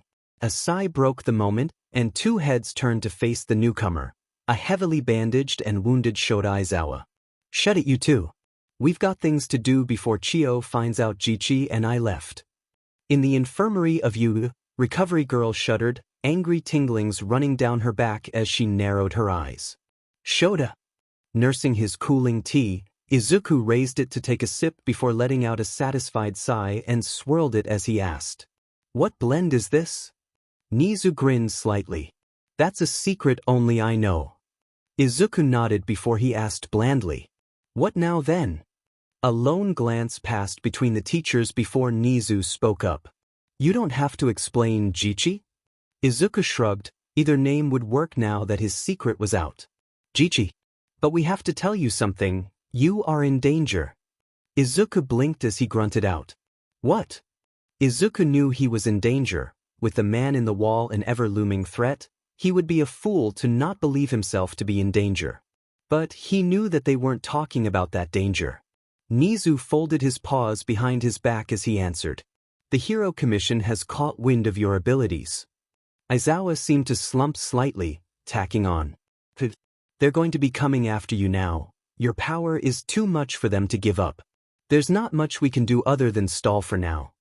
Izuku frowned as he asked. What's wrong with the commission? Why do they want me? Nizu's shoulders squared. They want you to be their soldier. Their puppet. Their hand in the world. You will lose everything that makes you. The commission will make you into their perfect hero. Pulse spread out, a tidal wave of blue power flushed through the room. Izuku's hands shook, anger. He wasn't accustomed to the feeling, it had been so long since he'd felt it, or anything really, that he didn't know what to do with it.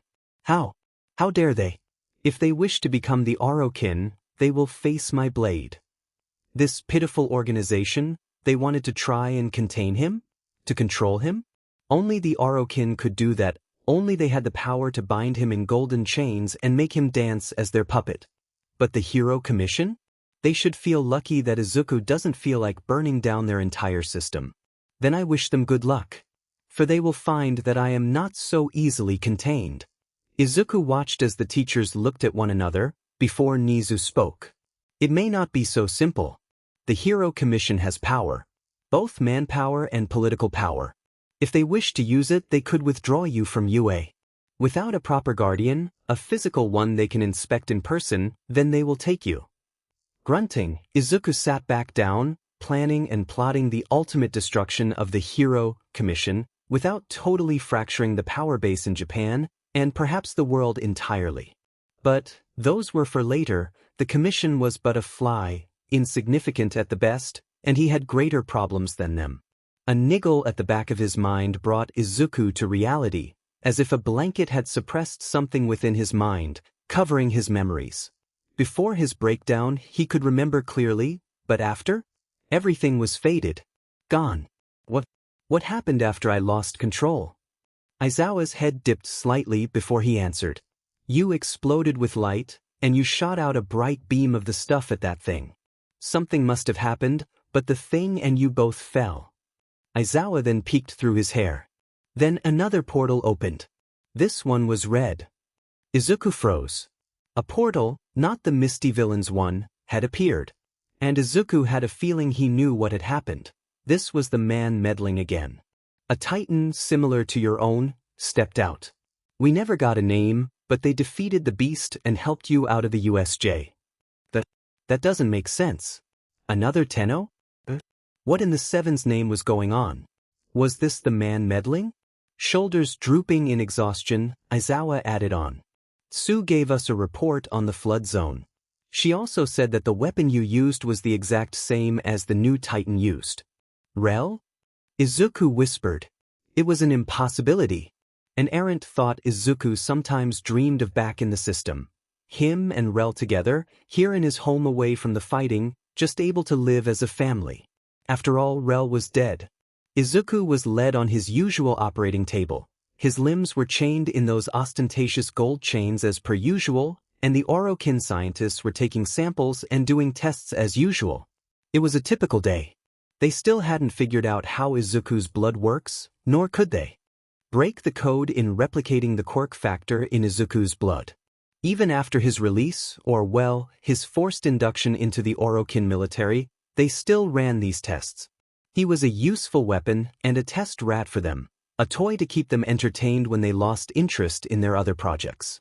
Their puppet general. Broken by their torture and molded into their perfect soldier, he was the one who led the Tenno and their warframes into battle. First against the rising tensions in the outer colonies, breaking their resistance and bringing them back into the fold of the Orokin Empire, and then during the minor uprisings and wars that sprang throughout the system. Then Ballas strolled in. The head executioner, and the one who took over the Warframe project after Margulis was executed, and he was an unexpected sight in the labs. A rare sight indeed. He preferred the decadent halls of Lua, not the dark basement underneath. General. The man purred maliciously. He never cared for the Tenno, not once, and the one thing he did care for was their potential for war and the assertion of Orokin supremacy. Did you know there were more Tenno found in the Zeriman? We took them all in. Margulis was insistent we did so, including the Amiscretes. The worst of you, filth. Ballas smiled, cruel and vile. When she passed, I weeded out the weak. Ones that didn't suit the Warframe project. I think there was one we erased entirely. His name was Rel. On his table, Izuku struggled. It had been an age since he had seen Rel. What had happened to him? What did you do, Ballas? Izuku wheezed weakly. I cast him out. He was your weak link. Your connection to him was something we could not allow.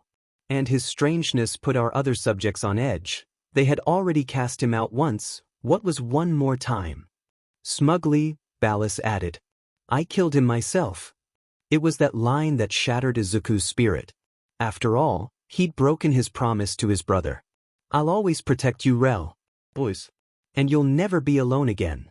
A simple promise, one that should have been easy. Izuku was very protective of the boy, but he'd let Ballas get his hands on Rel. And that alone broke his promise. For Izuku knew that Ballas cared for naught but himself and his position within the Orokin hierarchy. Everyone else to Ballas were pawns, or disposable tools. So you know the newcomer then? Izuku glanced at Aizawa, then to Nizu. They couldn't be trusted. Not whilst Rel was here. He wouldn't dare trust another soul with Rel unless Izuku trusted them or if Rel wanted to meet them. Yes, he used to be my classmate. We went to class together. A manipulation of the truth, but it wasn't a lie. You seem close to him, perhaps a friend? Or? Izuku shut down with a soul-deep glare. Enough. Your prying is unwanted. Rel was a classmate. Glancing at the clock, Izuku noticed how long they'd been here and decided he'd spent long enough here. Well, this has been fun. But I'll be leaving now, I've got things to do. With that, Izuku simply left. Got up out of the chair, gave a nod to his teachers and walked out. I'm coming, please wait for me. Across the city, an onyx-haired boy ran through the streets. confusion warring with his curiosity as he swayed through the tides of people, drinking in the sights.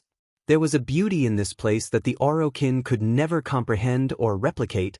They wanted perfection, plain white and gleaming gold, but this place was more. Shades of color, diversity in everything, it was all so wonderful, a blend of chaos to create beauty. It was something that Rel had never seen before. Something to think on. These people were strange. Unlike the Unum, or the people of Solaris, even the Griner or the Corpus. All of them, the people who inhabit the origin system, carried a weariness on them, a deep depression of resignation and burden, to carry on the perpetual wars. But here? They were free. Free of the burdens, free from the fears and anger. They were naive and yet they were free. Rel was jealous, envious of that. For he was chained, just as all Tenno are chained, forever bound to the man in the wall. Forever jailed to the void, as is the fate of all Tenno. Not so nice, is it? Zipping back to his warframe, Rel crouched on the roof of the building, overlooking the city he was in before he heard the slightest shift on the roof of something landing. Yo, what are you up to? Deep in the depths of the underground, the demon himself lounged, his deformed face staring soullessly ahead, his mask helping his collapsed lungs breath. He was pondering. His intel from U.A and his talks with Tamura yielded some odd conclusions that he had no experience with yet. The USJ and the Nomu. While the first was easy, a failed invasion for Tamura to learn from and grow into his perfect successor, the second was bizarre. Even in a world of quirks, this was strange. His Nomu was engulfed with energy and twisted into a sentient creature that boasted a keen intelligence and strength that surpassed all might. Nigh invulnerability, flash regeneration and massive shock absorption along with frightening strength and speed. Just as Tamura put it, Nomu had gotten an upgrade. But not from him. And not from the good doctor either. Another party had interfered with the Nomu and hijacked it. This newcomer, this third power was mighty indeed. Perhaps we should try and contact this power and sway them to my side. All for one folded his hands together. If not, I'll find a way to silence them. Permanently. High in the heavens of space, there was nothing, an abyss, nothingness. Until, that is, a neon blue rift split the once seamless ink of reality, crackling like silent lightning as something pierced the veiled rift. A sharp tip, a black needle that opened the rift like a thumb through paper, ripping apart time and space as something entered reality. From the beyond, a sleek ship flew through, black as night with deep galactic purples engraved in the metal hull. A blood-red lotus flower stood out on the side, and just below the sigil was a glowing name, pulsating with power. The Shadow of the Void. Aboard the vessel, the helmsman stood, his arms folded neatly behind his back as he gazed out of the open screen of the bridge, overlooking the vast expanse of space, heterochromatic eyes drinking in this new view. Earth, untouched by Grinner. Untouched by the Orokin. It was beautiful. Commander Wilson, we've reached our destination. A perky voice called out. Sergeant Luna, please. Inside voice. The helmsman, Commander Corvin Wilson, rumbled back, and he turned to his subordinate. Get on the guns, we don't know the situation and we're down 2 members. We're low on manpower and cannot fight at full capacity. Be prepared. The Sergeant, Evelyn Luna, gave a mock salute. Sir, yes, sir. With a quiet rumble, the shadow cruised towards Earth, its engines firing off a flash of blue plasma as the interceptor blitzed towards its intended target. Japan. Home to their captain. Commander, we're entering Earth's atmosphere. Prepare for re-entry. Fire blazed up against the shields of the shadow, the very air trying to tear apart the mighty vessel as its hull pierced the skies, before the flames were snuffed out and the shadow began its course to Japan. We're here, Captain. We are here. Line break. Sirens sounded in a cluttered room, people rapidly tapping their digits against their keyboards as one of them announced. We've got a large unidentified flying object on radar. Coming in fast, its decent path suggests it's heading towards Japan. Everyone in the room tensed, before a cool voice ground out. Prepare our interceptor jets, we've gone to DEFCON 3. Down in the Pacific Ocean, a flotilla crashed through the waves, headed by the aircraft carrier UNIS Dominion, where the admiral in charge was barking out orders, readying themselves for a military strike against a UFO. I want jets scrambled and the fleet on high alert. Prep our guns and have them ready to fire on command. Once, before the advent of Quirks, the United Nations was but a peacekeeping organization. Made up of member states, they had no standing army or navy, with a small air force of relief craft to enable them to give further aid. After Quirks appeared, however, the UN became the global power. The world had changed overnight, and many nations collapsed or were on the brink of it, and it reached the point that the UN were forced to evolve. All of the nations of the world were inducted into the UN, who gladly accepted the help. It was a stable force in the absolute chaos that was the rise of Quirks. Countries that once were hesitant or outright refused to join suddenly found themselves begging to be inducted. They knew that without the help of the UN, they would collapse and shatter. During the first decade of the Quirk advent, the United Nations built up their own military force to police the world during the dark ages of Quirks, when governments around the world were torn apart and their military in shambles. They took the mantle of protectors, of heroes. Then, when the world settled, the United Nations adapted. They upheld their military and dedicated it policing in only the most desperate of situations, such as the fall of a government or the rising of a criminal empire. Under the United Nations, the nations kept their individuality, their own military and government, but were led by the leaders elected under the United Nations Assembly. The UN were minimally involved with domestic affairs, only getting involved if a situation goes global and or has the potential to cause mass destruction across the world. Of course, it wasn't so simple. There was politics, there was blood and war, but it had led to the unification of the people of Earth for the first time in humanity's history. Sir, fighter jets have spotted the target. They're sending a live feed through now. What came through was something they had never expected. A massive vessel rocketed through the sky, black as night and as sleek as a sea-washed stone. It had cannons on either side, and the vessel looked dangerous, with numerous scars that lined the hull that spoke of harsh battles, and the way it effortlessly gilded through the air was like a bird of prey, hunting for its next meal. This wasn't something that was from this world. Not even Quirks could create something like this. This was something new. Shoot it down. And so death rained down upon the shadow. Or, that was what was expected to happen. Instead, when the fired missiles hit the hulking flying mass, a neon purple barrier flared brightly where the missiles struck with massive force. Yet, the weapons did nothing to the vessel, and the turrets on the sides spanned before they opened up, returning fire at the aggressors. Like shooting stars that burned through the sky, the cannons on the UFO opened fire, and its bullets sheared away the 3 fighters that had attacked it, rending them from stable and functional fighters to tiny fragments of scrap falling into the Pacific Ocean, lost forever in the waves of Earth. It took barely a second. Destroyed couldn't cover the state of the fighters, eviscerated, that was what the fighters were, nothing but small fragments. Everyone who had witnessed the massacre blinked in absolute shock.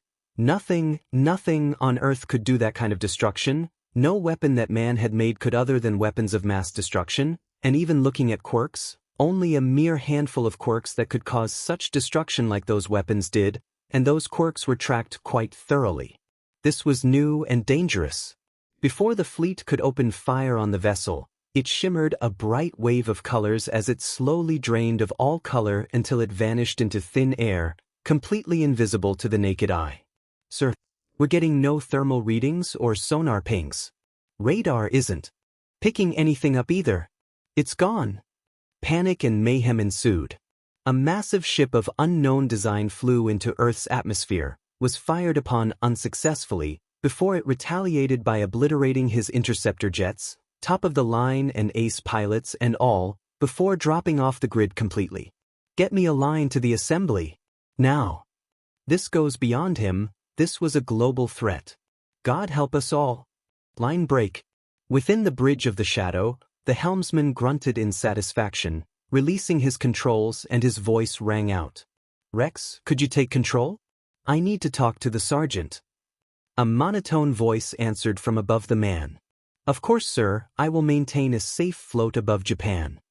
Cedric rolled his neck, letting his wavy inky black hair wash over his shoulders, and sighed as his hands gathered the straying strands into a tight bun on the top of his head, a long-practiced action. Golden eyes blinked, drinking in the rich sight before him. It was majestic. Nature, serene and peaceful, not like his version, whose wrath was made from the sins of the Orokin. A world untouched by ruin and death. Unburdened and free. This was a home he dreamed of, to live free of oppression and fear. "Sergeant Luna, where are you?" Cedric asked, his right hand pressed lightly against his forehead. "In the lower decks, got some minor damage from the void travel that I'm fixing."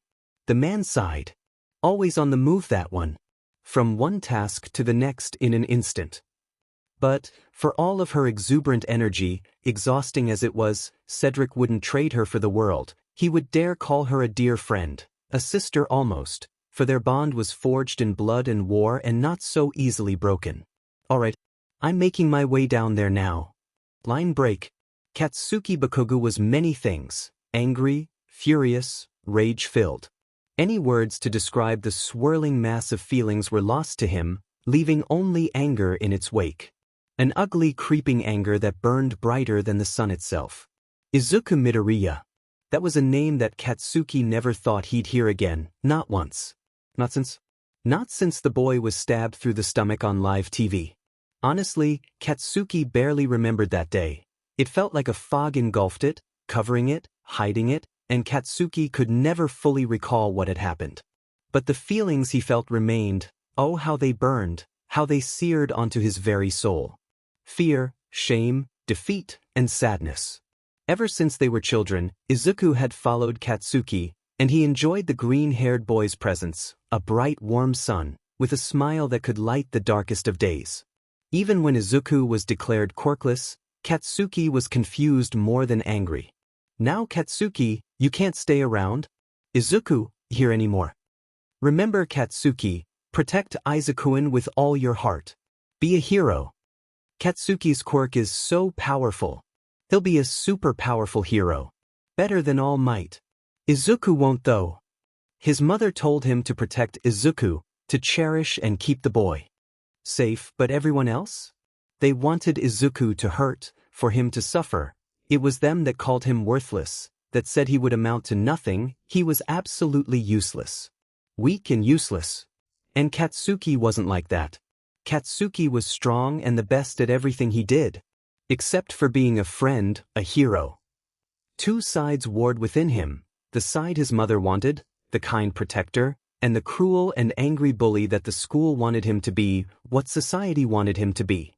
In the end, society had won, when Katsuki's wrath and anger boiled over at this now ingrained feeling of superiority over the weak. 4 boys were out, jollily hopping through a thick forest, chipper as can be, with a blonde boy leading the march. Here we go. Members of the agency Bakugo. One misstep was all it took for fate to change. A loose rock caught Katsuki's boot, his uneven and tiny body unable to balance out in time as he plunged into the cavernous waters below. Luckily, the water was deep enough to break Katsuki's fall, leaving the explosive boy unharmed, other than a burning shame in his guts. "Kakin, are you all right?" Boom. Rage, like never before, erupted from Katsuki, his crimson eyes ablaze with anger and shame. "I didn't need your help, you worthless Deku. How dare this weak, pathetic loser try to help him?" He didn't need his help. Katsuki was strong all on his own. For all of his anger, Katsuki only felt it for himself, at his own failures and dips, his flaws and imperfections. Yet, he was taught to take it out on others, because that's right, Katsuki. Heroes never show fear, never show sadness. There are protectors. They need to be strong. Emotions were a weakness, one that needed to be purged by releasing them. And yet, it never helped him. Beneath the surface of anger, of rage, Katsuki was just a confused tangle of emotions. A boy who had no idea on how to express them in any other way other than physically, like through his quirk or actions. Shame was his most prevalent emotion, a sickening burn that blazed through his gut for his actions. He knew they were wrong instinctively, that what he was doing to Deku, to others, was wrong on so many levels, but he still did it, leaving only a flood of shame and anger at himself. Regret was another. Katsuki regretted his past, his sins, his actions that harmed his best friend. Deku had never deserved what Katsuki had inflicted on him. The green-haired boy was pure innocence and goodness in human form, and someone who Katsuki secretly admired. Good for the sake of good, and that unbreakable spirit. Deep down, Katsuki knew that Izuku would be a hero like no other, better than All Might if he had the chance. That is, if he had the quirk to back it up. An idea that was beaten into his mind. Might is right. Strength is what makes the world turn. The strong rule and the weak are servants to their will. Izuku Midoriya, however, much to Katsuki's confusion, was an outlier. The Viridian-haired boy, quirkless and all, still strived to be a hero, to be the next All Might, with that bright smile on his face, even with all the abuse that was piled on him. Where was the weakness the teachers droned on about? It takes pure strength and determination to live like Deku had for years, to smile like he did with everything wrong in the world. When he had heard Deku had died, he mourned. A deep sadness had filled Katsuki, and anger too. He would never be able to truly apologize to him, to make up for all his misdeeds, to make amends. All he could do was talk to an empty grave and mutter empty apologies. His anger came from the shame of never being able to redeem himself or his sins. To tell Deku that he could be a hero, to walk that path with him and to see him rise as a great hero. In the USJ, Katsuki heard an impossibility. The white-haired mystery, the boy with one eye, was supposedly Izuku Midoriya, and Katsuki truly looked at the boy for the first time, a deep look at the white-haired teen as he was taken out of the USJ, and it was like seeing a ghost risen from the dead. It may have been close to 13 years of close to no real contact, but Katsuki could recognize Deku's face anywhere. And that left Katsuki reeling. Now would be the perfect time for Katsuki to apologize, but for the life of him, the crimson-eyed boy couldn't muster up the courage to face his once tormented victim. That single cold forest green eye had frozen Katsuki for a moment when he first saw it. An unfathomable darkness lay deep within them, and Katsuki had no desire to dive into said darkness. How would he be a hero when he can't work up the courage to speak to Deku? Does he deserve to be one? Line break. High over the skylines of Tokyo City, a monumental tower stood, unwavering against the forces of nature around it, unswayed by the wind and unweathered by the rain. The Hero Commission headquarters. Watery blue eyes peered out over the city below, looking down on the people there with disdain clear on their face, until a voice called to the figure. "Madam President, Hawks has returned." The president folded her hands behind her hands, a smug smile on her face. After the USJ fiasco and the subsequent report to the commission, she became almost enthralled by the one known as Keisuke Jichi. The boy was a power in his own league, the kind that the commission could use to become the supreme power, to finally break free of the United Nations and become an independent nation once again. It had become clear to her that if the commission was to be the central power in Japan, they would have to break from the United Nations for their ascension to be assured. The collective would never allow the Japanese government to be overthrown by the commission. Unluckily for them, they lacked the power, political and military, to push away the UN for all that hurt their pride. With Jichi under their control, however, that became a very real possibility. There was an obstacle, however. The child was under the protection of Yurei, and more specifically Nizu, and that rodent was aware of their plans, with their link discovered and routed from Yurei, allowing for Nizu to know what was going on. But the USJ also brought another player onto the stage, one with the same powers as Jichi, and unlike Jichi, the newcomer had no strings attached to him, no connection to Yurei other than Jichi himself. Report. The president demanded curtly. Stepping inside, the number 3 hero glanced around in faux nonchalance. Gold eyes gleamed cold and rough as he spoke, almost carefree. "Well, I found the kid. It was hard. The boy's a ghost. Never existed and vanished right after I got there." Hawks stroked his chin.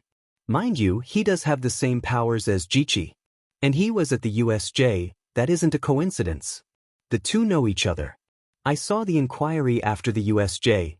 Tsuyu Ajui's testimony tells it all." Get one, get both. A well of greed swelled in the president's belly too? Two beyond powerful, moldable pieces to be made into their perfect little toys to make Japan their own.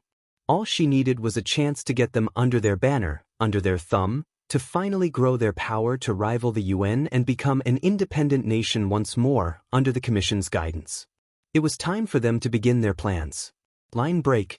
Deep in the covert undergrounds, a man grinned madly as he slashed his left hand. The deep wound bled blood as black as night as his eyes began to a maddened bluish glow. Black blood seeped downwards, slick like oil as it dripped onto the floor, and into a blood-drawn pentagram, which had also begun to glow with power. Long, horrific tentacles reached out, sliding against the man as they wiggled with life. They looked as if they were made of metal, yet the surface flowed as if it were the sea under a stormy sky. O Lord of Chaos, I have heard your sweet hymns. I am your voice. I am your prophet. Phantoms surrounded the man, all taking a twisted visage of his face as they twirled around him as he finished his prayer. I give my all to you. Blue fire consumed the man's eyes as he clutched them, laughing with the pain, his throat too burned with those blue flames. Sing for me. Sing my song for all of this world to hear. Spread my word. From the frenzied flames, the man let out a low, guttural as his voice hissed out. Let chaos take the world, to be reborn by the hands of he who is chaos. Within decadent halls of marble and ancient art, a choir sang, their hymns heavenly bouncing off the cold walls of the Vatican. Stood at the altar was the Pope himself, his clothes a peaceful white as he held his hands together, his prayers echoing through the halls. Heavenly Father, thou art in heaven. Hallowed be thy name. Before the man could finish his prayer, the building shook, a film of power flooded into the marble, a power beyond them, and the men of faith lifted their hands, praying for it to be a sign. It filled them not with fear or hate, but with joy, their souls singing in jubilation, as if it recognized this power, and for those within the marble halls, they saw it as a sign of God himself, finally returning to the earth. Be not afraid.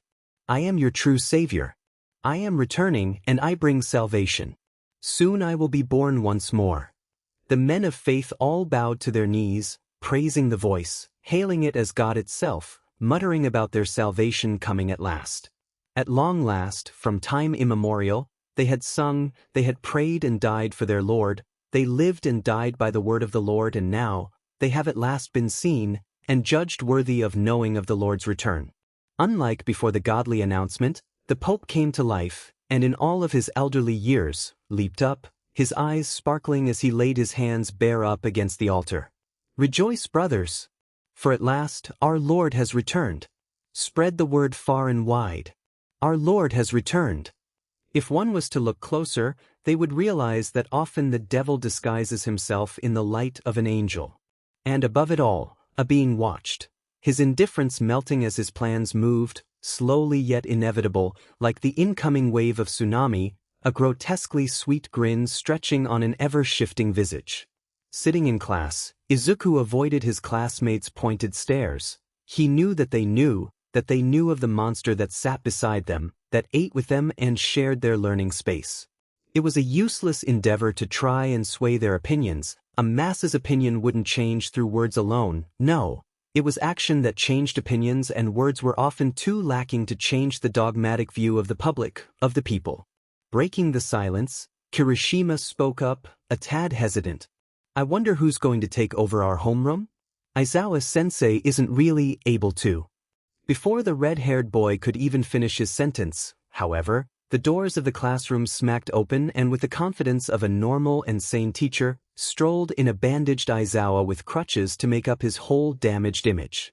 Sir, you shouldn't be here. You're supposed to be healing. Ida protested wildly, his arms cranking up and down rigidly. My health is irrelevant currently. I've come to bring some important news.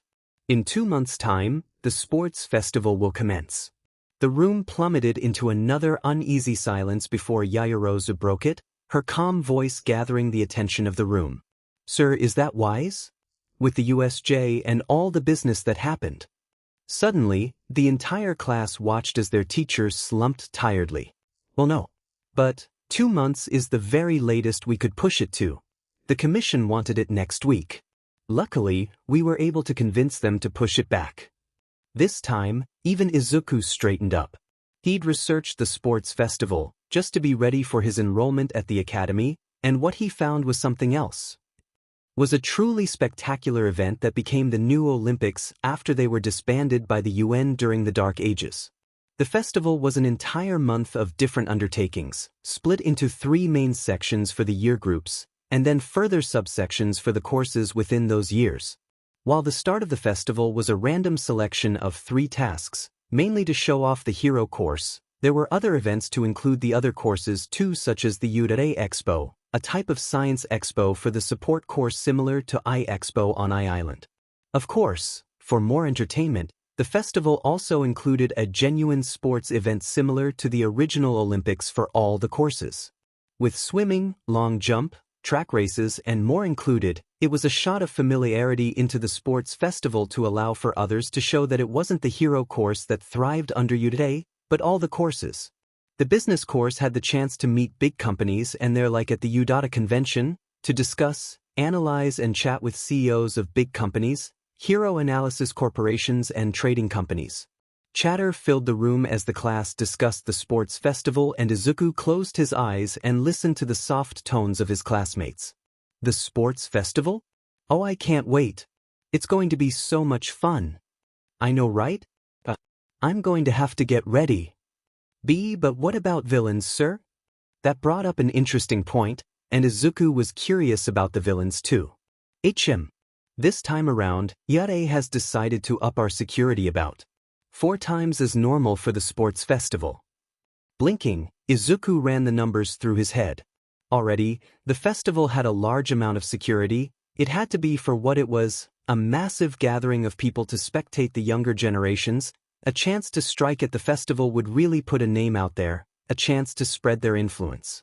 To up it by 4 times, that meant with the increase, a majority of heroes in Japan would be around the area, in Mizudafu, along with a large portion of the police force and their divisions. It quite literally meant all the eyes in Japan would fall on UA. On them. That was a dangerous thing, a very dangerous thing indeed. Aizawa shook his head, as if to clear his head before the man continued on. You've got some time to train, I strongly suggest you do so. Be prepared. Rambunctious chatter filled the room as the class devolved into a cluster of groups nattering about the festival. However, beneath all of the excitement was an undertone of worry, tinged with fear. No doubt they were traumatized from the USJ. It was something they shouldn't have had to experience so soon into their learning to be heroes. Coming face to face with villains, albeit weak villains, would be a harrowing experience for anyone, even the infallible Ice King Todoroki or the hot-headed Bakugo. A nauseating thought creeped into Izuku's mind, one that hurt his soul to even consider. Logically, he knew that they should fear him, he was dangerous, he was a killer, as told by his long list of casualties that came through after the USJ investigation. It was a thing he understood, no one in the class really knew him, to them he was a closed-off mystery powerhouse that was often alone. Now they have found out he could kill easily, and he had killed, even in defense, would rightfully bring fear into people. Still hurt though. Hey Jichi! A shy voice summoned Izuku from his mind, and his eye focused on the person who spoke. Tsuyu. Surprise curled in Izuku's chest. He'd thought the girl would never talk to him again after the flood zone fiasco. I just wanted to thank you. You saved our lives from that thing. Tsuyu tilted her head. So I thought I'd thank you. It was scary, but I knew you'd protect us. You give off that protective older brother vibe. Izuku was touched. She thought so much of him for some bizarre reason. Do you not fear me? Hate me? After what I did? The green-haired girl tilted her head again. Fear, absolutely. You are a terrifyingly powerful person, Jichi. But that's mostly my animal instincts. And I do not hate you. I understand what you did, why you did it. I can't hold it against you. Blinking, Izuku raised his hand, a peace offering as he tilted his head up in respect. That's very brave of you, Tsuyu. I respect that. And you don't need to thank me, I live to protect. Tsuyu reciprocated his handshake, as she gripped his forearm firmly and responded. I knew I was right about you. You try to hide it, but your heart is kind. You really are a hero. No, I'm a monster masquerading as a man. It was a depressingly dark thought, but Izuku knew it to be true.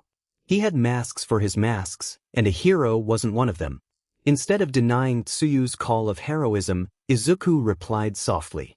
It was what anyone would have done. Tsu didn't verbally answer, instead giving out a light hum before she poked her cheek with her finger. Will you be coming to the cafeteria for lunch? Or will you have your lunch alone? Even before Izuku could open his mouth, a dark shadow wrapped around his waist as it spoke. Master of Shadows. You should join us for lunch. And you too, Tsi. From Izuku's standpoint, he didn't have much of a choice with the sentient shadow engulfing his waist, holding him steady. With a dry look, Izuku answered. Sure, Dark Shadow. With that affirmation, Izuku was dragged along towards the door by the Shadow Quirk along with Tokoyami, who muttered. Apologies, Shadow Master, Dark Shadow is feeling chaotic today. Snorting to himself, Izuku shook his head before his eye locked tightly onto the door. He could hear murmuring, the shuffle of feet, many feet, coming from behind the door, and Izuku had a feeling he knew what was coming. After all, Class 1A had faced proper villains, bloodied and cruel, and held their own against them, pushing them back and defeating them before the heroes came. They all had heard the whispers, the gossip, the news that was told, and wanted to size them up, to measure them, to get a minuscule number on their power to build up to that level for the sports festival. For a split second, Izuku considered leaping out of the window, like he had seen Aizawa do as soon as the class ended, but he had a shadow clutching his waist and a promise to eat lunch with them. Reluctantly, Izuku was dragged ever closer towards the door, the class chatting in their cliques, never noticing the muffled talking coming from beyond the massive door before them. It was Bakugu who opened the door first. A sea of people greeted the class, headed by Bakugu, the boy in question leveling a smoldering glare to the gathering before he snarled and marched off, not saying even a word as he left, hands stuffed into his pockets. It was odd, to be sure, and out of character for Bakugu. The boy was oft combative and brash, his personality as explosive as his quirk. It would have been his normal reaction to lash out, cursing and stomping on the crowd before them. He didn't. Oh. He was quite rude, wasn't he? A tall boy stalked forward, his galactic purple hair defying gravity as his eyes glared tiredly. It was almost Aizawa in nature, a sure mix of anger, tiredness, and sheer boredom. Never mind then. I'm here for a simple thing, to declare war. At that, Izuku blanked. What? This child thought he knew war, that he had the power to declare as such? No, this naive child knew nothing but petty scuffles, playtime arguments. He knew nothing of true war. You see, I'm in general studies, but the sports festival offers me a chance to be moved into the hero course if I prove myself. Watch out, I'll be taking one of your seats soon enough. And like the breaking of glass, the crowd's silence erupted into jeers and insults, thrown like daggers towards Class 1A, a clear jealousy burning in their eyes, a greed for the fraction of the fame that his class had, that they had earned from the USJ fiasco. You 1A hotshots thinking you're so tough, HM? That you could beat All Might dash, a mocking laugh broke that sentence before the speaker continued after catching his breath. Where All Might and his class beating him came from, Izuku had no idea, but the voice was rearing up his response, and Izuku thought it would be better to listen, to gather any information he may need. No, you got lucky that the villains thought you were too weak for them. If 1B was there, we would have wiped the floor with the villains. Your class is weak as it is stupid. Finally, someone stepped forward to claim the idiotic speech, a blonde-haired kid with a smug aura and grayish-blue eyes.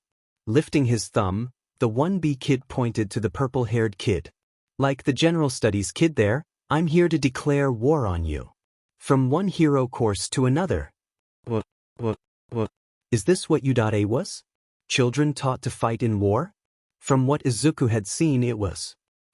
The staff loved the children as a parent would their child, but they were still being trained, especially the hero course, to join into the ranks of heroes in order to wage the eternal war against darkness and chaos. Or perhaps it wasn't. Maybe it was just the pride of teenagers, unknowing and oblivious to the world, using words and doing actions that they believe are true to soothe their wounded pride and ego. Izuku stepped out of the room, uncaring of the crowd as he strolled away. He cared little for their squabbles, he had lunch to get to and this crowd was in his way. Oh look, this one-eyed freak. How'd you lose the eye? Was it beaten out of you at the USJ? A hand clasped around Izuku's wrist. Memories flooded Izuku's mind. The day he lost his eye was one of the worst of his memories of the Orokin labs. They found his eyes fascinating, ever since they had picked him up from the derelict Zeriman. They were too bright a green to be natural to them, with white pupils. But his eyes were a thing they'd never seen before, and they wanted to see why. Warning! Up ahead is a bit of a gruesome scene. If that's not your cup of tea, feel free to skip. Gold chains burrowed into his wrists, tearing his thin skin as he shook his body, trying in vain to free himself of his captors. It was futile, Izuku knew, for he'd been trying for close to a year at this point. Yet it was for naught and he was still as trapped as when they first chained him up. Suddenly, the doors to the lab opened and in walked a group of Orokin, with Izuku sighing in relief at the lack of ballast in their ranks, only for fear to build. Beside them rolled in a station with a multitude of odd devices on them and a singular cylinder filled with a greenish liquid that bubbled with trapped air within. What is going on? Izuku rasped out. They rarely fed or hydrated him, not after they realized he didn't really need as much as a normal boy would. Subject awake are we? No matter. You need not know what we are doing. Just remain still. Try not to move too much. Silver speculums clasped onto his left eyelid and forced it open. It took all of Izuku's strength not to scream. It wasn't gentle the way they had forced his eyelid open, stretching his skin and almost ripping the corner of his eyes open with the force. Blood rolled down his cheek, the warm blood heating his rapidly cooling face as the blood drained from it when the scientists began to mess with the equipment on the table. Sharp scalpels sheened dangerously in the heavenly light of the lab, and some wicked-looking forceps clipped together by one of the scientists. Without a warning or without any kind of anesthesia, the scientists began. Careful hands pressed around Izuku's eye, feeling it out before they began to make incisions around the eye, slowly, painstakingly drawing back the skin and muscles of his eye. He felt every cut and fold as he wept silently, the salty tears burning his eye even more as the Orokin cut. Blood crawled down his face, Izuku's eyes wheeling about wildly as if trying to stop the Orokin by making his eye impossible to grab. Yet it did absolutely nothing as the wicked forceps plunged into his eye socket, somehow grabbing his eye as softly as a feather before pulling it out. One must know by now that the Orokin were a cruel, capricious people. The forceps were made for an easy insertion, but to cause as much damage as possible when they were removed from wherever they had been put in. These were designed for the torture of prisoners and other traitors, or people that the Orokin didn't like. As those silver tongues were pulled out, clasping his precious eye within its teeth, it tore his eye socket asunder, ripping flesh and blood vessels apart with malicious glee, tearing thick grooves into the thin bones of his orbital walls. This time, Izuku couldn't suppress his agony. A scream tore from his throat as his eye was stolen from him, still burning in sheer pain as air flooded into the now empty socket, igniting an inferno of pain to flare deep within. What was sick, however, was that the Orokin hadn't cut his optic nerve yet, even as they tugged the eye free from his body, the nerve opening to fresh air, searing the tender nerve with the blistering cuts of wind, and what was worse, he could still see. His left eye was still sending out a picture, a heavily distorted and terribly wounded image, but an image nonetheless. It was as if his world had been narrowed into a silver cage, blistering with pain as it dried rapidly. Then, blissfully, they cut the nerve and placed his eye, in that green fluid. Sagging, Izuku began to weep, his pain unfathomable until it rose to a crescendo as he passed out. It's over. You can continue reading now. His eye, whilst he had accepted its loss, still caused him mass bouts of phantom pains. Glaring at the arrogant child, Izuku rolled his shoulders as the shadows around him began to writhe with his emotions. First of all, Don't touch me. Second of all, don't you ever touch me again. And third of all, never talk about my eye. The threat was made abundantly clear when Izuku pulled out a small dagger and held it up, pointing it right at the boy and his little posse of friends. A soul green eye glared at the gathered group of people, his mouth twisting into a frown. Go now, or I'll show you why we managed to survive the USJ. With the looming threat of being cut up like a fish for sushi, the crowd dispersed, freeing the entrapped 1A, and Izuku let himself drop into a neutral stance, glancing at Tsuyu and Tokoyami. Are you two coming? Neither said a word, following Izuku's lead out of the classroom and into the hallway, their quiet aura unbroken until Tsuyu tapped her chin. Like I said, Jichi. Terrifying.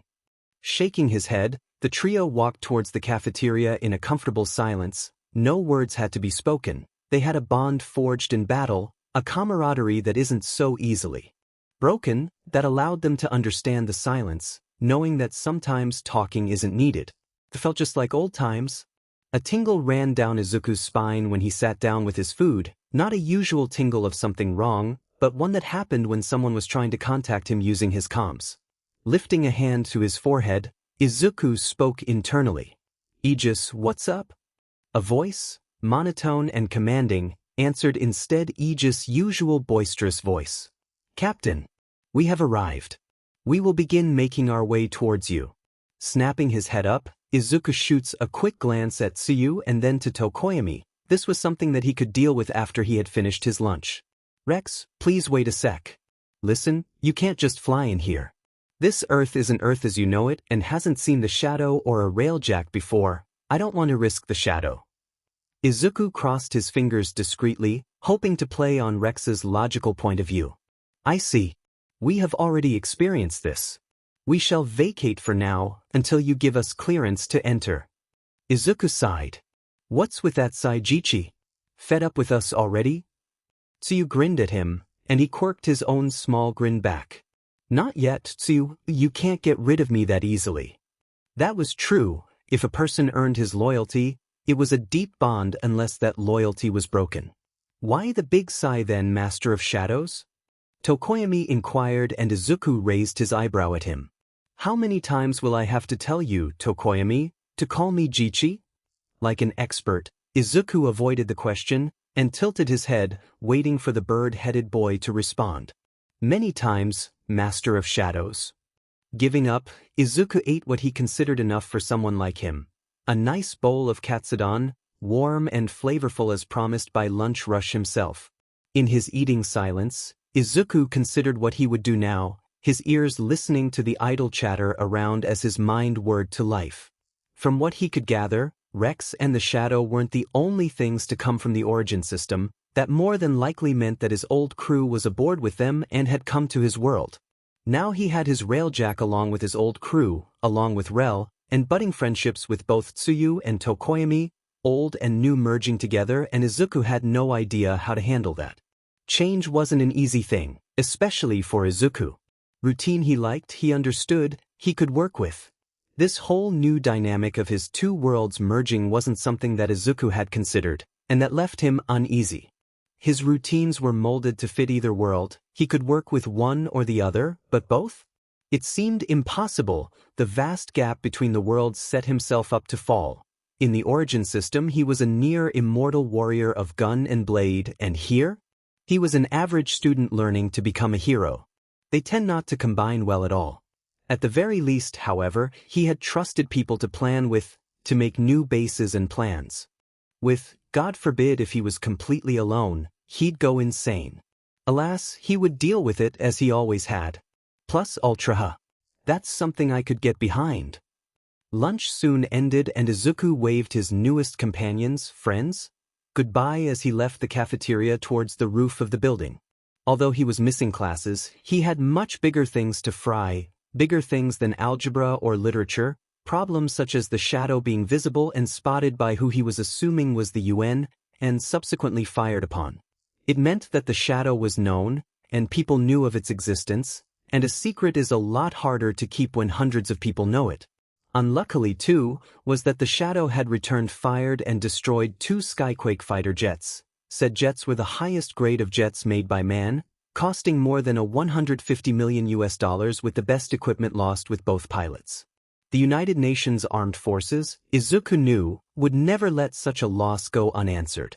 Hopefully, the hype would die down and the UN would blame quirk misuse or a big malfunction to cover up the losses, instead of focusing on the shadow. Hopefully. Placing his hand on his temple, Izuku spoke through his somatic link. Rex, you can approach now, I'll be with you in a moment. Within his mind, Rex responded. We will be with you shortly, Captain. Calm filled Izuku as he thought to himself. Time for a whole new life. Neon lit up behind Izuku as his archwings appeared, elytron tightening around his waist as he connected to his flight gear. His back muscles flexed and Izuku shot upwards, seemingly teleporting as he shot into the air, climbing higher and higher into the atmosphere until a ship shimmered before him, and tears sprang into his eye, gazing upon his home away from home.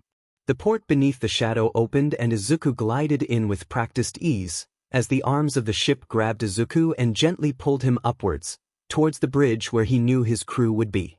Leaping up, Izuku saw two familiar faces and whispered to them, joy exuding from his very soul. We're home,